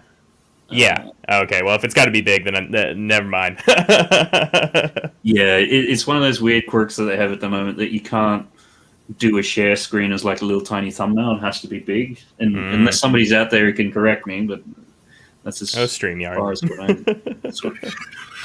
Yeah, sort of thing. So, yeah. Do you, Brett, Ray? Have you guys swapped paths or crossed over paths? We've chatted a little bit, Ray, haven't we, through Instagram and whatnot. But yeah, no, I mean, obviously, I know the top 3 to go to if I ever want anything drawn up. And me too, right? You are one of them. Ray, you are one. But yeah, the I other think way, Brett. Oh, go ahead. I was going to put it the other way. So like it's Kevin and Ray, and who is the third then? What? But no, Brett says hi to me every single time I see him at every single stream I've ever been in, and I love it. It makes me feel very special. Yeah, Brett's always been really good at that. So does much the same. So it takes the time with that, which is great. So yeah. Are you working on Sabretooth there? No, it's Sasquatch from Alpha Flight, so sort of similar. Yeah, kind of. It's funny because you look at the original Sabretooth, like when he's first introduced into the comics, and he was a big guy, but he was just he still had a bit of length or lankiness to him. Oh, I was like, excuse me. Okay. Remember, this is a PG stream. I don't go there. What are these people thinking about? What time is it, by the way? We heard your proposition earlier to me and Kevin, so we know what's going on. I never claimed to be a wordsmith. You should know that by now. So yeah, I think it was more the Jim Lee sort of era when they really started to bulk up Sabretooth to sort of what he is currently, because he never used to be that sort of size. And yeah. Can somebody else take over talking? Sure. I was going to say, speaking of Jim Lee, apparently he just posted an X-ray of his finger on Instagram, and it's all screwed up from his years of drawing. Yeah, I'd seen that. Oh, did you? Whenever that was, but yeah, I think he had one of the knuckles, or it started to go like, rather than being straight like that, it's like over here somewhere. Well, I definitely have some permanent calluses on my hands from pens and pencils and airbrushes and stuff. So, I don't know about you. Being a computer guy, guys, I get the finger cramps from all the typing. And Yeah. I just want to say hello to Sarah Starbricks, who's just come in. Yeah, I saw her there. Hi, Sarah. Great to have you in and on the big screen TV. Okay, then that's no pressure. Then I guess. I was gonna say now that I have the voice, I can push our little giveaway we're doing.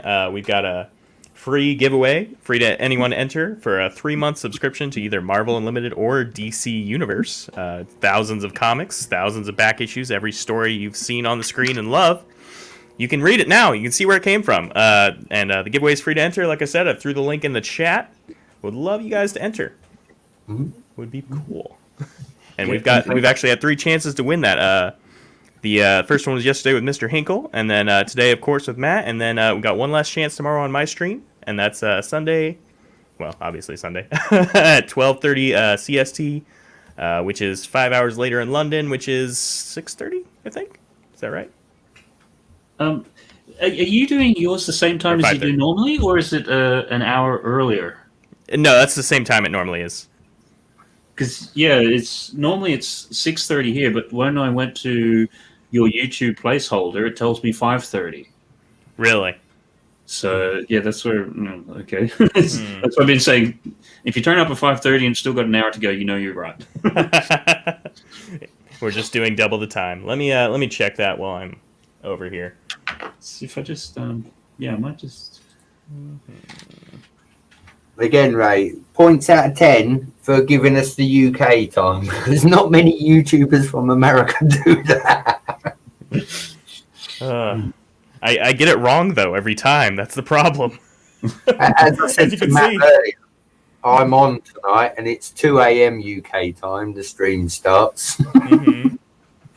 But it's the weekend. I've been a good boy all week. I've been in bed at a respectable time, and I took the kids to school, so I'm going to push the boundaries tonight. Live wild. That's it. Well, as wild as you can in your own house.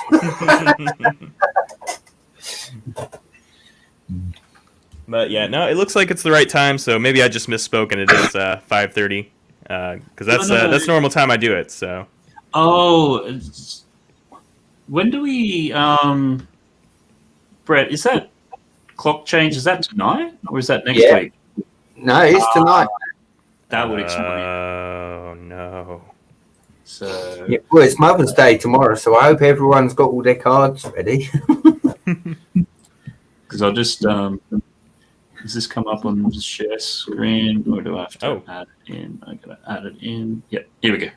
So this is what Ray's stream tomorrow. It's saying live in 18 hours, and the 14th at 5:30 p.m. So that will have to do with our time clock differences and things, because usually it's like 6:30 our time. As if it wasn't confusing enough. Yeah. So anyhow, you know what? I would say it's simple to figure out. Just go there, click the reminder, and it'll tell you when it happens. Don't worry about it. Cool. So I'll just take that out a sec, and then where am I back? Did I get rid of me? Yeah. Oh no, there I am. I'm still there.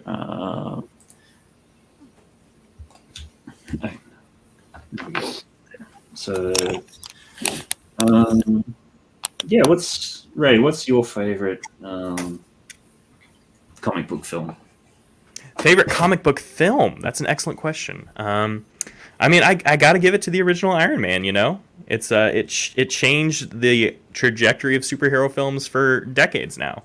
It's just so well done. You know what I mean? Yeah, no, absolutely. Hold on, she's laughing at me in there. Is that Kelsey? Yeah, she's lying on the bed, but she's laughing at me. You almost sound surprised. No, yeah, that's an excellent point. She's always laughing at me. Okay, we can start to hear it now, so she can embarrass herself. Okay, that's how bad it is. They can hear it. No, that's laughing at me. fine. I've got Kelsey on the stream, sort of. Yeah, well, I can try and goad her in here, but I don't think it's going to happen. Yeah.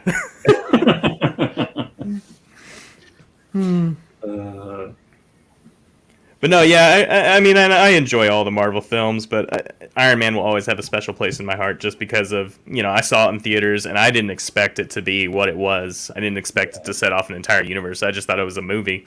And I watched it, and it was like, all right, this is changing things. And it did. I mean, it really did. Yeah, no, absolutely. So at that stage, it's sort of like, I don't know about you, but I always viewed Iron Man as sort of like a third-tier type character. Mm-hmm. Yeah, nobody knew who he was. Well, if you look, he was so unimportant that in the original Infinity Gauntlet comics published in the early 90s, like he was never on any of the covers. Mm-hmm. Like he just wasn't there. Mm-hmm. It's just like, and then, they pushed him to the forefront. And I guess that's what happens when, at that stage, they didn't have the licenses to the X-Men universe and the Spider-Man universe. So it's like, well, give the Avengers a try. Yeah, which I would argue was, actually a good thing, because we've had X-Men, we've done the Fantastic Four 100 different times, and, they were all right. But being forced to be put in that box and say, all right, we got this character nobody knows, nobody likes, we've got to make this movie good so they'll watch it, I think it really paid off. Yeah. I don't know if you guys would agree, but with the old X-Men side of things, I always thought that there would have been a little bit of room maybe to do a film for Gambit, the one with the cards. Mm-hmm. I would have liked the standalone of that. Definitely, I would have gone to the cinema to watch it if they'd have, I mean, the X-Men, I've watched every single one they've ever released on film. I'm not a big comic fan, I'll be honest, because I don't like reading. That's purely and simple. But yeah, with Gambit out of X-Men, if they'd have made a standalone for that, I would have dragged Mrs. Brett to the cinema. I'd have been like, you coming to watch this? With Wolverine Origins or whatever, that was meant to be a backdoor sort of, in film speak, kind of like the pilot for them.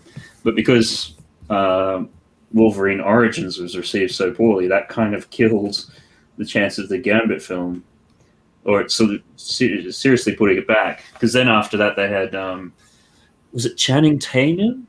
He was really trying to get it made for a number of years, but then eventually he just gave up on it. And then we got Deadpool instead. Which wasn't a bad thing. No, it was an awesome thing. Like it's almost like, had we got Gambit, we probably would never have gotten Deadpool. Yeah, definitely. And that was a whole fan-driven thing too. I'm sure you guys know this already, but they created this trailer for it, just whole cloth, to convince the studios that people would like it, and then they kind of virally released it, quote unquote leaked it, so that everyone would watch it. I mean, like I said, I'm sure you guys know that, but that was a big reason why they made the film in the first place. Yeah, because the creator, Rob Liefeld, he does a fantastic podcast called Robservations, and he goes fully into all of that, at least from his point of view, because he's been heavily involved in that aspect and things. And it's sort of like Fox had kind of green-lit it in like 2008, but then the problem became they had the script, which is virtually what you saw on film. They greenlit it, and then you had a number of directors that passed on it, like actually doing it, which then the studio started to get worried. It's like, wait a minute, we've got this great script, but all these directors are passing on it. What's going on here? So it then started to really grind to a halt, and they even went through then and made that scene that you're talking about, which was leaked, because it was sort of like, okay, we need to make the scene, make it all work, show to the studio that this is what it's going to look like and everything. And they'd made it, and it just sat there, and nobody did anything with it, like for years. And then, like I said, then it got leaked, and that, because you look at Tim Miller, he came from doing music videos.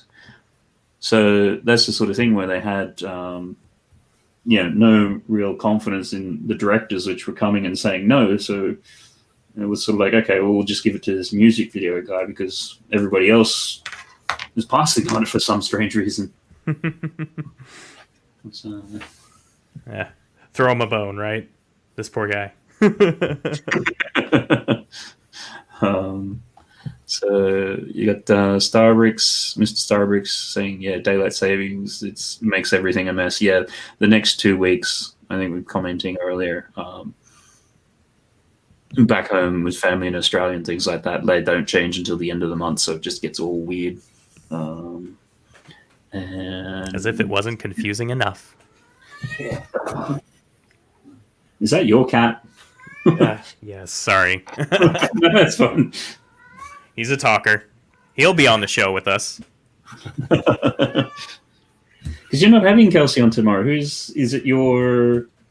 So I've actually got 2 special guests. I've got my writer. So for those who don't know, I am working on producing my first ever independently created comic book. It's called Astounding Tales. It's a classic superhero story starring a 12-year-old girl who discovers she's secretly an android.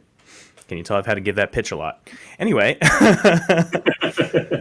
the writer of the story is a guy named Jake Cohen, and he'll be with me tomorrow. And then also my very good friend Lennon, who is a self-proclaimed comic expert, will be there. And we're going to be diving deep. We're going to be doing all the nerdy stuff, like every obscure fact you can think of. We're going to try to... come up. We've got trivia. We're going to be asking questions. We'll be asking questions of them to see if, just see what they know. And they're going to ace every single one because they're pros. And then, we're just going to have a good time. Yeah, so definitely you've seen some of the stuff you've done so far for that comic. And I've done some comic pages over the years and things like that. And what I don't think people really appreciate is the amount of work which actually goes into doing comic pages. Mm-hmm, mm-hmm. And I saw those pages, and they were brilliant. And I'm just saying, we need to get you back into the game. Thanks for that. Can I throw something at you both? Because something's just come into my head, and the fact that it's come into my head, and you're both artists. At one point, was they going to do a digital comic book where you could get different cartridges? Because for some reason, that is vibrant in my temporal lobe at the moment. Sorry, when you say cartridges, what? Well, with the way comics have gotten, I swear I've obviously seen it somewhere to mention it, but what they were going to do was bringing comics into the 21st century. It was going to be like a digital platform that you would then put different cartridges in for different comic books. Well, I don't know about the cartridges. But, they do have that now, a digital platform where you can read thousands of titles and, on your tablet or your phone, anything like that. I mean, the one I'm on about was actually a comic book, like where, you would then get the interchangeable stories that you would put into the book. But again, along the same lines, definitely, as what you're saying, but more a standalone thing. I don't know where I see it, but I must have seen it somewhere to obviously mention it, And again, bit of a different idea for comic books. The fact that you could buy a different one comic book and different cartridges for different stories and whatnot. Yeah, they've got, apart from the Marvel one and the DC one, they've got a more generic one called Comixology, which sort of has a bit of everything, like all the different publishers in it. But the only other thing, I guess, Brett, is that sort of almost like kind of the comic version or the digital comic version of like a choose your own adventure. Is that sort of what you're... Yeah, maybe. Just quickly, I think that's more what it is actually, Matt, hitting on it. I think that's what it was aimed at, but I've obviously put it as it could be cross-platform. I just want to say hello to Jewel Face, Tech Productions, and Solo Brick Builder that come in. Solo. Oh, welcome in. Welcome in. Jewel Face, you should try ASMR. Does anyone know what that is? That Do sounds you like not know what that is? Am I going to be showing my age now? It's kind of like I don't know how to explain it. It's just like sort of ambient noises. Like if I got up to the mic and I went, "All right, guys, how are you doing today? It's nice to see you." You know, something like that. It's just some people say it's relaxing, I guess. Oh, okay, right. Is that the sort of you're going to sleep now? Yeah, Feel I know. the water Background. running over you. Is that a backhanded way of saying you're boring? Ooh. Put you to sleep? Sorry. You know, I'm only joking with that. Hi to Tech as well. All you guys just all coming in at the same time. That's cool. Yeah. Just Make sure you guys enter the contest. Yeah, in the description there's a link to the contest. Basically, go through. The prize is either a 3-month subscription to Marvel Digital or 3 months to DC Digital. You go through, you click on the link, put your email in. It will then send you a confirmation to your email that you then need to click on, and we're going to be drawing that at some stage during the stream. Yeah, once it's over. Here in about 30 minutes, if that's cool with you. Yeah, that should be cool. So that puts it at midnight, give or take. Should be about 5 hours. So yeah. And we're obviously doing comics. So did Tech finally hit 1,000 subscribers? Excellent. Congratulations. And Doc's on his way out. Take care, Doc. Thanks for stopping by, Doc. Appreciated having a bit of a chat there and all your input that we had. Excellent. Have a good one. And I hope you weren't clipping any of that horrible stuff which got said earlier, because that would be bad. You know what he'd say to that, Matt? You've got to watch the next virtual news to find out. Those are the weirdest things. You watch and it's like, please don't have me in it. Please don't have me in it. Oh, good, I wasn't in it. Hey, no such thing as good as bad press. So I think I might just call that one done because I'm starting to noodle away and do a quick review on the ones so far. Yeah, it looks good to me. Sasquatch from Alpha Flight. One Division Scarlet Witch. Trying that one out. DuckTales, which I always think of Launchpad and a Quack as the main character out of that. And then Dan Dare. And then Man Thing. Yeah, she wants to buy that. Okay, then we'll chat later. So was that a Hinkle rejection? I think. He didn't want to draw the Man Thing. I don't know why. Hugh Jackman Wolverine. Shazam in the style of Alex Ross. And then we started off with the Lego Iron Spider-Man from Sanctum. I can never pronounce it. Sanctum Sectorium set or something. Sectorum, yeah. So, yeah, I think we'll still got time for some more. Did Demir ever come back with what they wanted done? If so, it's been a while. Julian did, and he's a little bit upset. Could we not bang him out some anime, Mr. Elder? I don't know if you've got enough time. That's what I'm asking you. Making Juan mad is part of the stream. That's just what happens. Yeah, but I take my hat off to him. Just like everyone says I'm in every stream, he has been to every draw stream Mr. Elder has ever done. That Every is true. single one. He's the only other person I know that's done as much with Matt as I have.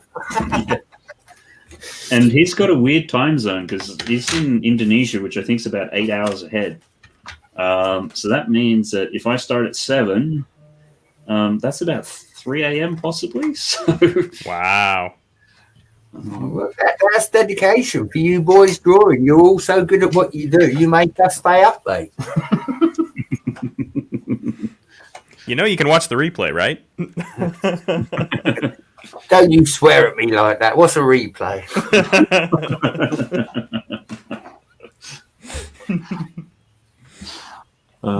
dear me.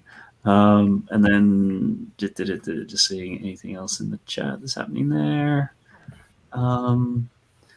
And then I think I'll get to ones in a sec. I think there was one more before that, unless Demir ever came back with something. I don't think so. Tech can't even spell Thomas the correct way. Those sound like fighting words. Admittedly, though, when I did see the way that Tech spells his name, it's sort of like, am I pronouncing this correctly now? I'm confused.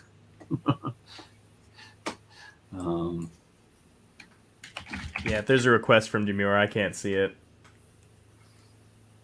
I'm up at the end of the stream, so or the end of the where it cuts off.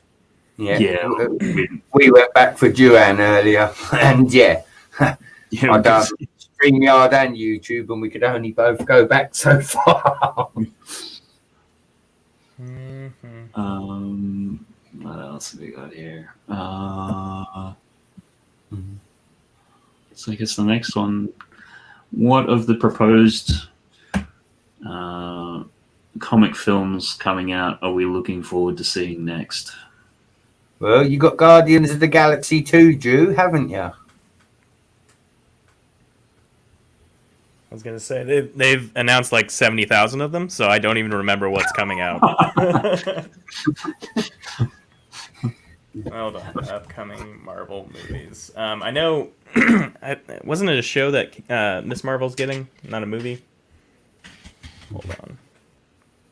Oh, that's right, the new Thor. That's gonna be great. Is that with the Jane Foster? Yes, and Taika is coming back, the director from the Thor 3, Thor Ragnarok. He's coming back, and it's going to be brilliant. Definitely the funniest Marvel film, in my opinion. Let's see. And... oh, that's right. Shang-Chi, can't go wrong with that. Let's see.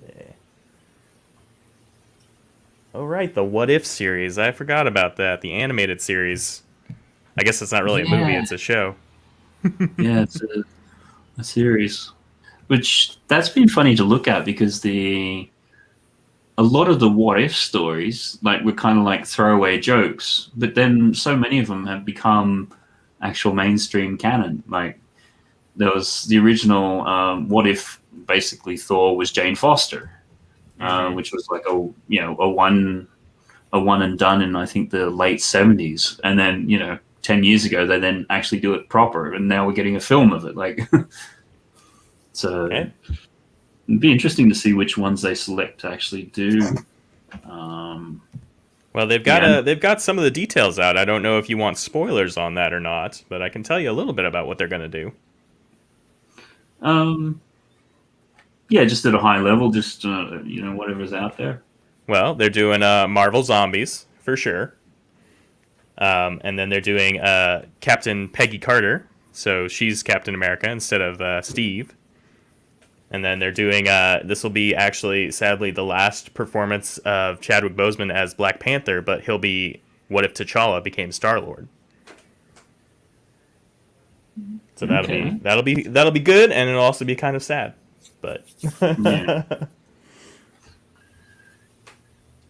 anyway, not to bring y'all down. No, that's let's see. What were we even discussing? Oh yeah, what's coming out? Oh, that's right. They've got the new Doctor Strange. Ooh, She-Hulk. That'll be fun. Captain Marvel 2, a new Ant-Man, a new Guardians. Oh yeah, and Blade. They're redoing Blade. That will be interesting. Yeah, and they've got Mahershala Ali, which I've said wrong, but he'll be in it, and he was great in Luke Cage, so that'll be awesome. Oh, and the Fantastic Four movie, and Moon Knight, Ironheart, Armor Wars. Holy crap! How many movies are they coming out with? Jeez. Yeah, are you just reading the movie things, or you just popped onto a comic book list? No, that's a list of upcoming shows and movies. I don't know which ones were movies and which ones are shows, but those are all planned at this point. Like I said, they announced 10,000 of them. Yeah. There were like 10,000 Star Wars ones too. Oh my That was the god. thing when they did the announcement for that. It was sort of like, okay, here's all the Star Wars ones. Like, okay, that's cool, and now we're going to talk about the Marvel ones. It's like my head's just exploded from the Star Wars ones. This is, I don't even want to. What? Tell me later. Too much. Too much.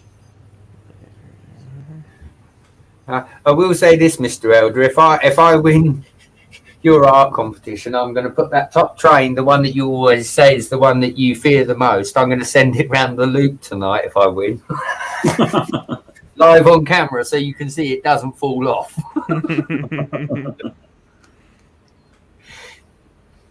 I put a picture up on Insta, right, of my train layout, and Matt commented and he said, "Don't you fear that top one falling off?" I would. And it's like, Oh, I gotta check this out now. I do like to play my trains. They are meant to be abused. They're not meant to sit on shelves. I'm sorry to all the people who collect all the dear trains that think they should stay in boxes. No.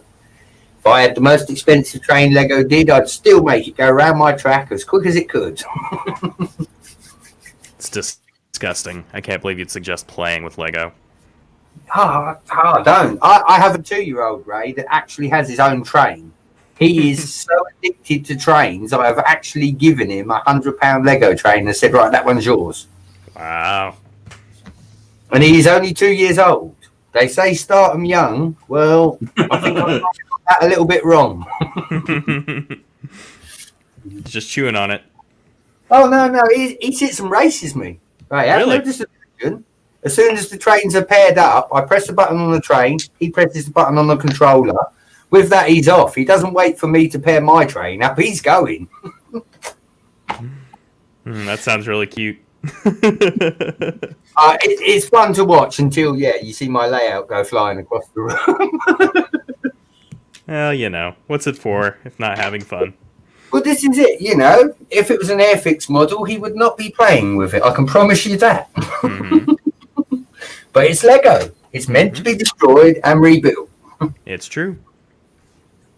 All but this castle, and that's only because it contains vintage parts that cost parts, yes. Just don't touch Daddy's collection. As I've said before, right, my little guy, he will stand at the top of the stairs and he will have a full-on meltdown if he knows I'm in my Lego room. Aww. Because he knows that I'm not bringing him as well. But being that he's only 2, I gave him the hidden side train 2 weeks ago. And I was like, look, sit and play with this chuddy. I give him about 10 Lego figures so that he could just sit and play. I turned around 4 minutes later and the hidden side train was in pieces. It took that long?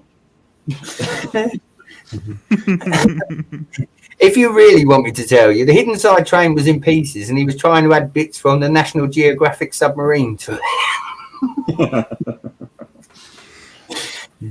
So yes, when he creates, I say to him, you can come down, but if I'm not working on the train specifically, which at the moment it's all castle, I did it to him earlier. Daddy, he goes. So I said, look, listen, I'm not doing the chuddies. I am doing the castle. So I brought him down. I pointed at the castle. He sort of looked at me as if to say, all right, I get you. And with that, I took him back upstairs and he didn't create, bless him. Now that I can respect, When I'm playing with the trains, I will always go and get him because he has a sixth sense. As soon as I turn them on or even think about turning them on, he knows the train time. But yeah, he does love the trains. And like I say, he's only 2, but my solution was to just give him his own train. That way then, when he comes in, he tells me the bottom one's mine, the second one's mine, the third one, which is the green cargo, I gave to him, and then the top one's mine as well, which he knows. And he goes, Daddy, me, Daddy. It is cute. Do you ever wonder how many of our children are going to grow up hating Lego because of it? You know what? I hope not, because as a child, I had tons of Lego. Tons. I've said to Matt earlier, I don't know how much you've heard, right? I didn't have much in the way of city. Now, as an adult, I've got probably 70 of the vintage grey base plates. because as a child, I only ever had 2 or 3 because that's all we could afford. The Technic as well, I had a toy treasure chest full of the gears and motors. I wish somebody had said to me back then, listen up, boy, just hang on to this, and in a few years' time, Lego's going to go through the roof. Because now I'm a dad myself. I mean, when I look at my collection, I don't look at the money of it. I don't care about money. If I see something I like, I buy it. I don't care about the cost. I don't care which country it's in. If I want it, I have it. That's how I play with eBay as well. You know, if you start looking at the price and all the rest of it, then you talk yourself out of it. I just want my kids to know, especially as I never had a train set as a child. We couldn't afford one. My youngest son's got one. My eldest son can have a train if he wants one. You know, I'm sure the girls will, you know, my daughters will go through the other stuff, computer, TVs, you know, things like that. They're not going to opt for the Lego. Mind you saying that, my eldest daughter does have the elf. She has a few of the elf sets. How old is she? How old is she? My eldest daughter's 15, nearly 16. Oh, okay. So, not little ones anymore. No, I have the baby. He's 2. Mm-hmm. I have 2, 9, 13, and 16. Wow. And then Mrs. Brett's got 9 children of her own, Oh. including our son. Yeah, so we're a pretty big family. Christmas is always fun in this house. No kidding. And the biggest box is always Lego. If it isn't, then I would replace the wife.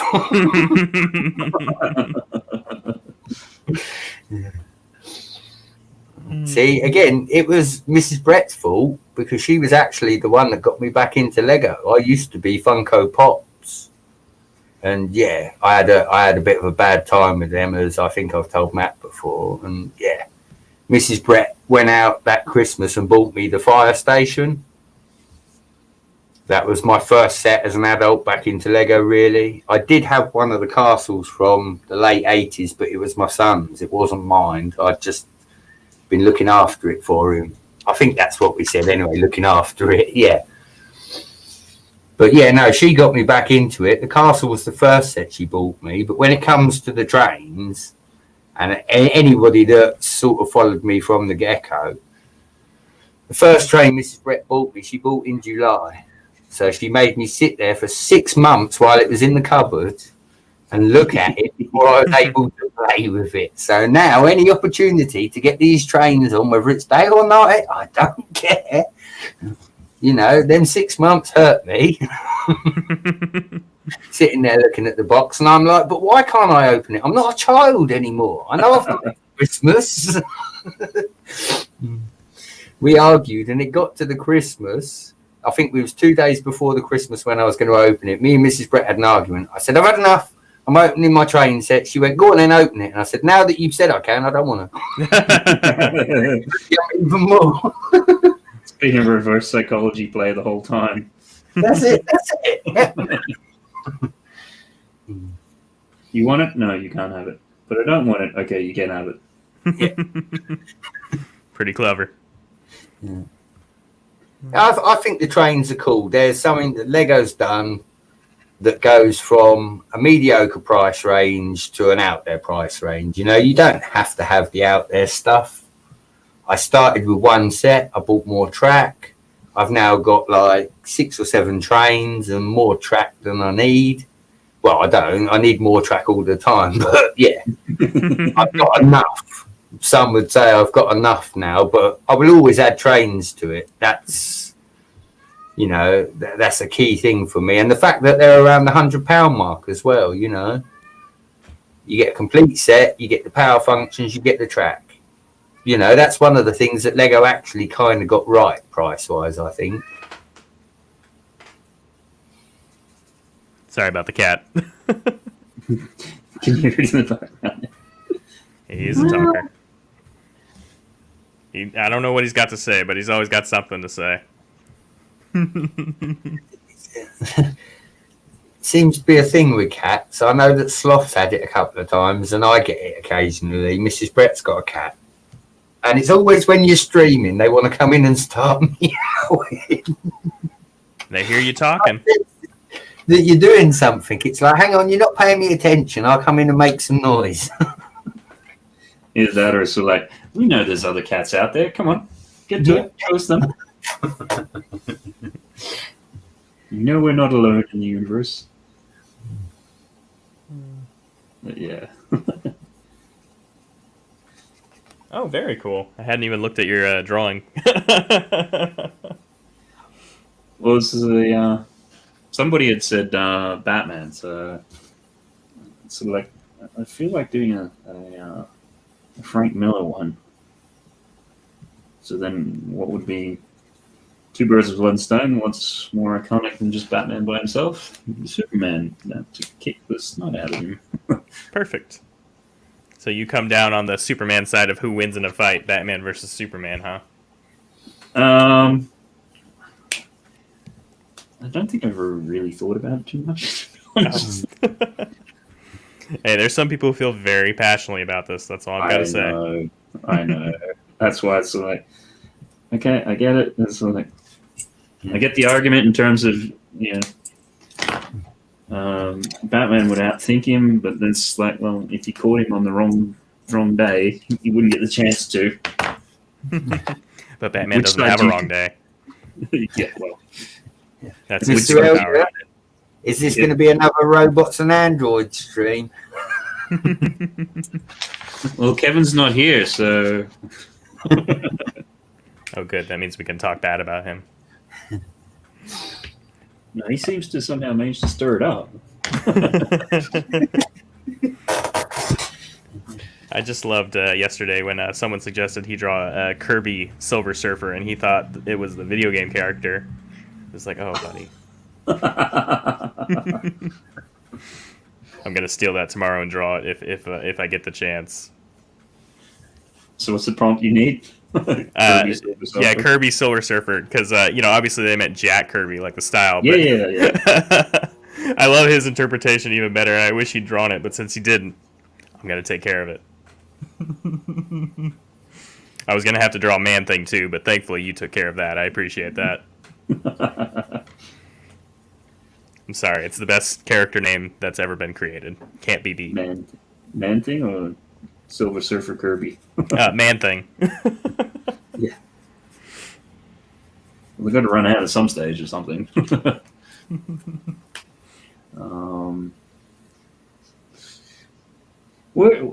How do you find Jack Kirby's work? How do I find it? Yeah, like it, don't like it. Oh yeah, it's brilliant. Do you not? Okay. It was very much an acquired taste. Okay. I guess because the initial stuff which I saw was always the late 80s, early 90s, Jim Lee, all that sort of stuff. Mm-hmm. So then at that point, looking at Jack Kirby, it's sort of like, okay, I don't get why everybody's raving about it.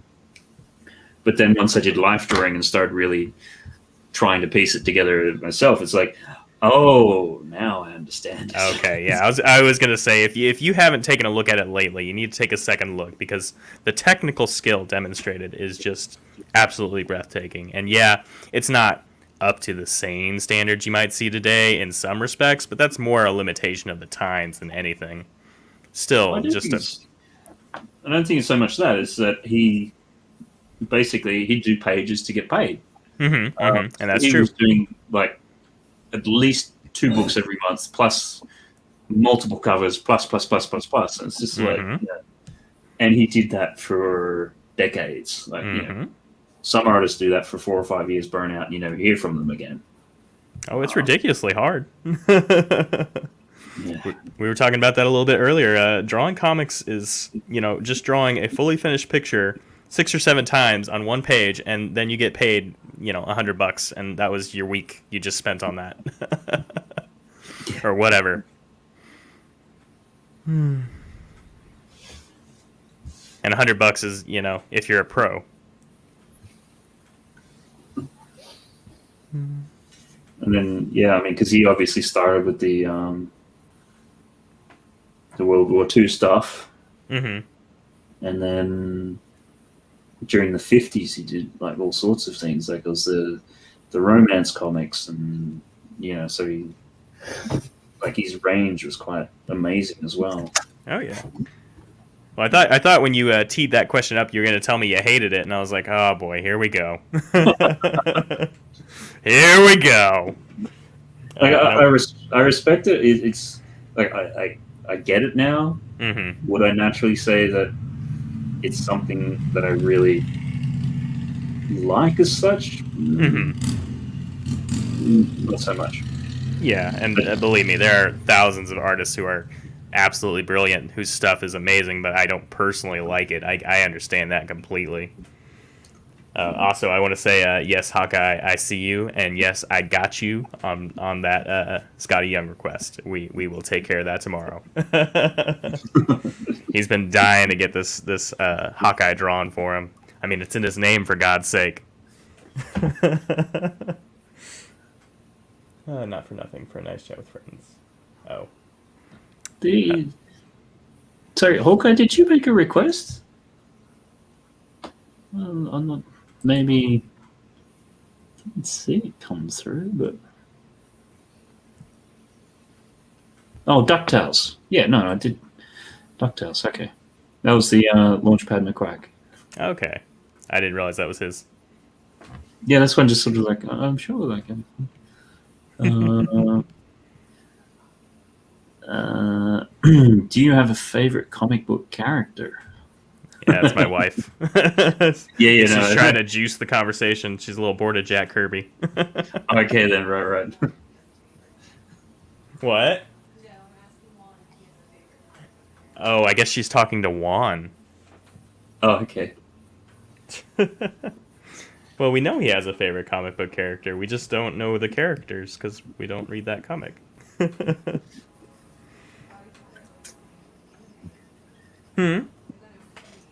No, it's a manga. Yeah. Ooh. A Salt Lily Bouquet. I don't know what it is, but I know it has gun swords.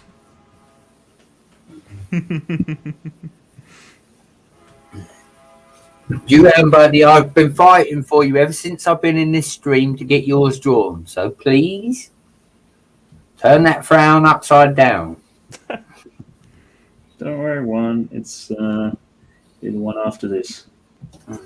I will say this, guys. I just looked on Instagram. Does anybody know that they're about to do a WandaVision set? We do now. Yeah. Is that a leak or is that formal? I don't know. I just looked on Insta, Mr. Elder, and it looks just like they did the Central Perk for Friends. I think they're going to do the same for WandaVision. So. Oh. Yeah, that's not the fan build, is it? Again, it looked pretty good right on Insta 2 seconds ago. I mean, my focus is on you guys, not so much on Insta. But, well, if it looks good, then it's definitely a fan build. Yeah, no, it does look good. I mean, yeah, no, that's interesting how they do some of these leaks these days. They'll get, this is a set which is coming, and then they'll pull out the a fan mock somewhere, and it's like, yeah, that looks awesome, and then yeah. Well, Mr. Elder, you know my views on the Nintendo TV. You was doing it before Nintendo was, and I will argue that in a court of law. I appreciate that. The thing I find the funniest with that is when everyone says it's like, oh, it's my favorite build. It's so awesome. It's this, that, and the other. It's like, yeah, I designed something like that, and it's like, anyhow. I didn't know that. Oh yeah. When I first called Mr. Elder, he was I just joined the YouTube. I just found London Bridge Bricks, and yeah, it was something that Matt had showed, and when people build things that are not the norm, it often catches your eye. Hence why I always bring it up. Matt did his own sort of motorized TV version of a scene. And then a few weeks later, Nintendo announced the NES. So, great minds, I guess. Well, as I say, Mr. Elder was there first. Nintendo can claim what they like, but yeah. No. Okay. Yeah. No, it's still got it there. So. Yeah, no, I put it up on Lego Ideas, and this was it. Oh, I have seen that. I didn't realize it was yours. Yeah, no, I'm so sorry. No, that's fine. It was the sort of thing by the time... Is that come up weird? Let's see if I can solo that. Okay. Yeah, no, it makes it the whole way up. Yeah, so it's just coming up with that idea of being able to skin it with different ways. And then... you can then do it with all sort of art pieces and things. So that's like that Japanese print. I know exactly the one you're talking about. They've subsequently obviously done the Van Gogh one, which has come through. Yeah, anyhow. So did I have the... Don't think I'm the... Anyhow, I think the thing's not working properly, but... Because again, am I right, Matt? When I saw it, did you have a Star Wars scene on it? Was that correct? I think, yeah, there was... It's either in the video or the update. That's why I think some of those pictures aren't coming up properly or something. I'm just trying to see. Yeah, I think I did it in the update because the Star Wars one itself, I was always a bit borderline whether or not they would get through, because if you do a Star Wars thing, they won't take the ideas. Because it's one of their IPs that they're doing stuff for anyhow. Yeah. So, yeah. All right. Well, the entries have at least gone up a little bit. Just checking our little contest here. Oh, cool. So people finally figured out what was going on, so that's good. And technically it has ended, and it is ready to award whenever you're ready. If you want to wait till you're done drawing, that's fine. It's just up to you. Yeah, I'll just do a few more minutes on this, because then I can get to a point with it where I'm kind of happy. Do you find it's the sort of thing that you try to pace your stuff and then take breaks at like points and then come back to it so it's a bit more fresh, or do you do yours so quickly you don't even have to think about that? I've done it before, and usually it's very healthy because I'll see everything I messed up and go, oh, what was I thinking? But usually I just try to get a piece done that day. Like, if it takes more than a day, I've gotten bored. I've moved on. Moved on with it, yeah.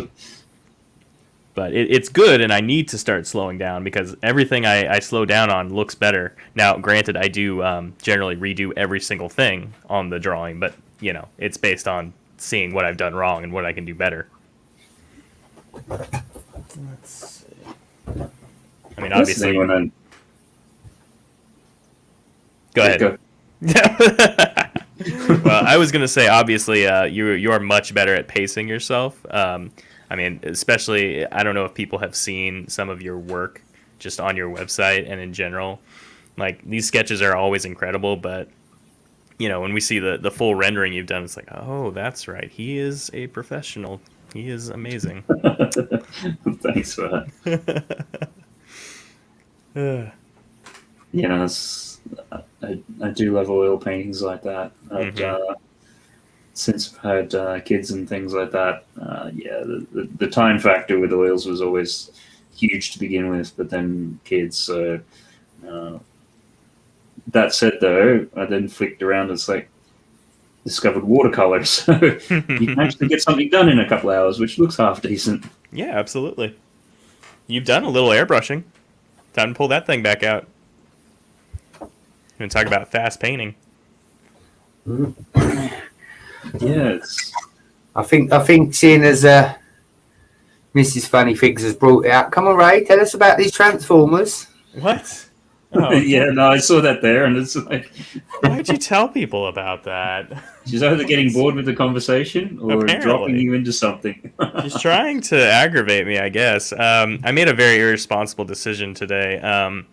So I'm obviously a Lego fan and all that, but I haven't actually bought, like, a quote-unquote collectible or a toy in many, many, many, many months. Probably since March, actually. You know, you can probably figure that one out. But today I splurged a little because they have some new toys for. I don't know if you know Beast Wars at all. It's a Transformers line that I loved when I was a child, and today on the shelves they have a line that's, you know, like a 10th anniversary or whatever of all the characters, and I'm like, my heart, the nostalgia, I have to own them. So now I have $100 worth of Transformers on my desk that I didn't need and shouldn't have bought, but I own them, and I'm very happy with them, and I've been transforming them back and forth all day.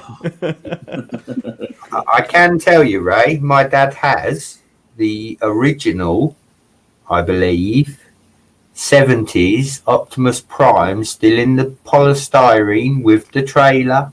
Ooh.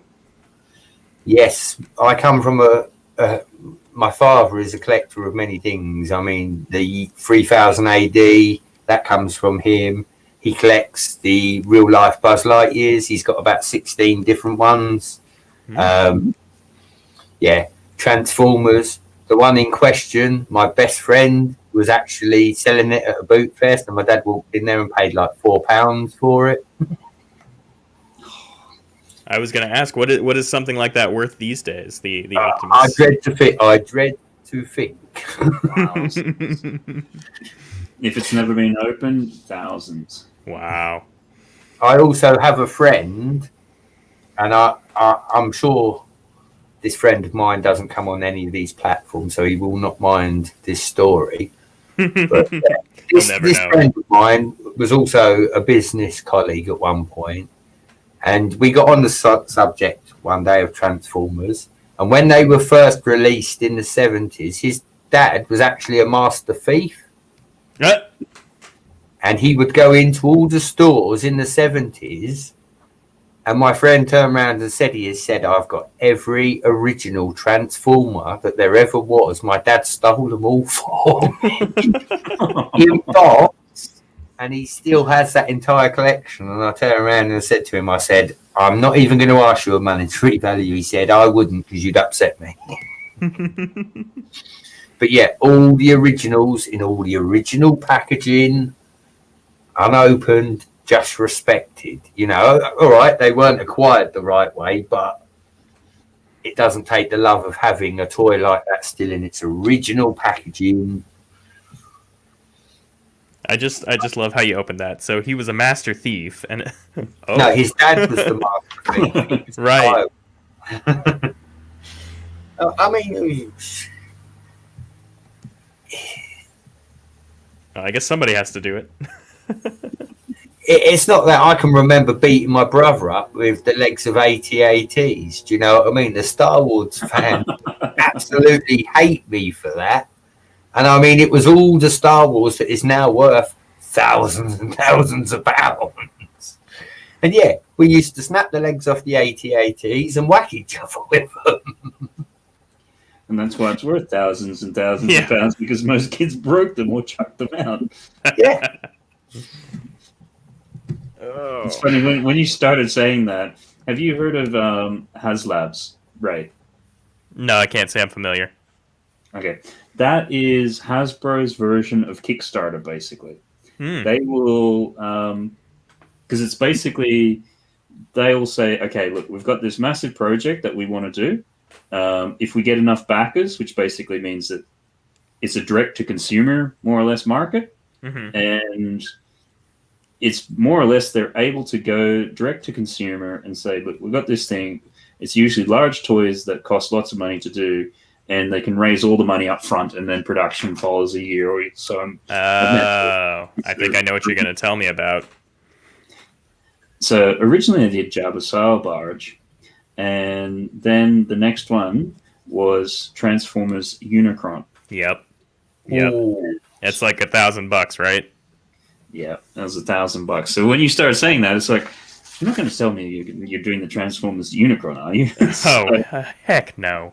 Are you kidding me? I feel bad about this $100 purchase I made of these cheap little ones. But hey, I've got the whole team now, so that's pretty cool. Yeah.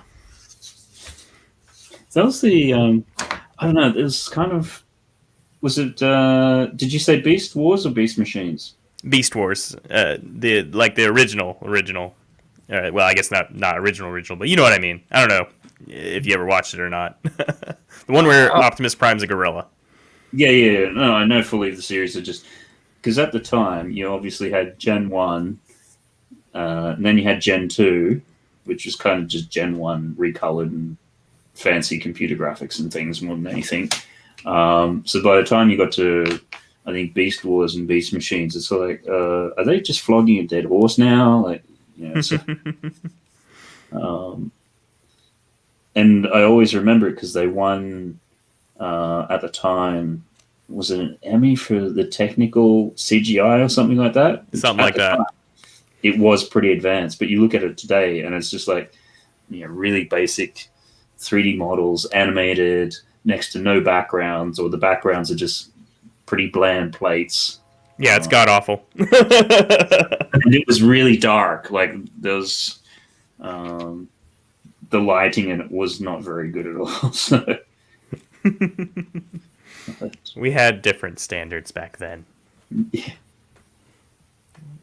I think it was just the adjustment because obviously by that stage you'd had Toy Story 2 come out. Sorry, no, Toy Story 1, which then it's like, oh, you can do animation like this. So it's just a matter of you've gone through generations of completely hand-drawn, with particularly the Transformers stuff, the models were popping all over the place to this really smooth, slick thing. So, yeah. It's just building upon itself. In 20 years, we're going to look back at the stuff we love now and be like, wow, that's so basic. Pixar, they tried. They tried. You got to start somewhere. Yeah, these new 3D holo sims are really great. The quality is amazing. Have you seen those NFTs? I'm gonna say yes. Oh my god! I was literally talking to Kelsey today about how I cannot get away from the NFT discussion because every single artist I know is talking about it. Okay. No, we can talk about it. It's fine. I just thought that was great. Very apropos. Yeah. What about him? Where are you at knowledge-wise with that? Something sold for 69 million, and yes. It looks like a glorified tech demo. Yes. Are we in the wrong place? No, you've already missed the boat. If you're just now hearing about it, you've already missed the boat on it. And for the record, I also missed the boat. I was starting to try and get into it 6 months ago, and I had also missed it then. So don't worry about it; it's already gone. Okay. And for anybody else out there who's watching it who has no idea what we're talking about, the short version is you've probably heard of blockchain or something like that. So they've basically now created three-dimensional or virtual art, and the ownership to it is selling for millions of pounds or dollars. Pick your currency. And some of them are, for the record. Not yours. If you're trying to get into it, you're too late. Yeah. So it's like going into something like The Sims, and you might pay money to buy a hat or something like that, something so you can customize your avatar. It's basically that, but in the art world. So have I kind of described it correctly, you think? It's close enough. The real key thing to note is that there's a very huge brewing controversy about it because people have started talking about the energy usage to create these things, which is astronomical. And people are having a huge backlash against it now. So, I don't know if you're familiar with ArtStation at all. Yep. Yeah, they were going to have their own NFT market that they were going to release, and they didn't do that because everyone on the internet sent them angry messages about it. So now it's not cool to be into anymore. So it's just another round in the brewing culture wars of the internet, where you get to pick your side and get really angry about something that doesn't matter. Well, I mean, it does matter, but you know what I mean. Right, our argument doesn't. Internet in general, buddy. That's the whole internet in general. Yes, indeed. Yes, indeed. Where you been for the last 25 years? Mm-hmm. Have you been to a Sorry, no, being a bit facetious there. So, okay. Yeah, if you want to go through and do the draw now, is now a good time? Yeah, anytime's a good time. It's ready to go. It's finished. So I put a timeline on it. It ended. I don't think you can enter it anymore. I will. Yeah, I'm pretty sure you can't. You can enter, but you're a late entry, so it doesn't really count. But yeah, I guess if there's anyone listening who, let me double check. Howie, it looks like you haven't verified your email. If you're listening, I give you about a minute. Verify your email so you will actually be qualified to be drawn. I'll resend you a confirmation here, and then I'll hit the draw button, and we'll see. It's funny you say that, Ray, because when I told you earlier that I'd submitted my email, then Matt about 10 minutes later went, yeah, you have to go and verify the email. So I'm quickly second tab in the email, making sure it's verified. And that is a special requirement. It doesn't normally require that, but that's for you guys actually. You've got some new little laws that make it a little bit harder to contact people without their permission. If it was just a U.S. only contest, we wouldn't have to do that. But yeah, no, I shared it to Facebook as well for you. I appreciate that. Awesome. You know, I don't do much on Facebook anymore, even though I'm the head of a couple of groups. Yeah, it's morely there for chatting to friends than it is anything else. But yeah, I used to be very active on the Facebook. You know, very active. What happened? Yeah, I think one of the last elections we had, you started to go on there, and people were just hating on each other, and it's like, nah, I don't think I need this in my life anymore. Well, again, when the internet was invented, it was meant for everyone, no rules. Now the internet, you're not allowed it in China, and if you are, you're only allowed to see what they want you to see. You know, if you say the wrong thing on screen, you can now be prosecuted in real life for that. And, you know, take us back to DOS 622. Nobody would complain then. Everyone was complaining all the time. They've been complaining since the first post. Come on now.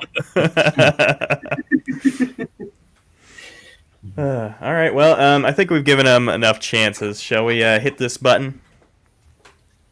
Yep, hit the magic button. All right. Drum roll, please.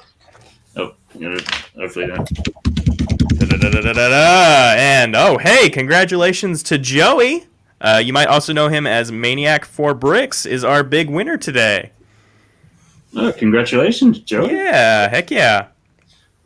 It's always nice when it goes to somebody who's like positive and energetic in the community. Yeah, absolutely. I love it when it's someone who is part of it and who we know and whose email I recognize, because there's a few of these I'm like, I don't actually know who this person is, but I know this one, so we're good. All right. Well, I will send you an email shortly, and I don't know if you're still here or not, or listening later, but I will send you an email shortly with the information on that. And in the meantime, if anyone is interested in one more chance, tomorrow at 12:30 CST, 5:30 London, we have one last drawing, free to enter again. It'll be the same setup. I'll have a link ready to go in the description. Now, my stream is significantly shorter, so it's only going to be an hour long, so you're going to have a much smaller window to enter. So, but hit the bookmarks. Go to FunnyFigs channel on YouTube for that. And yeah, that's it. Excellent. And thanks very much, Ray, for organizing all of that. We really appreciate that. Yeah, no problem. Brilliant to be doing that. We need to be doing it again sometime, but with something, I have ideas for another time, but we'll talk. We'll talk. My people will call your people. We'll set up a time, and then we can have another. Yeah, it'll all work itself out.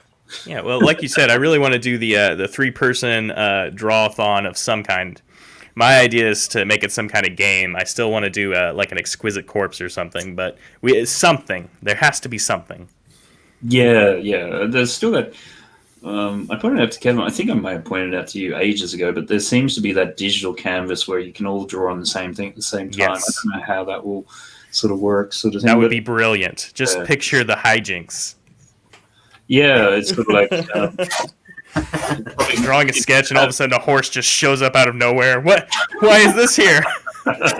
I was about to say, if ever there's an opportunity to get 3 horses in one stream, that's it.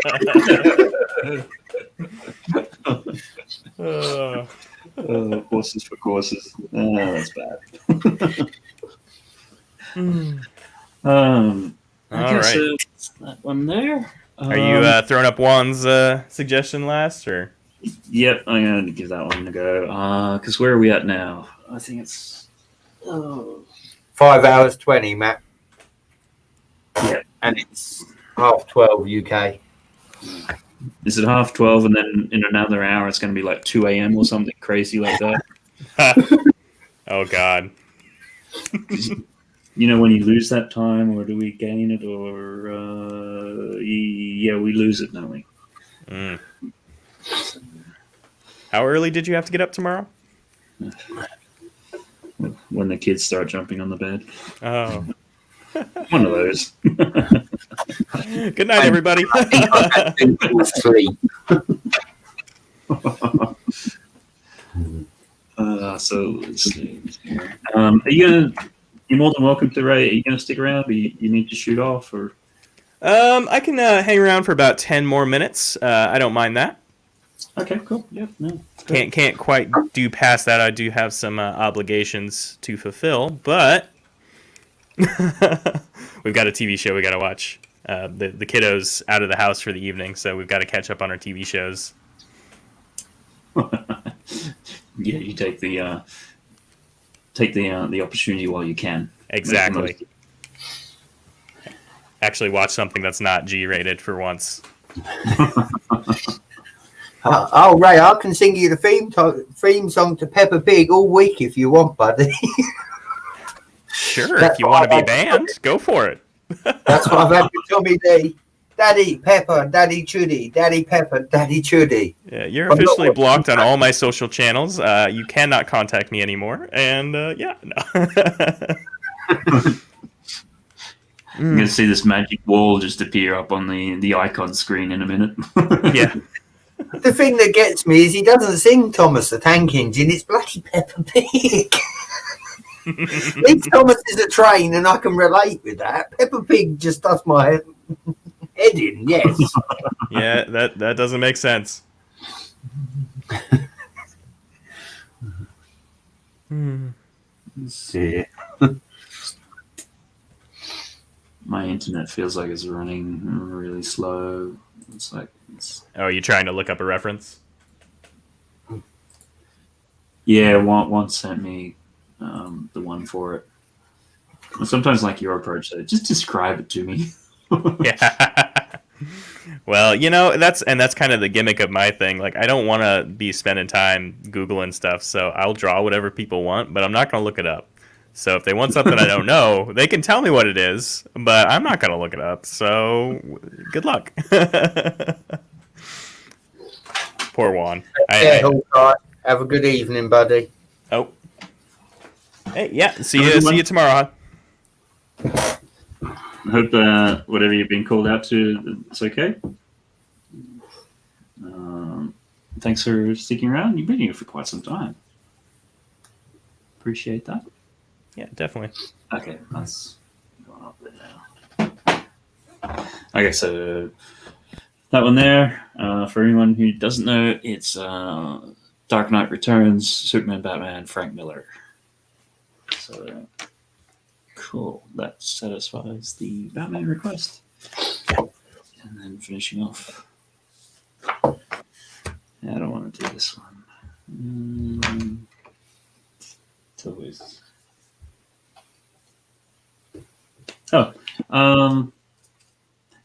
seeing that we're vaguely in that sort of collecting sort of mode there.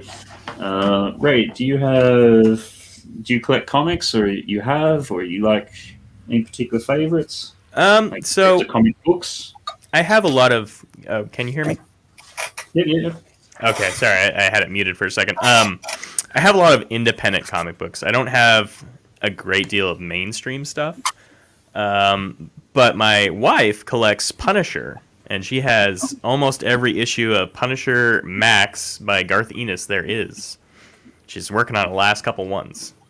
She's in love with nice. Punisher. She wishes I was the Punisher.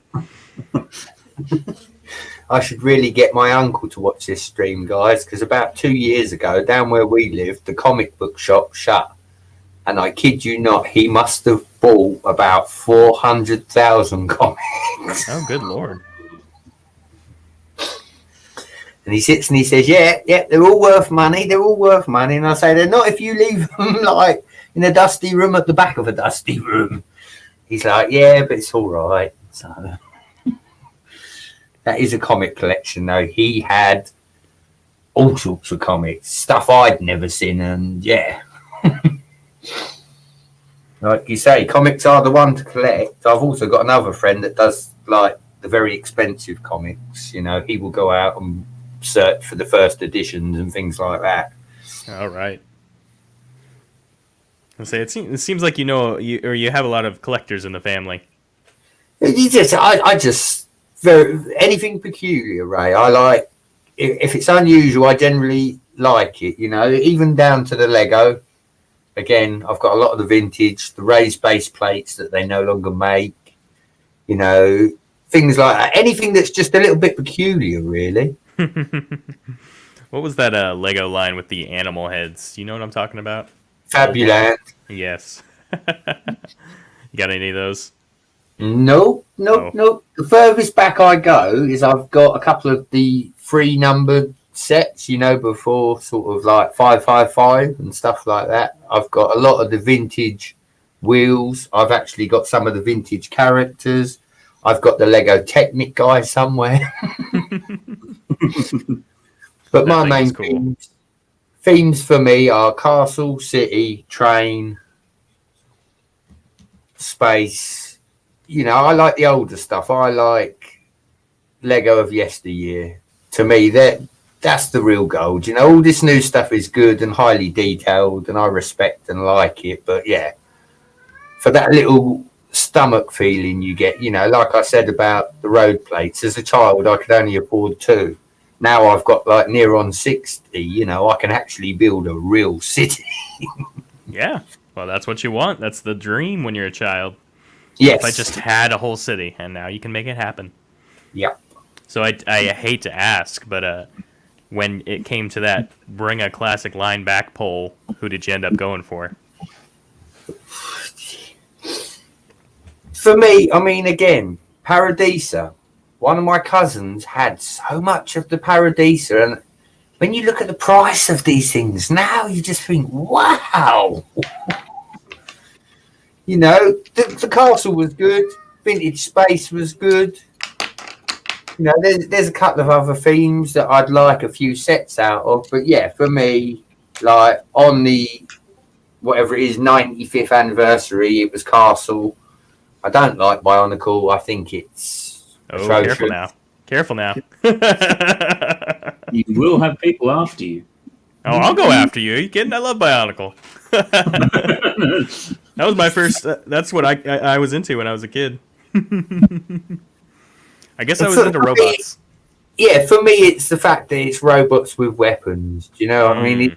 It's not really, you know, like you said, Transformers maybe or something like that. Yes, it would have probably been better. But, you know, the Bionicle for me, it was just the parts aren't all interchangeable. You know, it's a very sort of one and done theme. I hate to say that, but it is. Yeah, fair enough. You know? Don't get me wrong, there are people out there that collect all sorts, you know, the figures and whatnot, and I respect all the different collectors, all the different builds. That's what I love about Lego. There's no 2 of us that will build the same thing, ever. It's very true. I don't build anything. Oh. Let's see. Oh, I see you found the reference. Oh, very cool. How big is the gun sword on this one? It's not. It's a female one this time, so they're all female ones. No, the ones we used to get were very elaborate, sort of either characters with spiky bits going everywhere, or neck warriors, or things like that, or yeah.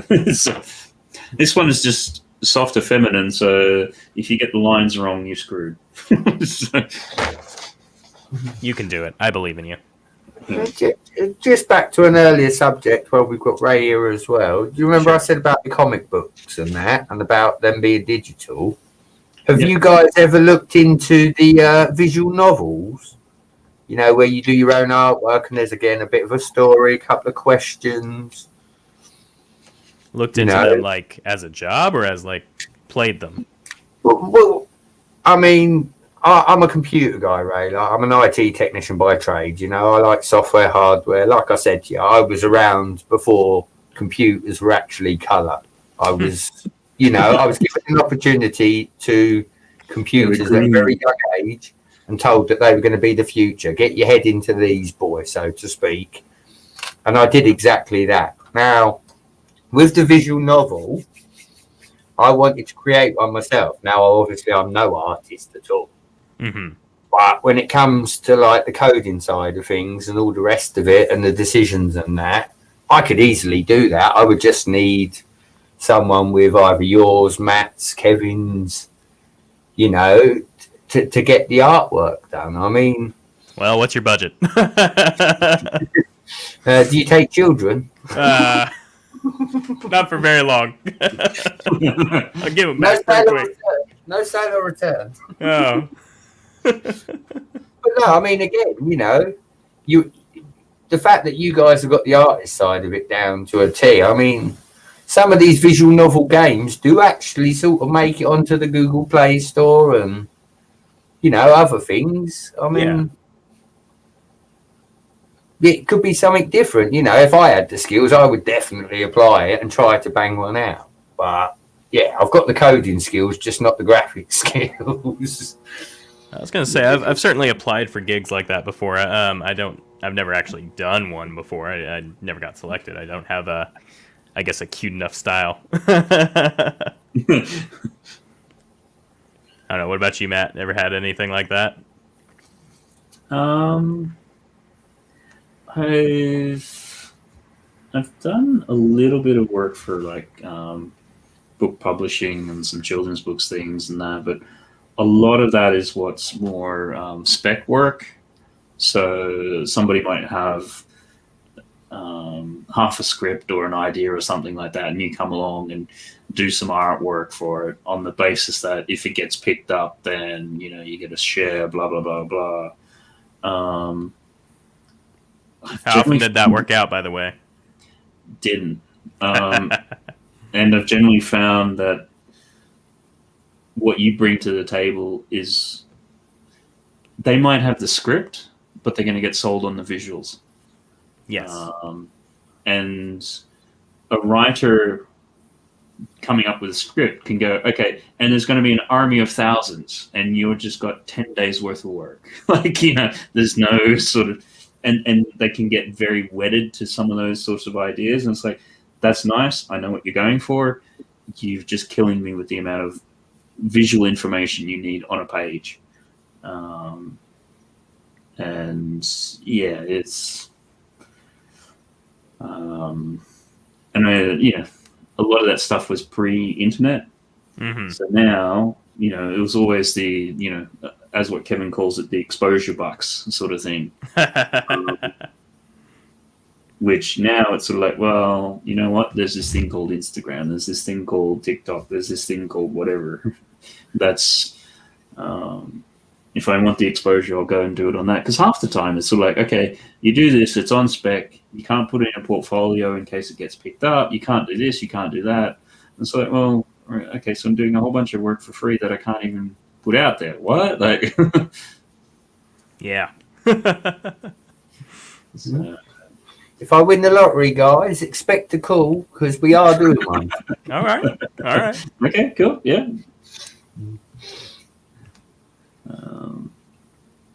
I mean, what have been some of those sorts of exposure bucks types of gigs or things that you've been offered? Oh, for me, I mean, I'd have to think about it. I mean, I used to well, I still do go for a lot of like comic project because that's what I wanted to do. And every single time it'd be a great pitch, sounds like an amazing story, and then at the very end, this is unpaid. Oh, okay. It's like, that's fine, but you're asking me to do 4 or 5 months worth of work, and I have to eat during that time, so I can't take this. I'm sorry. Or then sometimes it's sort of like, okay, we do that, and it's 50-50, right? It's like, no. Yeah, or they'll share the rights with you, and it's like, all right, have you ever done this before? Have you ever created a property that's, gone big, or can you show that you can market? Oh, no, I've never done that before. Well, then how do you know it's going to produce anything? I need something more than that. Go produce something. Show me you can do it, and I'll sign on any dotted line you want, But anyway. That's the thing. Success will breed success in that kind of thing. So if you can prove, and just make it something simple, prove you can sell it, show me you can do it, and then, I'm your guy. I'll be there with you. And I work with several people like that. Like, there's this one writer I work with. He's never paid me a dime, but I know he'll get my stuff published. I've got several books with him now, so I'm happy to do whatever he wants. He just sent me a pitch the other day, so But anyway, sorry, that's my little rant. I didn't mean to go off on a tangent there. No, I like hearing this sort of stuff because it's sort of it's such a weird thing because you get particularly either the aspiring artists or things like that, or it's like, oh, you've sold out this, that, or the other, and like what you say, like, no, I need to eat. Like, yeah, it's not selling out. It's being sensible, actually. Yeah. I mean, if art is what you want to do for a living, then you have to do that. What you call selling out. You just have to do it. You have to market. You have to be a presence out there that someone can understand and. Never mind. I've completely lost my train of thought now. So, it's been a long stream, buddy. It's been a long stream. I only do this for an hour usually. I was going to say, is it your first time here, Ray? Because Matt's normally 5 or 6 hours minimum. Oh, I know. We did a 3-hour stream together, and I was bushed by the end of it, just wiped completely. I don't know how he does it. Now you probably know why I haven't streamed for about a month or so. Fair enough. I might need to take a break. Matt, you don't have to make them 5 hours. Nobody's making you do that. No, but you kind of get to the end of it, and for me, it's like I want to have something I can, not so much a consistent body of work, but something where you go, right, okay, yes, I did some really good sketches. There's a good number of them. That's it's the quantity. Okay, I gotcha. Quantity at quality. Mm-hmm. Mm-hmm. Sort of thing. So that's why I think when Kevin did his stream a couple of weeks ago, he did what was it, the Tesseract, and he did a quick cube, and it's like, yes, that's a filler. That's a filler, and he's like, shh, don't say that. Well, I mean, to be fair, someone did request it. It is a blue cube. I mean, that's fair. It was fair. It was. It also helps that you sell these drawings. With the digital sketches, they just go in a hard drive. They never go anywhere. So that probably is a good motivation. Well, there is that, but also too, it then gets back to you do something and somebody flogs it or knocks it off or whatever. If you do it with digital, then like what you say, there's nothing unless then you start producing prints or whatever it is. Mm-hmm. At least I've always viewed it with this, like there's still always an original, which is intrinsically going to have some value. Mm-hmm. At least that's the way I've always looked at it. But, well, I mean, again, Ray, I will disclose this, and I don't think Matt will mind. Me and Matt have spoke, and I don't know if you know this, Ray, but I will show you just quickly. Okay. I'm a little nervous. My figure is the White Joker.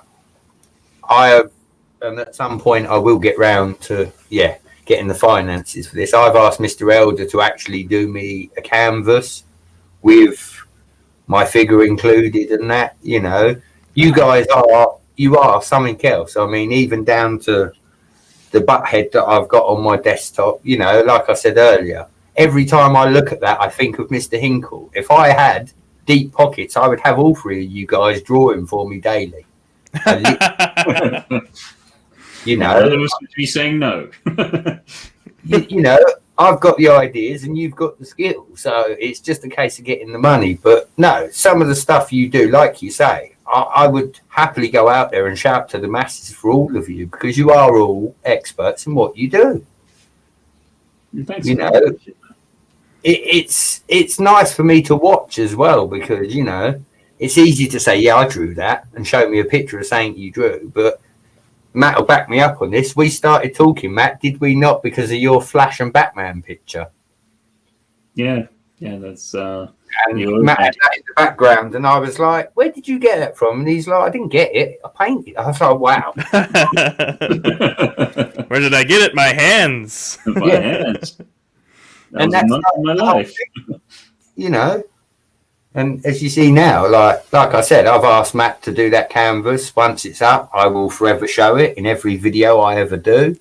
If anybody ever asks, you know, same again. I mean, don't get me wrong, Ray, I see a lot of your work on Insta as well, buddy. And you're all so different. You've all got different styles and edges. That's what I like about you all. I was gonna say, it's okay. You don't have to pretend you like my stuff too.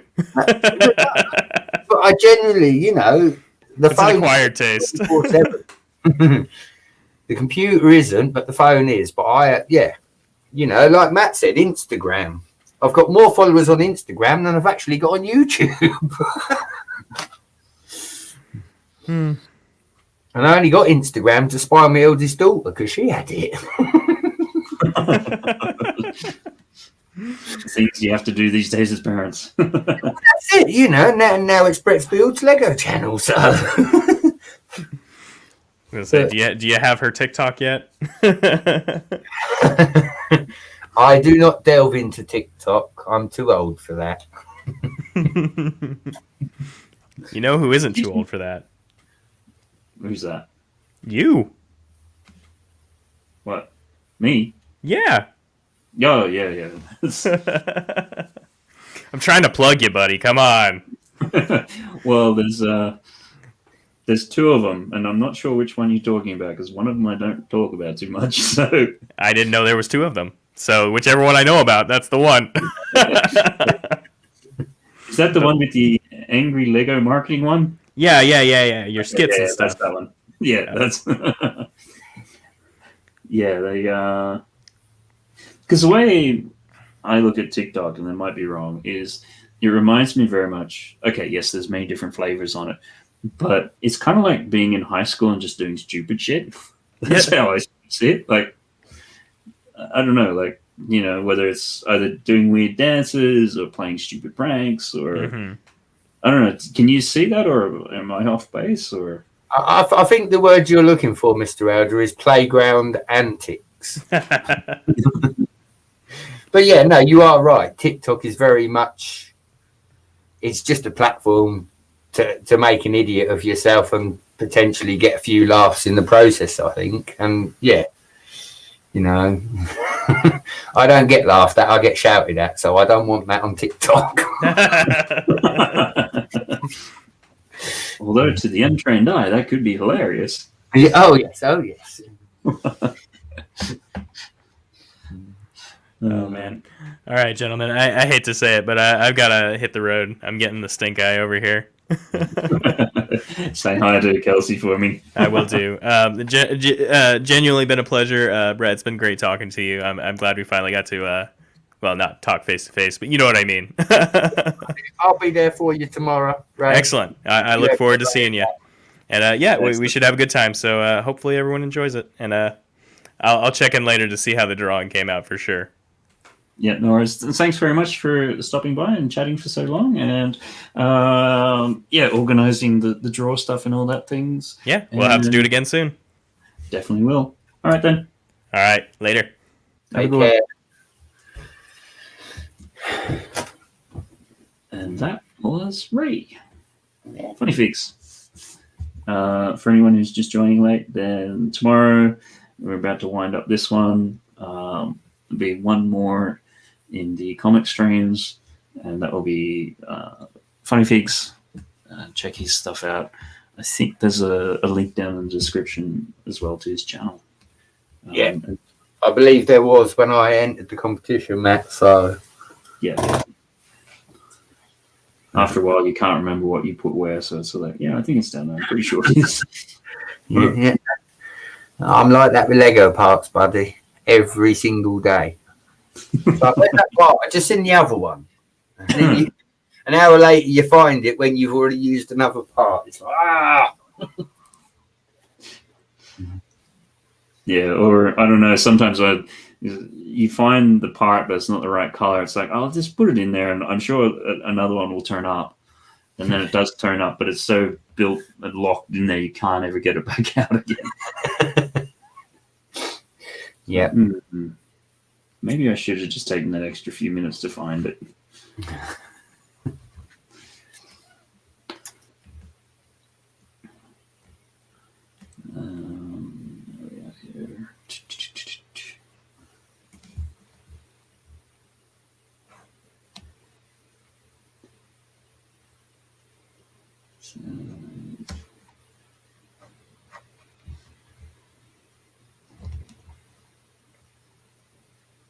So did you say that you were doing, what was it, Hoosiers stream too?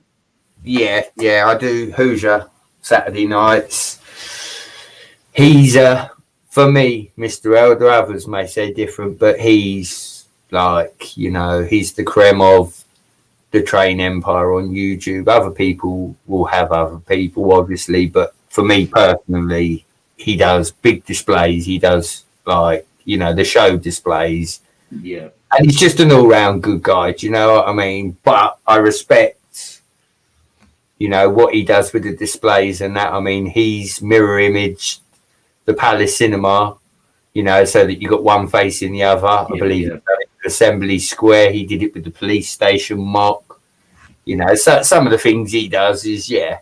But no, he is my go-to train guy. Him and Haley Bricks are the two that I consider, if you like, the god tier for me in the train world. You know, what they do is really, you know, and again, you know, they're more than happy to advise or give anybody advice. And for me, that's what it's about. When you're at the top of your game, it's helping all the other people that are not quite there. You know, things they've said, things they've done, ideas we've bounced around, all of them things. But yeah, the Hoosier thing has been, I think, probably about 4 months after I got onto YouTube.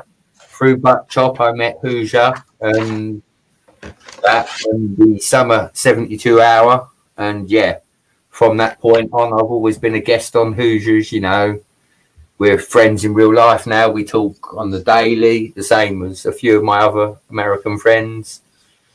You know, it's nice because a lot of the English people are at work when the American people are getting up, Mr. Elder. Yeah. No, it's when you can hit that sweet spot and what works with you and the times. Yeah, you know, I have what I watch on YouTube, you know.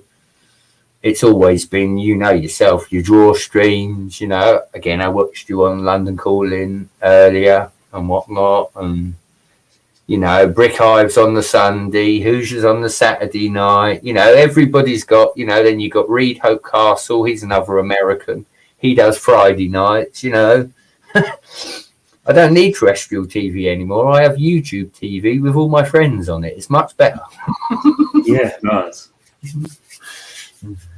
And it's a lot more interactive as such. Yeah. No, you know, again, Joey, Maniac for Bricks. I love Joey. He's cool. He always makes me laugh. I have met so many good people through the YouTubes, you know. It's quite humbling to know that I'm not the only crazy one out there that goes mad building things for like 14 hours a time as well. Because this castle, I started it sort of yesterday, probably before lunchtime. And yeah, I think at about 3:30, 4 o'clock this morning, I was still building it. And it's like, right, enough's enough. I'm going to bed. I'm going to bed now. Yeah. Okay. Can figure out in the morning. This is going to stay here. What made me laugh, Mr. Elder, was an hour later, I'm still standing there saying, I'm going to bed in a minute. At which point, you know, you're just kidding yourself. Yeah.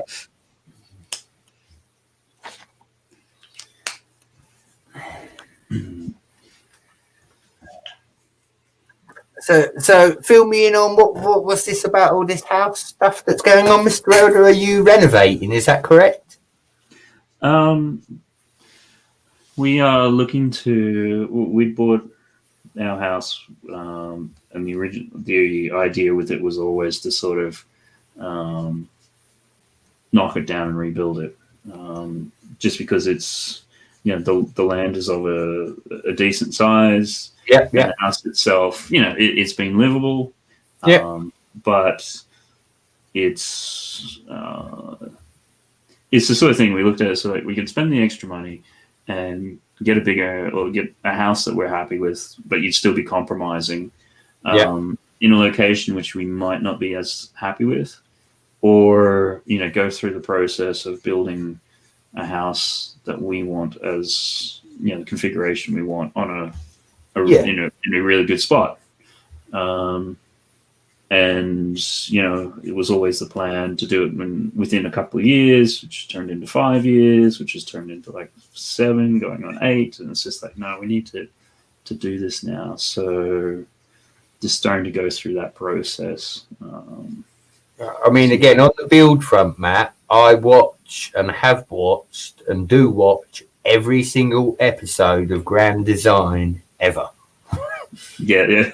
So, you know, I would love, the same as you, I'd love to have the money, the means, and the land to build my own house. You know, so I said it earlier, a warehouse. I would love to get an industrial warehouse, convert the whole top floor into living accommodation, and then have downstairs for the Lego world, because it wouldn't be a city, it would be a world, Mr. Elder. Do you get what I'm saying? Yeah, absolutely. You know, in an ideal world, but like you say, the grand design thing, the fact that you take a house that's been livable and then you turn it into something that is pure imagination, I absolutely love that to death.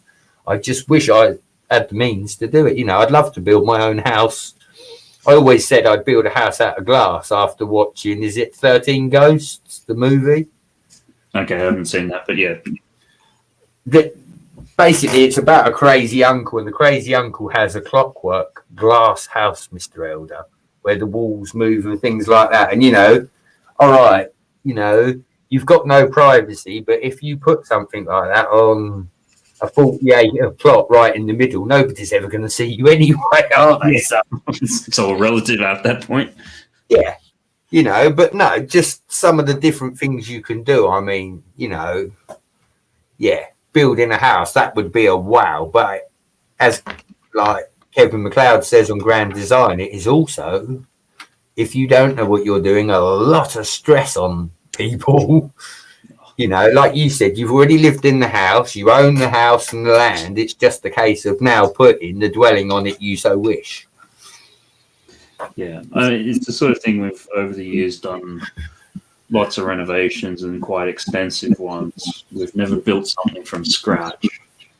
So we kind of know a little bit of what we're in for, but then it's still on a whole new level. So yeah, it's going to be like, even when you're just doing basic refurbs and things like that, it's still a hell of a lot of work, because you just, you know, you're figuring out where lights go and where sockets go and all these sorts of things. You've got to think through a lot of this stuff on paper beforehand. Yeah, because you know, once they start doing the first fix on electricals and things like that, they don't like moving it. Like that's it. It can be done, but you're starting to spend some serious money. So it's sort of like, well, you know, if you design it out on paper first, you can try to work through a lot of the issues when it's really cheap to move something from this part of the paper to that part of the paper. Like, yeah. I mean, again, as well, the other thing is, when you're tearing down and rebuilding, there are always them hidden clauses that you don't realise are going to appear, you know. You know, you might take the house down and then find out that there was something wrong underneath the house. You know, that add to your money is always going to be there when you're building something yourself. You've got to have that contingency, as he says, sitting there for that said occasion.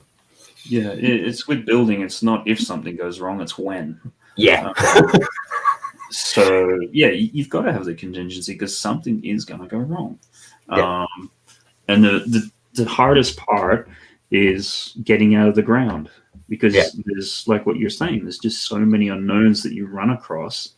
At least once you're out of the ground, you know where the footings are, and you know you're building up, like you're building on air, so it's a bit easier. But yeah, it's and then just the normal sorts of things when you got kids at school at the same time and juggling that and work and everything else. It's yeah. So I mean, that's been one thing I've been thinking about is, as going through that process, just, you know, and this is where the YouTube channel might take a little bit of a pivot, and it's sort of, you know, documenting or, you know, going through and as things are happening with that process, and just doing quick little vlogs and things on it. Well, that's it. You know, you could actually vlog the whole experience and say, well, I went from a Lego creator to a house creator. Well, that's what I sometimes joke. It's family bricks. It's the real bricks, not the plastic ones. Yeah, that's it. You know, you're not doing a James May. You're actually going to build a real house. So, yeah, and I think, yeah, it's whenever you do those sorts of things, it's always a bit of a stressful process and things. But I think, you know, like what you're thinking, it's sort of like it'd be nice to do it once, even if you get to the end of it and go, right, I'm never going to do that again. I've done it once at least. Well, like you say, you know, if I could do it, Matt, for me it would be, you know, a studio for filming and a separate room for the city and whatnot. Do you get what I mean? If I was going to build a house, I would build them spaces specifically for them things. Yeah. And that's where it's sort of, you know, the Lego's been running in tandem with kids and things like that. And you can see they're starting to grow out of it. And so then it becomes a matter of, well, which direction do I want to go with things as well? Because obviously there's this art thing, which do a lot of as well. And so, yeah. I think it's getting late and I'm not even thinking straight anymore. So yeah. No, I feel you, buddy. We're just about to hit 1 a.m. So yeah, welcome back to 6 hours. I think we'll just do a quick little recap here. I think we've had some good ones tonight. I think I might actually need to write this one down because I never remember what they are. Where do we go here? Actually do that after the stream. So we have one of the animated characters by Juan, which I did. And then we had a request for Batman. So I did Frank Miller's Dark Knight, and Superman, and Sasquatch from Alpha Flight. Then we had Scarlet Witch from WandaVision, DuckTales, Launchpad McQuack, Dan Dare, which was the other voice that you're currently hearing on the line. yeah. Man Thing, which is a request by Kelsey. And then Woodchop Teacher was for Hugh Jackman Wolverine in a gritty sort of way. Then Shazam in an Alex Ross style.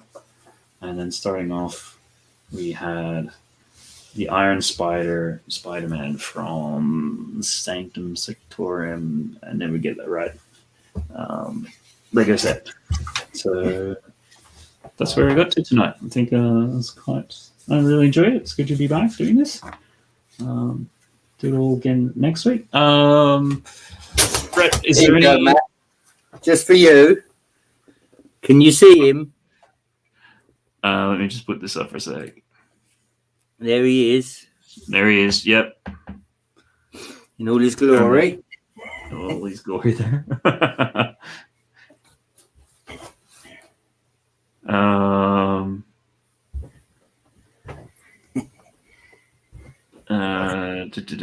Just sort of seeing Sai's come back. Hello, Sai. Hope that you're going well. Had a good bit of things to munch. Bricksauce checking in. So it's animated characters like Underdog. One names in the messenger. Okay, cool. Check that out. Iron Spider-Man is best. Glad that you think so. And Bricksauce, well, I got another customer. I may be back. I think we're just sort of pretty much winding up here. Brett, do you want to plug anything you're doing next little bit? Not really. There will be a live stream due with myself and Bluegrass Bricks where we build the Sanctum Sanctorum. Other than that, I'm well behind on everything else, so I'll just be quiet. Fair enough. No, it's great. Thanks for jumping in. It's been good to chat because you've been here for quite a while now. It's going on 3 hours or so appreciate that. Always good just to keep things ticking over. For anybody else who's out there, if you want to hit that thumbs up, we'll always appreciate that, and subscribe to myself, Ray, which we had in earlier, or Brett's builds as well. And any final words? Matt, don't forget Sai. He's in as well. Sai, who co-hosted the first 2.5, 3 hours. So it's great to have Sai in. Good to catch up with him as well. If you're into your Funko Pops, Sai's got a Funko Pop channel as well as his Lego, and has some cool stuff coming out on those. So definitely check him out as well. Thanks for the reminder with that. Is there anything else we need to that I've forgotten to say that I should have? I think we covered it. Oh, and if you want any more of this comic style drawing, tomorrow, FunnyFigs, Ray, he's doing the last of the 3, kicked off yesterday with Kevin. Another chance there to win some digital comics. So you can go there during his stream tomorrow. He's at the other end. I did 6 hours. Ray will only do 1 hour. And he has some fantastic banter with his partner, Kelsey. So they always have a nice, easy listen and fun to hang out with them as well. And I think that's just about it. So thanks, everyone. Hope you have a good evening. And we'll see if we get hit by the time zones adjustments and everything like that. And see you back next week. Thanks, guys. Have a good one. Take care.